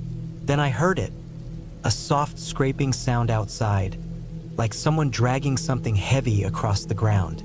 I grabbed a heavy metal flashlight from the table and crept to the window. Outside, the trees were black shadows, but I could make out a figure moving between the trunks. It was too dark to see clearly, but I could tell it was a man. Tall, wearing a dark jacket, and walking slowly around the cabin. I slammed the window shut and locked it, heart pounding so loud I thought Jasper would hear it too. I didn't know what to do. I was alone, scared, and trapped. The banging started again, louder and more urgent. Then the door handle rattled. I stood frozen, flashlight in hand, listening. After what felt like forever, the noises stopped. The figure disappeared into the trees. I waited until dawn, too scared to move. The next morning, I decided I couldn't stay. I packed up quickly, loaded Jasper into the truck, and took the dirt road back toward the main highway. As I drove away, I kept looking in the rearview mirror, half expecting to see someone following. I never went back to that cabin.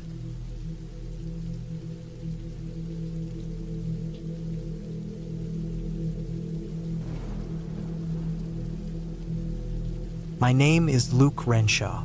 I'm 36 now, but this happened when I was 28. I was living in northern Idaho at the time, out near Priest River.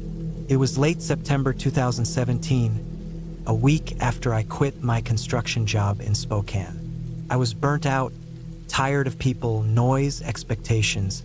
I wanted to be left alone for a while. I had this idea of building a small off-grid cabin on a piece of wooded land I bought from an older guy I met at a flea market the year before. The plot was just over 4 acres, all thick pines and damp soil, no utilities, about a 30-minute drive down a gravel road off the highway. No one else lived on that stretch, not even seasonal hunters. It was just remote enough to make you feel completely detached. I'd spent the summer slowly bringing in supplies, tarps, nails, hand tools, a propane stove, a water jug, canned food, a tarp tent for temporary shelter, and a portable solar panel that barely powered my phone or a flashlight. I kept most of the supplies in a plastic storage container I buried under a camouflage tarp near a large fir tree, in case someone stumbled across the place and got curious. I didn't want anything fancy, just a place to sleep, keep dry, maybe spend the winter if I could get the stove working. It was more about the process. I needed to do something with my hands. I needed to prove I could live with less. By the time that night came, I had the basic frame of the cabin up. For walls made of salvaged 2x4s, each about 8 feet tall, bolted to a plywood floor I'd leveled over gravel and stone. No windows yet, no insulation, and the roof was just thick plastic sheeting held down with rocks and bungee cords. It was drafty, but better than the tarp tent I had been sleeping in. It had rained all day hard, cold, early fall rain that soaked the forest and never let up. The kind that starts before you wake up and doesn't stop until long after dark. Everything was wet. My boots had taken on water hours before, and my hands were raw from hammering nails with wet gloves. I'd started building a little loft inside the cabin, just something elevated off the ground to keep my sleeping bag from the cold floor, but I didn't get far. By dusk, the clouds were heavy and low, almost greenish in the distance. Thunder kept rumbling. I could hear limbs cracking somewhere out in the trees, maybe from the weight of water. Around 6, I decided to stop working, eat something, and try to get some rest. I sat on a 5-gallon bucket inside the unfinished cabin, with the rain smacking down on the plastic roof, and opened a can of chili with my pocket knife. It was cold. I didn't care. My propane stove had stopped working the day before. Some leak I couldn't find. I hadn't had a warm meal in over 24 hours. The wind picked up. It didn't howl like in movies. It just pressed itself against the trees, made them sway and groan. The plastic over the roof kept flapping up at the edges. I set 2 heavy rocks at each corner to keep it from peeling back. I could already tell the corners were leaking. The floor was slick in places. I dried it with a flannel shirt, but it was useless. By nightfall, I lay on the loft I built from old pallets, wrapped in a damp sleeping bag, jacket still on. It was cold, not freezing, but cold enough that you could feel it in your bones. My little LED lantern gave off a soft yellow light, barely strong enough to see the beams above me. Then I heard something. At first I thought it was just more branches falling, maybe an animal moving through the brush. But the sound was too steady. It came from the north side of the cabin, the side that faced a slope leading down to a shallow creek. A dull thud, then another, like something was stepping in the mud, moving slowly. I told myself it was a deer, maybe an elk. They're curious sometimes. Maybe it had wandered close looking for food. I sat up and turned off the lantern. My heart was beating a little faster now, but I didn't panic. I waited. I listened. The rain muffled everything, but I could still hear it. A slow, careful crunching sound, maybe 20 yards out. Then silence. A full minute passed. Then the same sound again. Closer this time. Crunch. Stop. Crunch. Stop. I held my breath. There was no reason for someone to be out here. No trails, no cabins, no hunting until October. And even if it was someone lost, they would have called out, made noise. This was deliberate, quiet, I reached for my hatchet. I always kept it beside me when I slept. Not because I was afraid, but because it made me feel like I had some control out here. I gripped it in my right hand and stayed low. The footsteps stopped. I couldn't hear them anymore. Then came the sound of something brushing against the plastic wall of the cabin. A hand? A branch? Couldn't tell. But it wasn't the wind. It moved too slowly. Deliberate again. A single stroke, like someone dragging fingers across the sheeting. Then silence. I stayed frozen for what felt like 10 minutes. The rain kept coming, harder now, and I kept listening for movement, for anything. But whoever or whatever it was didn't make another sound. I didn't sleep that night. I stayed in the loft with the hatchet in my hand, eyes locked on the dark outline of the doorway I hadn't even built a proper door for yet. Just a hanging tarp, half soaked, flapping in the wind. Every now and then I thought I heard something, but it was probably just branches falling or the tarp stretching. My body was stiff and sore, but I didn't move. By morning, the rain had slowed to a mist. Everything outside looked like it was coated in silver fog. I stepped out, every muscle tense. There were prints in the mud. Not boots, not hooves, bare feet. I stared at them for a long time. They weren't small, maybe size 10 or 11, wide, deep in the mud, like someone had stood still watching the cabin for a while. I followed them for about 30 feet before they disappeared into the brush and vanished downhill toward the creek. No one should have been out here barefoot in that kind of weather. No one's sane anyway. I went back to the cabin and packed my bag. I didn't want to be there another night, but I didn't leave either.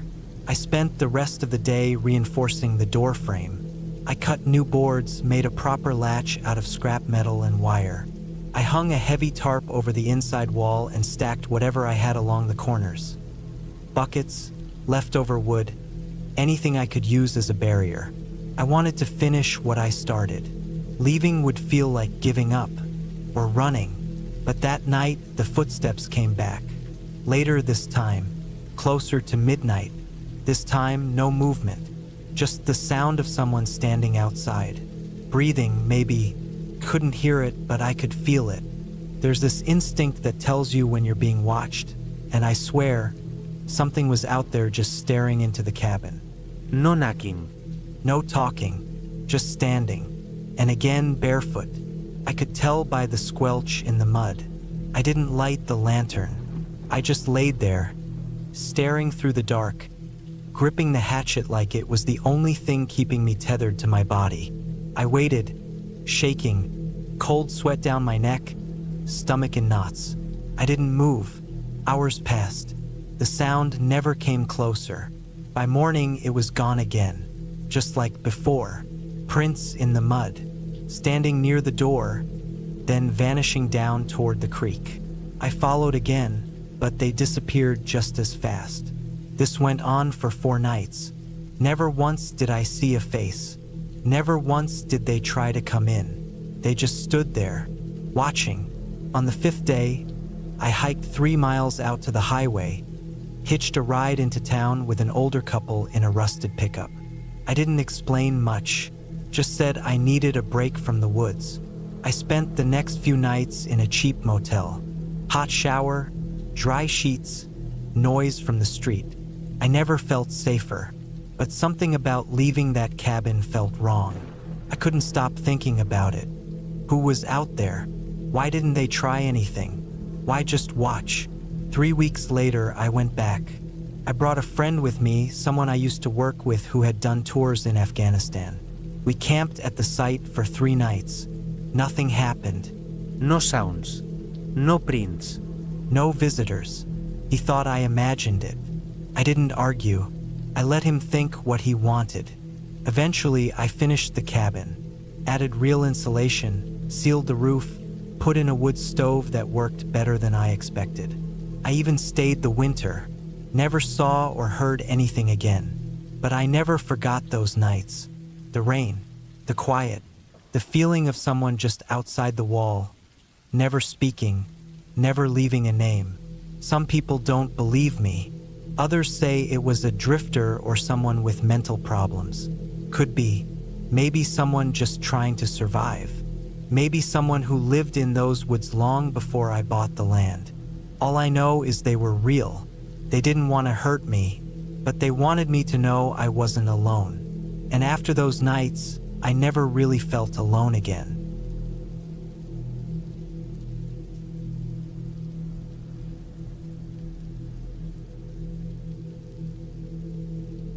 It was the autumn of 1997, a cold, quiet fall in northern Vermont. I was 24 years old at the time, tired of the noise and pressure of city life in Boston. I wanted to get away for a few days, just to clear my head and breathe some fresh air. I'd found a small cabin online, rented it for a long weekend. The place was deep in the woods near a tiny town called Edenbridge, a place so small you wouldn't find it on most maps. It was about a 4-hour drive from Boston, and the last hour was on a rough dirt road that twisted through dense forest. I remember feeling a strange mix of excitement and nervousness as I turned off the paved highway onto that bumpy trail. The cabin itself was old but sturdy, built mostly of rough-hewn logs and stone. It sat alone in a small clearing surrounded by tall pine trees, the kind that block out the sky and make the world feel smaller and quieter. The first thing I noticed when I pulled up was how still everything was. No birds sang, no wind moved the trees, just silence thick and heavy. It made my skin crawl a little, but I told myself it was normal for the deep woods. I stepped inside, dropping my bags on the wooden floor. The cabin smelled like damp wood and old smoke. There was a small wood stove in the corner, a kitchen with some rusty pots and pans, a bed with a thin mattress, and a table made from rough planks. The first day passed slowly. I unpacked, explored the little clearing outside, and collected some firewood. I noticed how the sun dipped quickly behind the trees, leaving the forest in shadow by late afternoon. I made a fire in the stove and cooked some canned soup. The warmth from the fire felt good, but it also made the cabin feel smaller, almost like a trap. I kept checking the windows, watching the dark trees just beyond the glass. At night, the forest around me was alive with strange sounds. I heard the rustle of leaves, the crack of twigs, and sometimes a distant animal howl that echoed through the cold air. I lay awake for hours, staring at the rough ceiling, listening to every little noise. The silence was overwhelming, almost unnatural. Felt like the woods were watching me, waiting for something.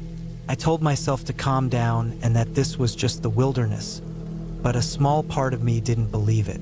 The next morning, I woke early and decided to hike the trail I'd seen on the map.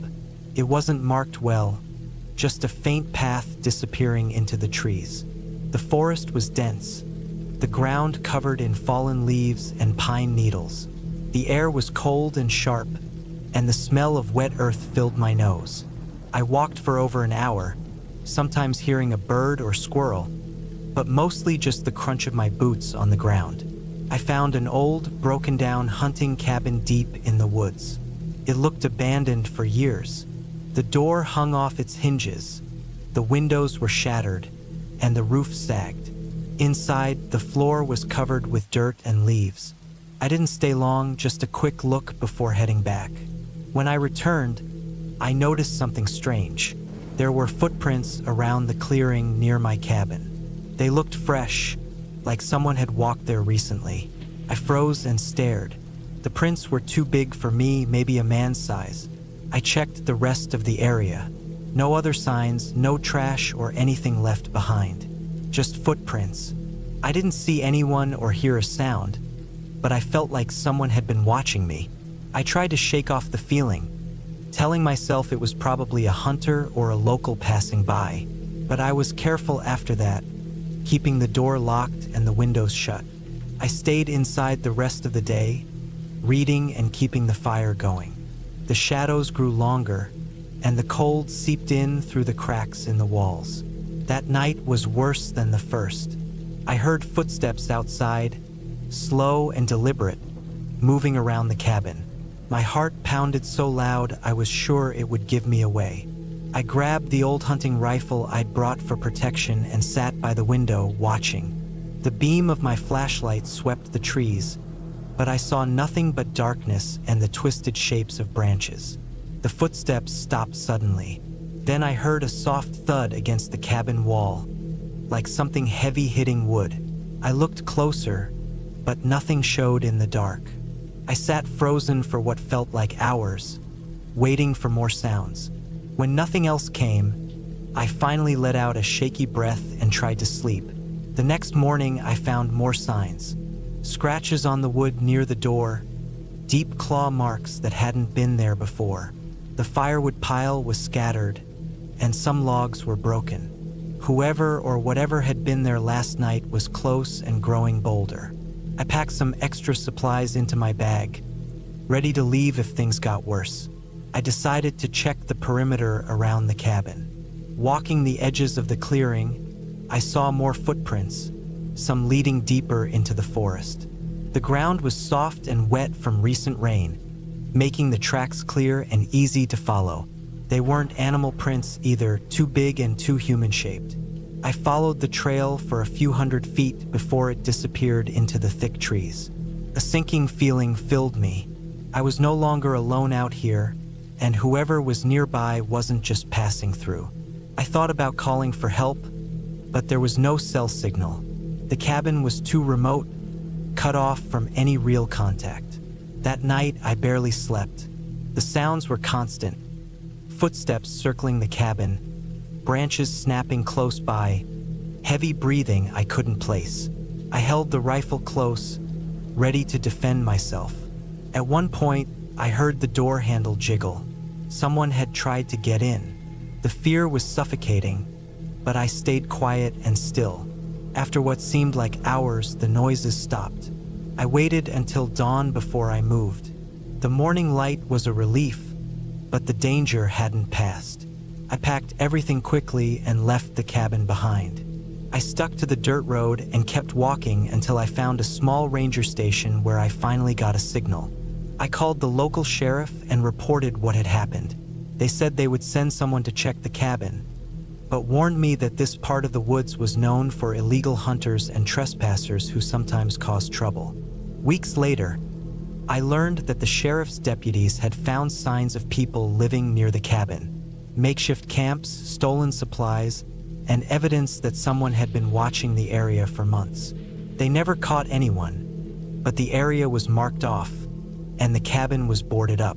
I never went back to Edenbridge. The experience stayed with me for a long time, a reminder that sometimes the scariest things aren't ghosts or monsters, just real people with real danger, hiding in the quiet woods, waiting for their chance.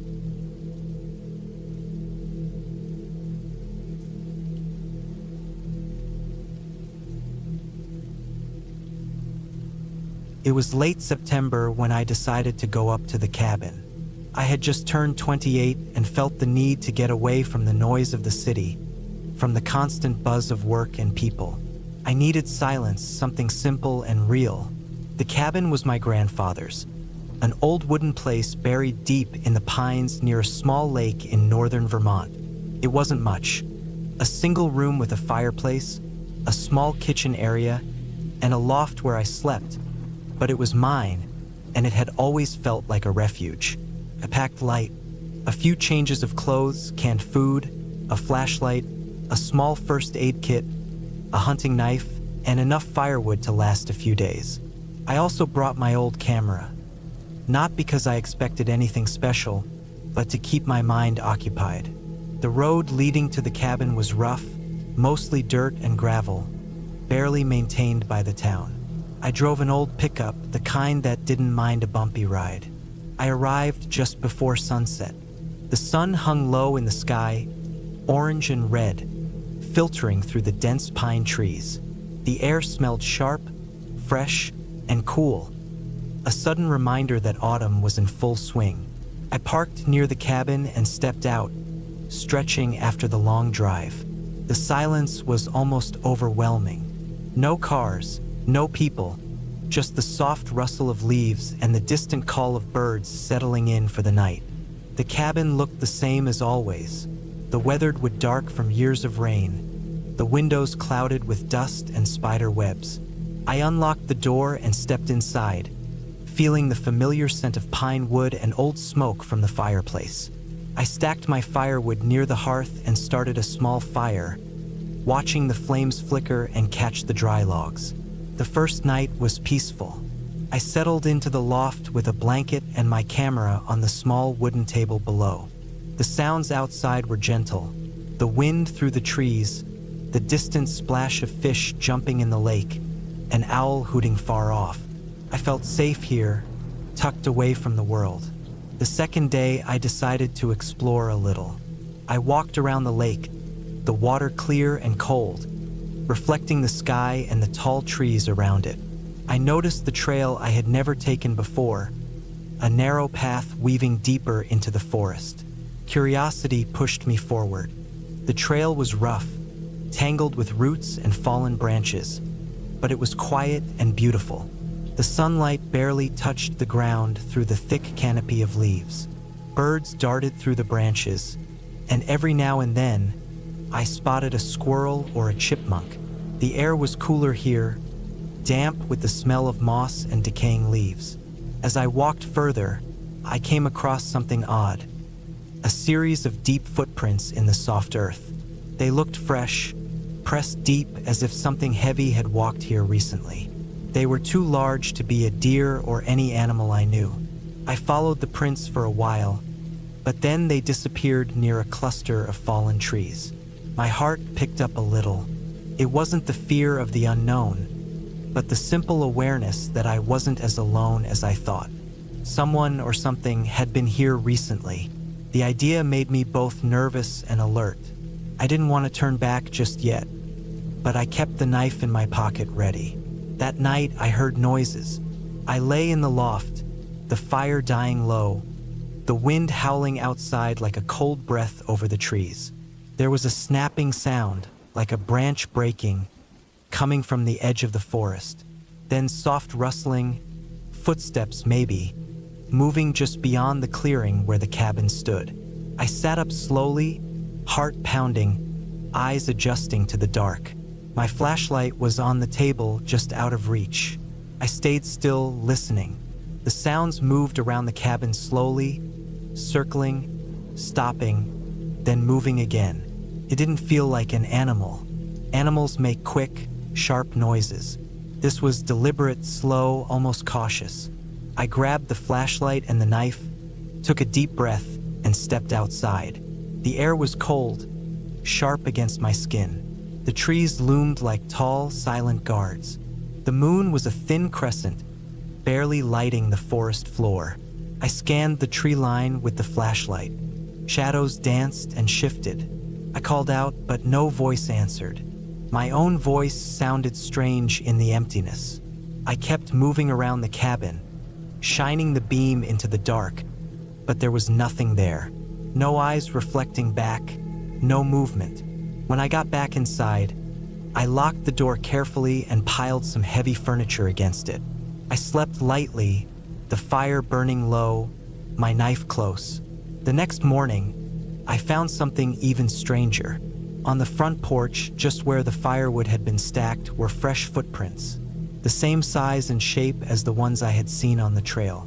They led away from the cabin toward the lake, then stopped at the water's edge. I felt a cold knot tighten in my stomach. It was clear whoever had been here had come close. Maybe had even watched me while I slept. But why? What did they want? I checked my camera and found something unsettling. On a photo I had taken by accident when setting the timer, there was a faint shape in the background near the tree line. It looked like a man, tall and thin, standing still and watching. The image was blurry, almost like a shadow, but there was no mistake. Someone had been there, and they had stayed long enough to be captured. I didn't say anything to anyone. I didn't want to tell my friends or family. It felt private, something I had to deal with alone. Over the next 2 days, I kept the fire going all night, and I didn't go far from the cabin during the day. I stayed alert, always checking the woods around me, always listening. The footprints appeared again, around the back of the cabin, near the trees, sometimes just outside the window. Each time they appeared, they seemed fresher, as if whoever was doing this was moving closer. I thought about leaving, but something held me back. Maybe it was stubbornness or the feeling that I couldn't just run. The cabin was mine, and I wasn't going to let some unknown presence push me out. On the fourth night, the sounds were worse. The wind had picked up, shaking the trees with violent gusts. The forest was alive with noise. Leaves scraping, branches snapping, the distant howl of a coyote. Then, closer, there were footsteps again, slow and heavy, moving all around the cabin. I sat in the dark near the fireplace, holding the knife in one hand and the flashlight in the other. I could hear the breath of the forest, the soft thuds of steps circling me, almost like a predator stalking its prey. But no eyes showed in the darkness. No shapes moved under the moonlight.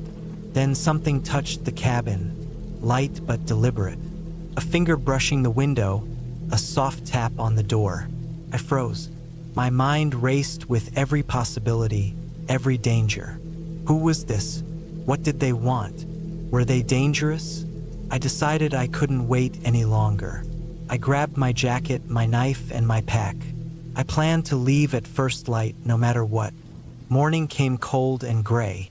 I lit a small fire, packed my things, and double-checked the cabin. The footprints were everywhere now, around the porch, circling the cabin like a warning. I felt eyes on me, even though I saw no one. I left the cabin door unlocked. Part of me hoped whoever had been there would follow me, but I didn't want to risk a confrontation. The drive back was tense. Every shadow by the roadside looked like a figure watching. Every sudden noise made me jump. I kept the windows up, the locks on, and the radio playing quietly. Back in town, I tried to forget the cabin and the strange presence I had felt. I told myself it was probably a hunter or someone else living rough in the woods, but something about it didn't sit right. No hunter would circle a cabin for days without approaching or announcing themselves. No hunter would leave footprints like a game, marking territory. I decided to check the local ranger station about the area around the cabin. The ranger told me no one had reported missing persons or anything unusual near the lake recently. The forests here were mostly empty except for hikers or fishermen, and none had noticed anyone suspicious. It didn't explain the footprints or the feeling of being watched. Weeks passed, and I slowly stopped thinking about the cabin. Work and life demanded my attention. But one day, a package arrived, no return address, just my name.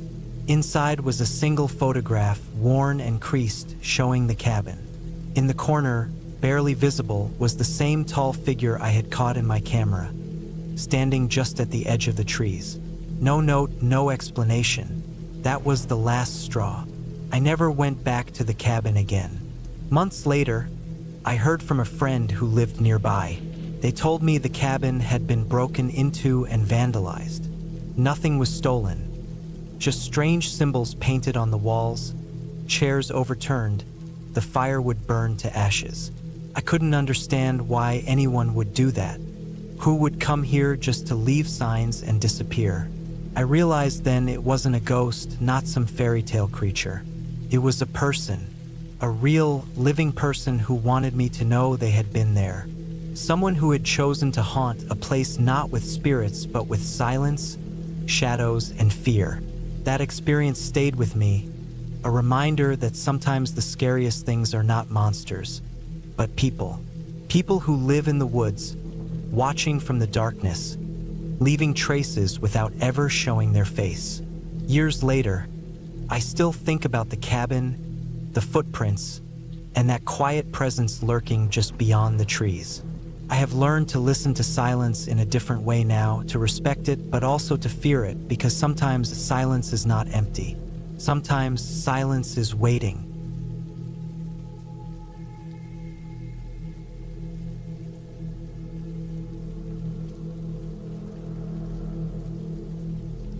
I remember the trip like it was yesterday, though it happened 2 summers ago. The year was 2023. I was 29 then, working as a project coordinator for a medium-sized software company in Northern Oregon. My boss, Mark, was in his late 40s, calm, serious, the kind of guy who kept his work and personal life separate. His grandma's old cabin was where we ended up that weekend, out in the dense woods near a small town called Elk Ridge, about a 2-hour drive from Portland. Mark had mentioned the cabin in passing months earlier. It wasn't the kind of place anyone would just casually rent. It belonged to his grandmother, who had passed away a few years before, and the property had been unused since. But Mark needed a break, and surprisingly, he invited me along. I wasn't about to refuse. We arrived late Friday afternoon.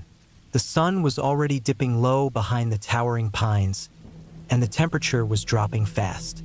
The gravel road leading to the cabin was narrow and uneven, lined with thick underbrush. I drove carefully, watching for sudden dips or roots pushing up through the dirt.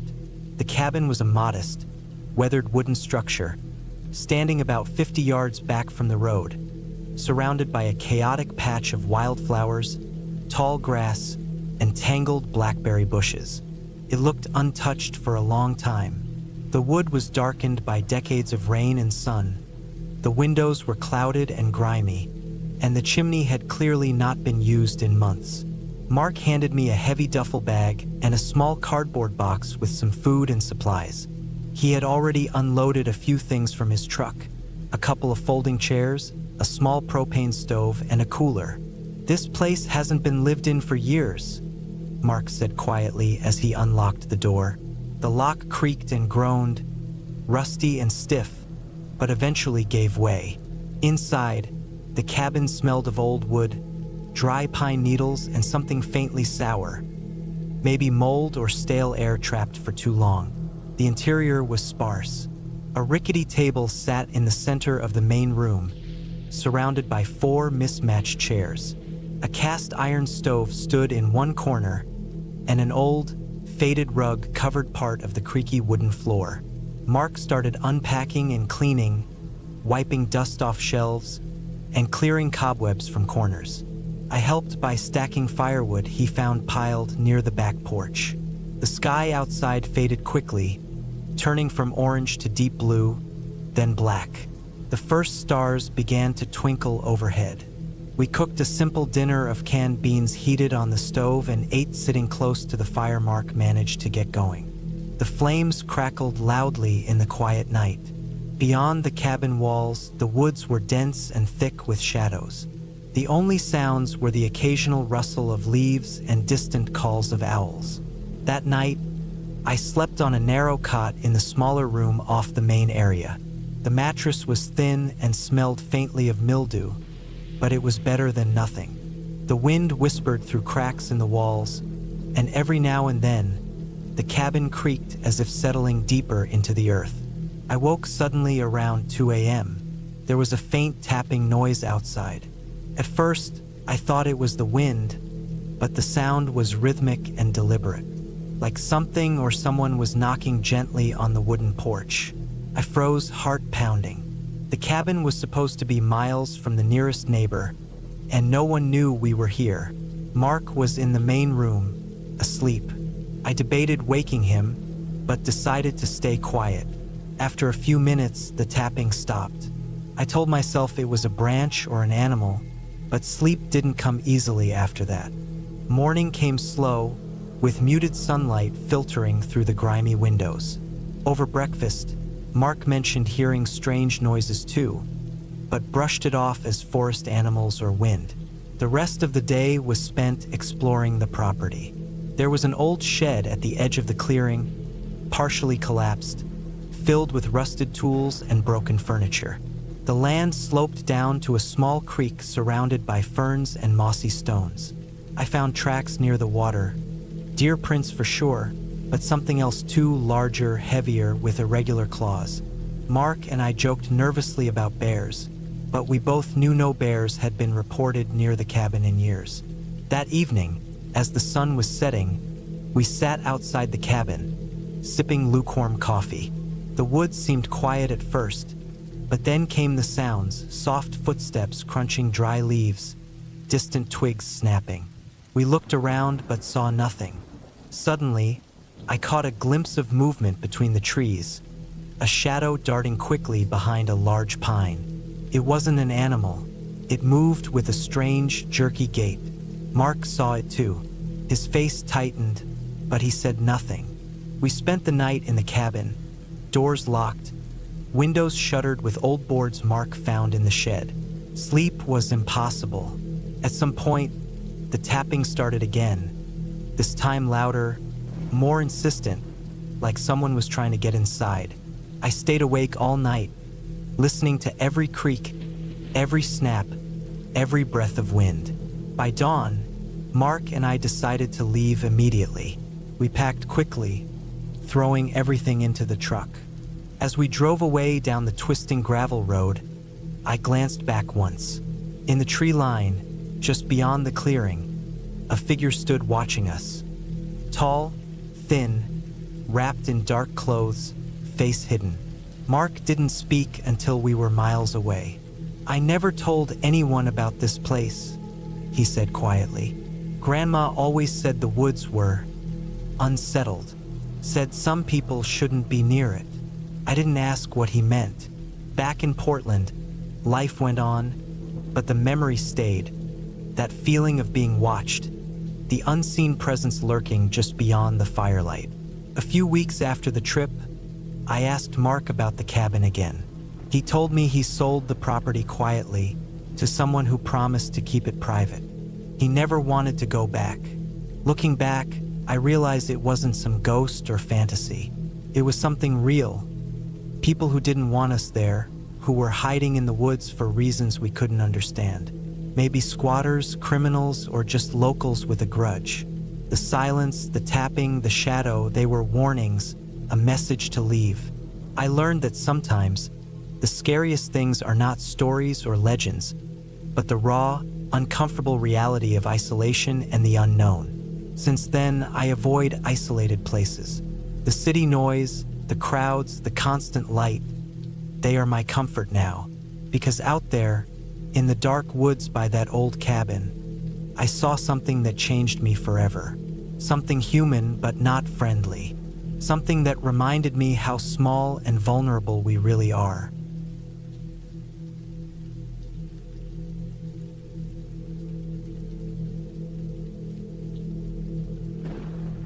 I was 38 years old when I decided to spend a long weekend hunting alone in the woods near Minocqua, Wisconsin. It was mid-November, 2021. I'd been hunting for years, mostly with my cousin or a buddy from work. But this time, I needed some space. My wife and I had been arguing over small things that added up, and I just needed to clear my head. I figured a quiet few days in the woods, with nothing but the cold and the trees, would help. It always had. My plan was simple. I'd drive up on a Thursday, hike into the woods where my uncle used to take me as a teenager, and stay in the old hunting cabin he left behind when he passed away. I'd stay until Sunday afternoon, just me, my .308 rifle, and a cooler full of food and beer. The cabin wasn't much. It was a one-room shack with a rusty tin roof, sitting a good 6 miles from the nearest road, reachable only by an old logging trail that hadn't been maintained in years. It had a wood-burning stove, a rickety cot, and a steel door that didn't always close right. There was no cell service out there. You could wave your phone around all day, and it wouldn't find a single bar. That was part of the appeal. I packed the essentials in my truck early that Thursday morning. Sleeping bag, propane camp stove, cans of soup, instant coffee, 2 gallons of water, extra batteries, headlamp, knife, lighter, tarp, and a few beers for the evenings. I made sure to bring a decent amount of ammo and checked that my rifle was sighted in before leaving home. By the time I pulled off the county road and turned onto the narrow gravel path that led to the trailhead, the sky was starting to dim. I parked the truck under some pine cover and locked everything up. From there, I hiked in with a 40-pound pack and my rifle slung across my shoulder. The hike took about an hour and a half. The air was sharp, filled with the smell of dry leaves and frozen soil. Snow hadn't fallen yet, but you could tell it wasn't far off. The forest was quiet, too quiet in that heavy kind of way where every step you take crunches like thunder. When I finally saw the cabin through the trees, I felt that little rush I always got. The roof had more rust than I remembered, and the wood siding looked like it hadn't seen a fresh coat of anything since my uncle died. But it still stood. I unlocked the door, shoved it open with my shoulder, and set down my gear. Dust hung in the air. A family of mice had clearly made themselves at home in one corner, but otherwise, it looked like it had the last time I saw it. Cold, empty, and waiting. I spent the rest of the evening sweeping, stacking wood inside, and lighting a fire in the stove. The inside warmed up fast once the flames got going. I heated up a can of soup, cracked open a beer, and sat on the cot in long underwear and wool socks, staring at the ceiling. No wife, no bills, no traffic. Just me and the forest. I fell asleep early, listening to the wind. The next morning, I was up before the sun. I drank instant coffee that tasted like chemicals, ate a granola bar, and headed out into the woods with my rifle. I'd staked out a small blind about a quarter-mile south of the cabin years ago, just a low wall of fallen logs with a good view of a game trail. I sat there most of the morning, saw a few deer tracks, but no movement. I stayed quiet, listened to the forest. Around noon, I headed back, made lunch, and rested a bit before going out again in the afternoon. Still nothing. The second night, it started snowing lightly. The wind picked up, and the temperature dropped fast. I stoked the fire before bed and put my boots near the stove so they'd be warm in the morning. As I lay in the cot, I heard something outside. First, I thought it was the wind, but it didn't sound like wind.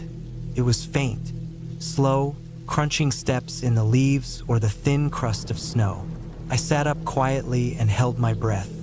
The steps paused, then continued. Maybe a deer, I thought, or a bear, though they'd usually be hibernating by now. I slipped out of my sleeping bag, grabbed the rifle, and moved to the door.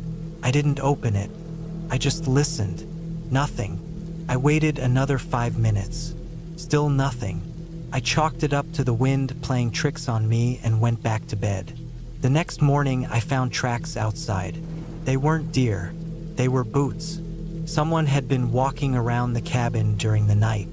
The tracks came from the trees, circled the cabin, then went off east, deeper into the woods.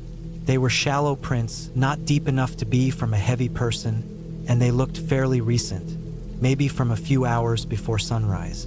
My first thought was that maybe someone else was out here hunting, but I hadn't seen another truck at the trailhead, and this cabin was far off any trail. You wouldn't just stumble onto it unless you knew where to look. That day, I stayed near the cabin. I didn't go out to hunt. I kept the rifle loaded and close. Every time a squirrel darted across the leaves or a tree branch snapped, I jumped. Around mid-afternoon, I took a walk in a small loop around the cabin, looking for more tracks. I found none. That night, I locked the door as best I could and pushed the cot against it. I barely slept. Every sound made me hold my breath. Around 3 a.m., I heard it again. The crunch of snow. A slow, deliberate step. Then another. And then tapping. Not on the door. On the wall. 3 soft taps, then silence. I stayed in bed, holding the rifle across my chest, staring into the dark, listening. Nothing followed. Just the wind again. When daylight came, I checked outside. More boot prints. Same size. They came from the trees again and led right up to the wall by the stove, then disappeared back into the woods. Whoever it was hadn't tried to break in. They hadn't left anything. They just walked up and tapped the wall. For what? A joke? A threat? I made the decision right then to pack up and head out early. Screw the last night. I could be home by evening. I boiled water for coffee, shoved everything into my pack, and opened the door just as the wind shifted. More tracks, fresh ones. This time there were 2 sets of boot prints. They weren't from last night. They hadn't been there earlier when I checked. These were newer. One set was coming toward the cabin, the other going away, both from the same direction as before. The prints were tight together, as if whoever made them had been walking slowly, carefully, watching. I stepped back inside, heart pounding, and shut the door. I didn't have a phone signal, but I carried a GPS beacon with an SOS feature. It wasn't meant for this kind of thing, usually for injuries or if you got lost, but I activated it. The signal would go out by satellite. I didn't know how long it would take for someone to respond, or if anyone would at all, but it was the only option I had. I wasn't about to hike 6 miles with 2 strangers possibly nearby and no clue what they wanted. I stayed in the cabin all day, rifle across my knees, waiting. At some point in the late afternoon, I heard a helicopter, just faintly in the distance. I ran outside and waved my orange vest like a lunatic. The helicopter passed overhead, circled once, then hovered briefly over the clearing near the cabin. I saw someone in the side door wave back. An hour later, a pair of forest rangers arrived on foot. I nearly cried when I saw them. They walked me out, both of them armed. As we moved along the trail, one of them mentioned that 2 men had been reported missing in the area 2 weeks ago. Poachers, probably, known to be dangerous, not local. Their truck had been found burned near a trail about 10 miles from here. When we got back to my vehicle, they told me not to return to the cabin for a while. They'd sweep the area and post signs, but honestly, they said, there were too many miles of forest to patrol every inch. If someone didn't want to be found out here, chances were they wouldn't be. I haven't been back to the cabin since. I still hunt, but never alone now, and never that deep in the woods. Not because I'm afraid of animals, not because I'm afraid of getting lost, but because somewhere out there are people who walk in circles around cabins. People who don't speak, don't steal, don't break in, but just stand in the dark, waiting. And I don't ever want to find out what they were waiting for.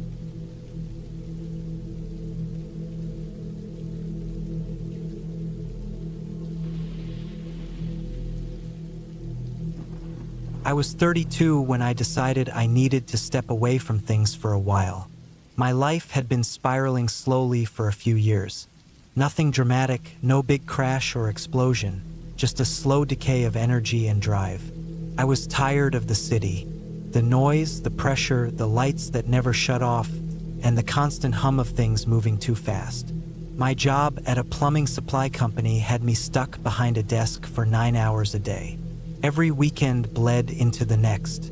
I barely talked to anyone anymore. Felt like I was wearing someone else's skin. That fall, I took a month off work, cashed out some vacation time, and drove out to a farm property my uncle had left me after he passed. I hadn't been there since I was a kid. It sat out in northeast Iowa, way off the main roads, about 20 miles outside Decorah. My uncle used to grow corn and keep a few cows, but by the time he died, the place was mostly empty. I remembered the fields being big and open, and the cabin he built himself back in the 80s still stood at the edge of the woods. It wasn't big, just a one-room place with a tiny bathroom and a rusted-out generator for power. I figured it'd be the perfect spot to shut everything out for a while. I got there in early October. The trees were already starting to turn, and the wind had that sharp smell in it that told you winter wasn't far off. The gravel road leading in was worse than I remembered. Deep ruts and washouts forced me to crawl my old Subaru along at walking speed. When I finally broke out of the tree line and saw the cabin sitting there in the middle of a clearing, I felt a kind of relief I hadn't felt in years. No cell towers, no cars, just wind in the trees and the crunch of dry leaves under my boots. The first couple days were spent cleaning the place up. It had been sitting for years, and dust coated everything. There were mouse droppings in the drawers, spider webs in every corner, and a faint sour smell that never really went away.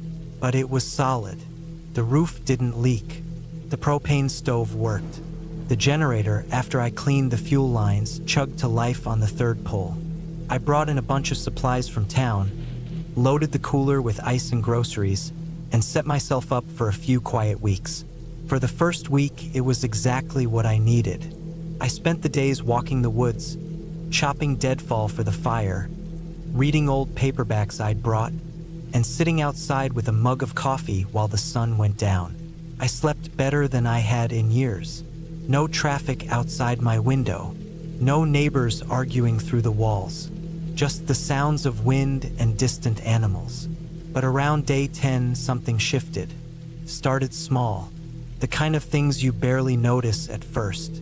I woke up one morning and found a set of boot prints in the dirt behind the cabin. I figured they were mine, but they looked too fresh. The dew hadn't even dried yet. Still, I brushed it off. The mind plays tricks, especially when it's been rewiring itself from overstimulation. I told myself I probably walked around there the night before and just forgot. Then I started noticing small changes around the property. I'd stack wood one way, and the next day it'd be slightly off. Not in a big way, just shifted enough that I knew I hadn't done it. One morning, I found the lid to the generator fuel can open. I always closed it tight out of habit. Another morning, a chunk of deer meat I'd left hanging to dry was gone, and the hook it was on was swinging slightly. I told myself a coyote or raccoon probably got it, but there were no drag marks. No fur. No prints. The closest neighbor was probably 5 miles away through thick timber and rolling hills. There weren't even power lines that far out. If someone was wandering around my cabin, they were either lost, drunk, or they meant to be there. By the end of the second week, I started keeping my shotgun nearby. It wasn't loaded, just a comfort thing at first. I kept telling myself I was being paranoid, but something didn't feel right. I started checking the doors twice before bed, locking the windows even though I didn't think I needed to. I slept lighter, waking up at the smallest sound outside. One night, around 3 in the morning, I heard footsteps on the porch. I was awake already, lying in bed with my eyes closed, trying to calm my racing thoughts. When I heard the boards creak under someone's weight, I froze. The kind of freeze where you hold your breath, afraid even your heartbeat will give you away. They weren't heavy steps, slow, one at a time, maybe 2 or 3 paces, then nothing. I reached out and grabbed the shotgun, keeping still. I didn't move for almost 20 minutes. I didn't hear anything else. No footsteps leaving. No animal sounds. Just that deafening silence. I finally worked up the nerve to get up and look out the window, but the porch was empty. Still, I didn't sleep the rest of that night. The next morning, I found a small scratch on the cabin door. It was shallow, maybe 2 inches long, like someone had dragged a nail or a knife tip across the wood. That's when I finally loaded the shotgun. I kept it next to the bed after that. Over the next few days, things escalated. I set up some tripwire around the back trail that led through the woods. Nothing dangerous, just an old fishing line tied between trees that would snap if something big enough passed through. 3 times I found it broken in the morning. No wind could have done that. No falling branches. Something or someone was moving around out there at night. On the 19th day, I went to check one of the old storage sheds near the edge of the clearing. It had been locked since I got there, and I hadn't bothered to open it until then. When I cut the padlock and pulled the door open, I found a pile of old tools, a rusted push mower, some plastic sheeting, and a crate of jars filled with cloudy liquid. But what made me pause was a section of dirt in the corner that looked freshly disturbed. Not obvious, just slightly higher than the rest of the floor. I grabbed a shovel and poked at it. About 2 feet down, I hit something solid. It was an old oil drum, half buried, with the lid loosely sitting on top. When I pried it open, the smell hit me first. Acrid, foul, like old meat and chemicals. Inside were scraps of stained cloth, some bones, Small ones, probably animal, and something that looked like a plastic doll's head. But when I looked closer, it wasn't plastic. It was too realistic. The skin texture, the hair. I dropped the lid and stumbled back, almost throwing up. I don't know if it was human. I didn't want to know. I covered it back up, locked the shed again, and walked straight back to the cabin. I packed a small bag, grabbed the shotgun, and loaded it fully. That night, I didn't sleep. The next morning, I went to leave. That's when I noticed the tires on my Subaru had been slashed. All four. Clean cuts. Not a blowout. Not age. Straight knife slashes. Deep. I stood there for a long time, staring at the car. My heart was beating so hard I could feel it in my teeth. I wasn't alone. I hadn't been alone for days. Whoever was out there had been watching me. Waiting. There was no cell service out there. I'd been fine without it before, but now I was stranded.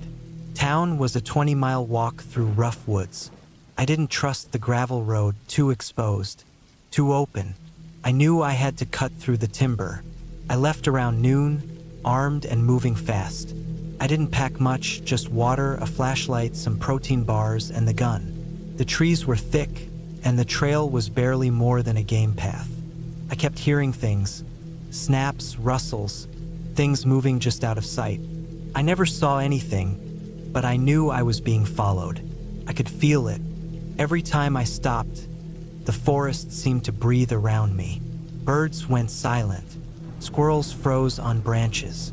Once, I caught a shape moving behind a log 50 yards away, but it slipped out of sight too fast to make out. By sunset, I was still 10 miles out. I decided to find high ground and make camp. I picked a rocky hill with a view down the valley and hunkered under a tree, shotgun across my lap. I didn't light a fire. I didn't eat. I sat in the dark, listening. I heard movement on and off through the night. Dry leaves crunching, a twig breaking, but nothing got close. When dawn broke, I moved again. My legs were shaking. I hadn't slept. I hadn't eaten. I kept moving, driven by pure fear. By noon, I finally hit the edge of the forest and saw the highway beyond the fence line. I staggered down the embankment, flagged down a delivery truck, and begged the driver to take me to town. He didn't ask questions, just nodded and let me in the cab. I reported everything to the sheriff's office. They sent a couple deputies out to the cabin. They found the oil drum. They found the slashed tires. They also found signs of someone else living in the woods nearby. An old tent, rotting food, a pile of used clothes, and a butchered deer carcass hung in the trees. But no person.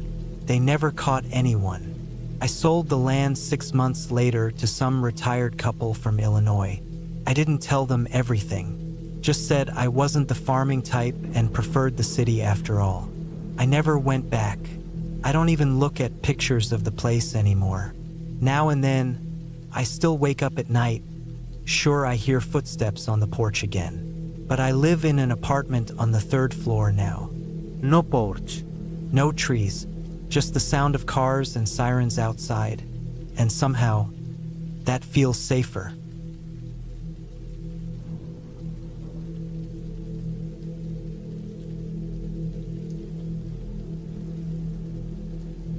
I was 34 that summer.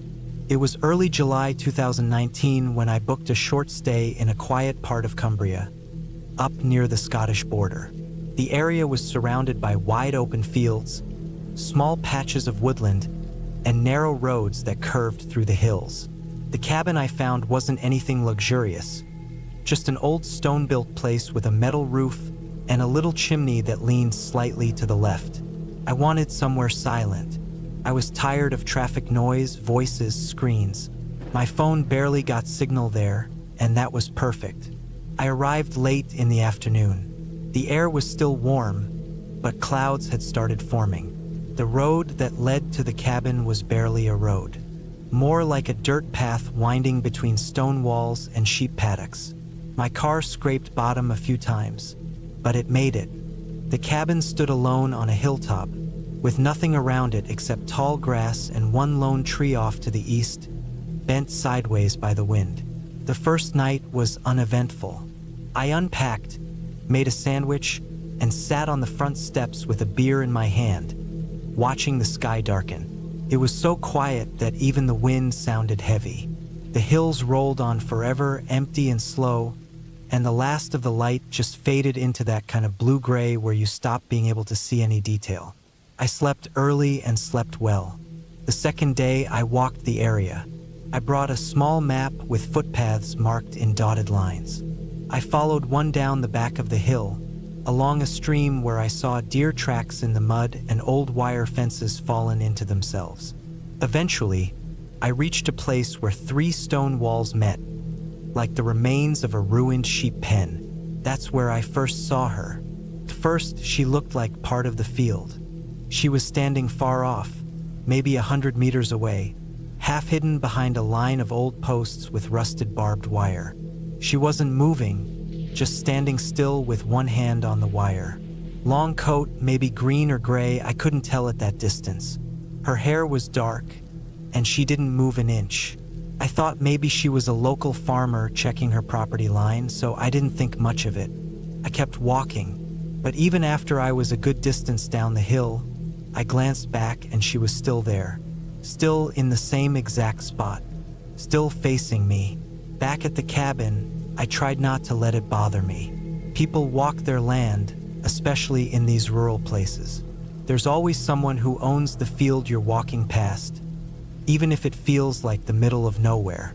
I ate, read a bit, and later in the evening, as I was heading out to use the outhouse behind the cabin, I noticed something odd. There were fresh footprints in the dirt behind the structure. Not shoe prints, bare feet. They were small, almost child-sized, but the toes looked wrong. Too long. The heel was sunken deep, like the person had stood still for a while. I looked around the area, checked the grass and the slope leading up to the path, but found nothing else. I told myself maybe they were just old prints, maybe distorted by the rain or the soil. That night, I had trouble sleeping.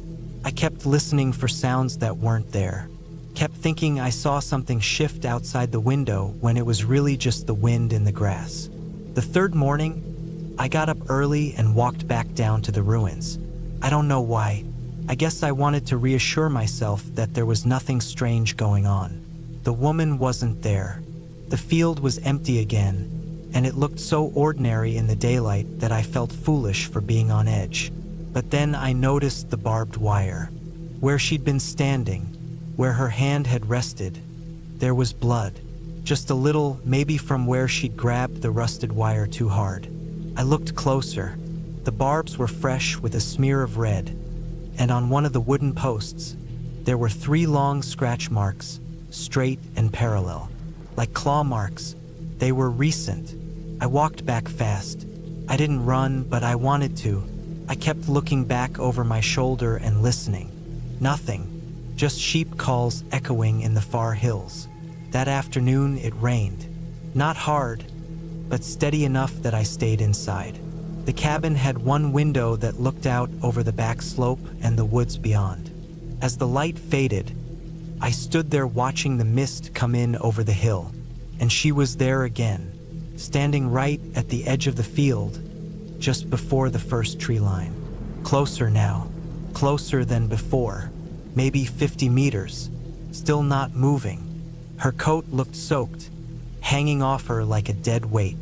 Her hands hung low at her sides, and I saw now that one of them was wrapped in what looked like fabric, white stained red. She didn't come closer. She just stood there. I closed the curtain. I didn't sleep that night. I kept the lights on and sat in the corner near the fireplace. I didn't hear anything. Nothing knocked. Nothing creaked more than usual. But when I finally worked up the nerve to look out the window again just after sunrise, she was gone. I told myself the cabin was probably on the edge of someone's property. Maybe a neighbor with a mental illness or just someone lonely. But something about the way she didn't move, something about how she just stared without blinking, if she even blinked, kept me from relaxing.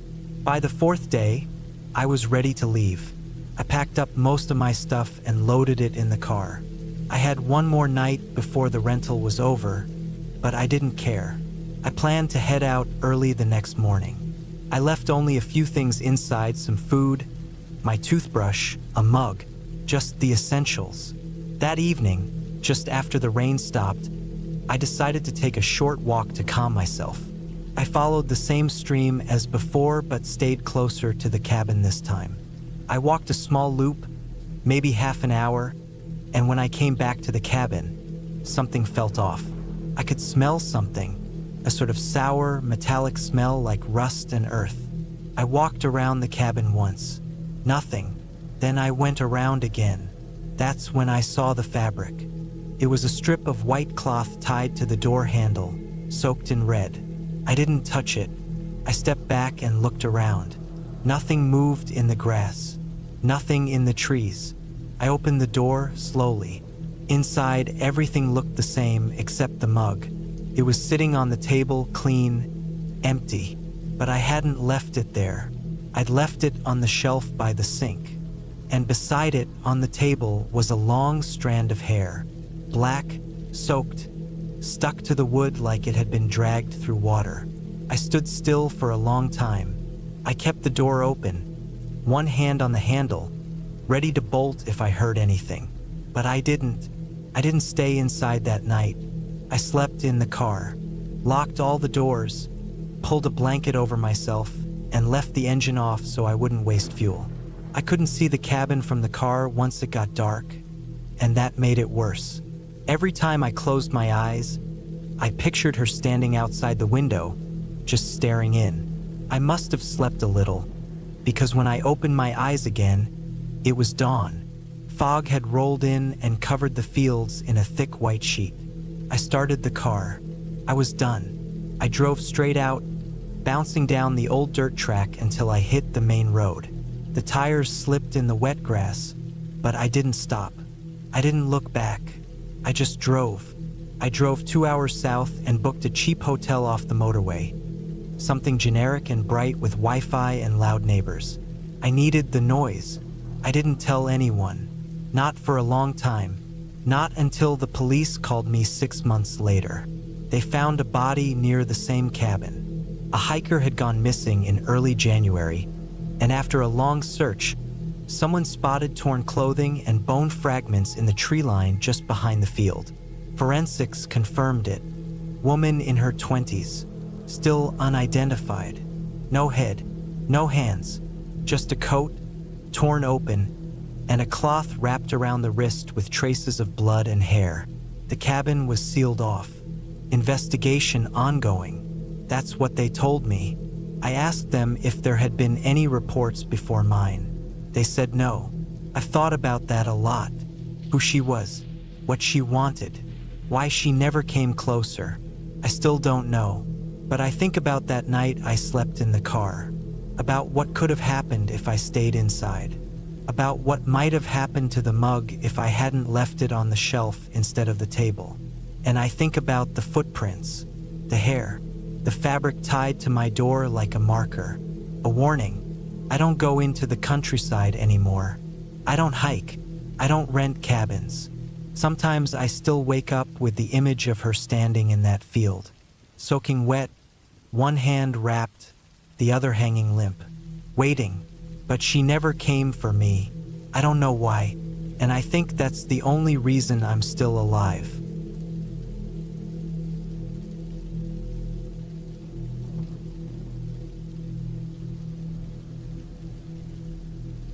I was 32 when I decided to leave the city behind for a while. This was late December of 2022. I'd been working for nearly a decade at a mechanical engineering firm in Pittsburgh, and between the constant deadlines, noise, and daily grind, something in me just burned out. My girlfriend had just left me a month earlier. I didn't fight it. I think I understood why. I was becoming someone I didn't even like being around.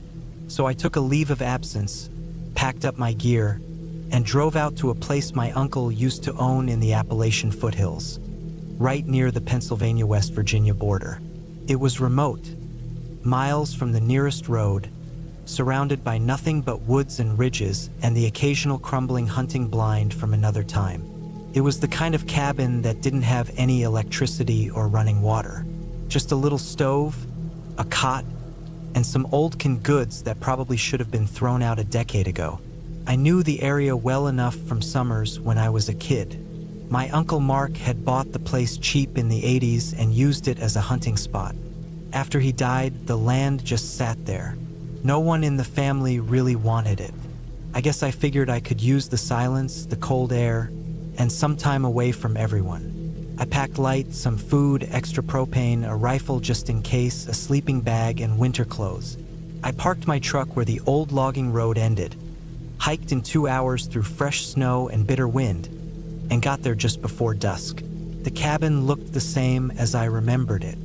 Weather-beaten pine walls, moss on the roof, a little chimney that was still intact. There was a half-collapsed shed next to it and a rusted-out barrel that once held firewood. The door was stiff on its hinges but opened fine. The air inside was stale and dry. A few old beer cans, rat droppings in the corners, but nothing too bad. I aired it out, swept a bit, and started a fire in the stove. The first few nights were exactly what I'd hoped for. Dead quiet. No fones, no bus, no e-mails. I read old books by flashlight, made simple meals, sat outside during the day and just listened to the wind through the trees. At night, I kept the fire going, wore 3 layers, and stayed tucked in the sleeping bag. It got down to about 10 degrees most nights, colder when the wind picked up. I started waking up around 3 a.m. every night, which I figured was just part of being out there. My body wasn't used to the pitch-black dark and the silence. But even in that quiet, I began to notice faint sounds outside. At first, it was subtle, just creaking trees, snow shifting off branches. Then I heard crunching footsteps, more than once. I kept telling myself it was probably deer, maybe even a bear, though it was late in the season for that. Still, something about the way the steps came and stopped felt off. There was no real pattern, just the sound of weight pressing into the snow. Then silence. Sometimes it was close, sometimes further out. A few nights it happened right around 3:20 a.m. I started checking my watch. One night, I finally grabbed the rifle and stepped out onto the porch. It was around that time again, 3:20 or so. The fire was dying inside, and I'd been laying there listening to the same slow crunching. I stood on the porch with my breath fogging up in front of me, my boots on the frozen planks, and my hands cold on the rifle. Nothing moved at first, just the trees and the wind hissing through the bare branches. Then I saw something about 20 yards out. A figure. It was hunched, not quite standing tall, moving slow across the slope behind the cabin. Not walking like a man, more like dragging a leg. The shape was thin, the head slightly cocked to the side. It moved in short bursts, stopping every few steps. I didn't call out. I didn't want to. I didn't want to hear anything back. Instead, I raised the rifle, not aiming directly, but just in case. The figure didn't turn or flinch. It kept on slowly moving through the trees, finally slipping out of sight behind a ridge. I stood out there for a long time after that, long enough that my toes went numb. Finally, I went back inside and stoked the fire again, sitting with my back against the wall and the rifle beside me. By morning, I convinced myself it was a hunter, someone trespassing, maybe drunk, maybe hurt. There were no fresh tracks by the time the sun came up, though, which made no sense. I even walked the slope where I'd seen it. No prints, just wind-blown snow, smooth and unbroken. I didn't sleep the next night, or the one after that. On the 4th night, it got worse. I'd gone to bed early that evening. The cold was deep in my bones. Around 2:45 a.m., I heard something new, not footsteps. It sounded like an animal, but not quite. Something shuffling in the snow. Then it made this strange throat sound, low, almost like someone trying to clear their throat, but deeper. Wet, I was fully awake then, heart racing. I sat up, gripped the rifle, and stared at the door. Then came the tapping. Not knocking, tapping. Fingernails. Slow. Deliberate. Just 1 or 2 taps at a time. I couldn't tell if it was on the door or the sidewall. My stomach turned over. I waited. Then nothing. 15 minutes later, I opened the door and stepped out again. No footprints. No animal. Just dead stillness. By morning, I'd made up my mind to leave. The whole place felt different now. The air was heavier. Couldn't eat. I was too wired to relax. It wasn't peaceful anymore. Felt like being watched. Like someone was just beyond the trees, always there. I packed most of my gear and waited for first light. But just before sunrise, heavy snow started falling. Fast. The kind that blinds you in minutes. I knew I wouldn't be able to hike out in that. Not without risking getting lost or hurt. So I stayed one more day. Just one more. That day, I didn't go outside at all. I kept the fire going. I read, but I didn't absorb any of it. I sat facing the door, trying to calm myself down, telling myself nothing had happened, that it was just isolation playing tricks on me. That night, everything came to a head. It was cold, below 0 by then. I wrapped up in my sleeping bag and coat and tried to shut my eyes. I must have dozed off around midnight. I woke up to the door slowly creaking open. Just the sound of old hinges, slow, groaning. I didn't move. I pretended I was still asleep, one hand under the sleeping bag clutching the rifle. The door creaked wider, inch by inch, then stopped. The cold rushed in. I felt it instantly on my face. Something stepped inside, light, almost careful. One step, then another, then it paused. I held my breath, eyes barely open. It stood there, right near the stove. I could barely see the outline in the faint glow from the firelight. It was taller than I expected. Not a deer, not a bear, not any animal, but not moving like a person either. Then it crouched. That motion, it bent down in this jagged, awkward way like it didn't know how knees worked. Put its hands near the coals in the stove, like it wanted the heat. I saw fingers, long, too long, dirty, nails blackened. It didn't say anything. It didn't breathe heavy. It just squatted there, warming its hands. I stayed still. My chest ached from holding my breath.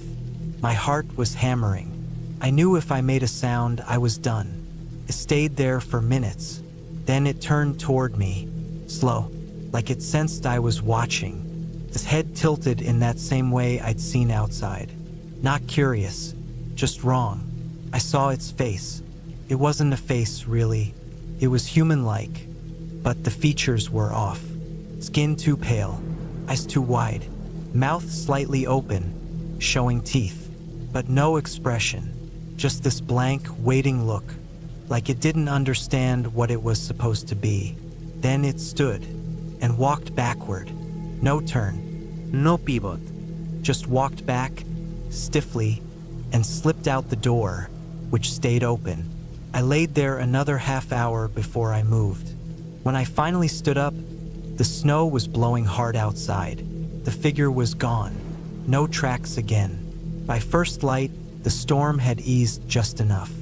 I left everything behind except the rifle and my keys. I made that 2-hour hike in just over 1. My legs ached. My lungs burned. I never looked behind me. I got to the truck, half buried in snow. Took another 30 minutes to dig it out and get it started. I didn't stop driving until I was back in Pittsburgh. It's been over a year since that winter. I haven't been back to the cabin. I don't plan to. I've told myself every version of the story there is. That it was a squatter, a hallucination, someone with a mental illness lost in the woods. But none of that explains what I saw. The movements, the silence, the fact that nothing left tracks, that it knew where I was sleeping. I've heard the word skinwalker thrown around, some Navajo legend or something, but I don't believe in that stuff. Not really. All I know is that something lived in those woods.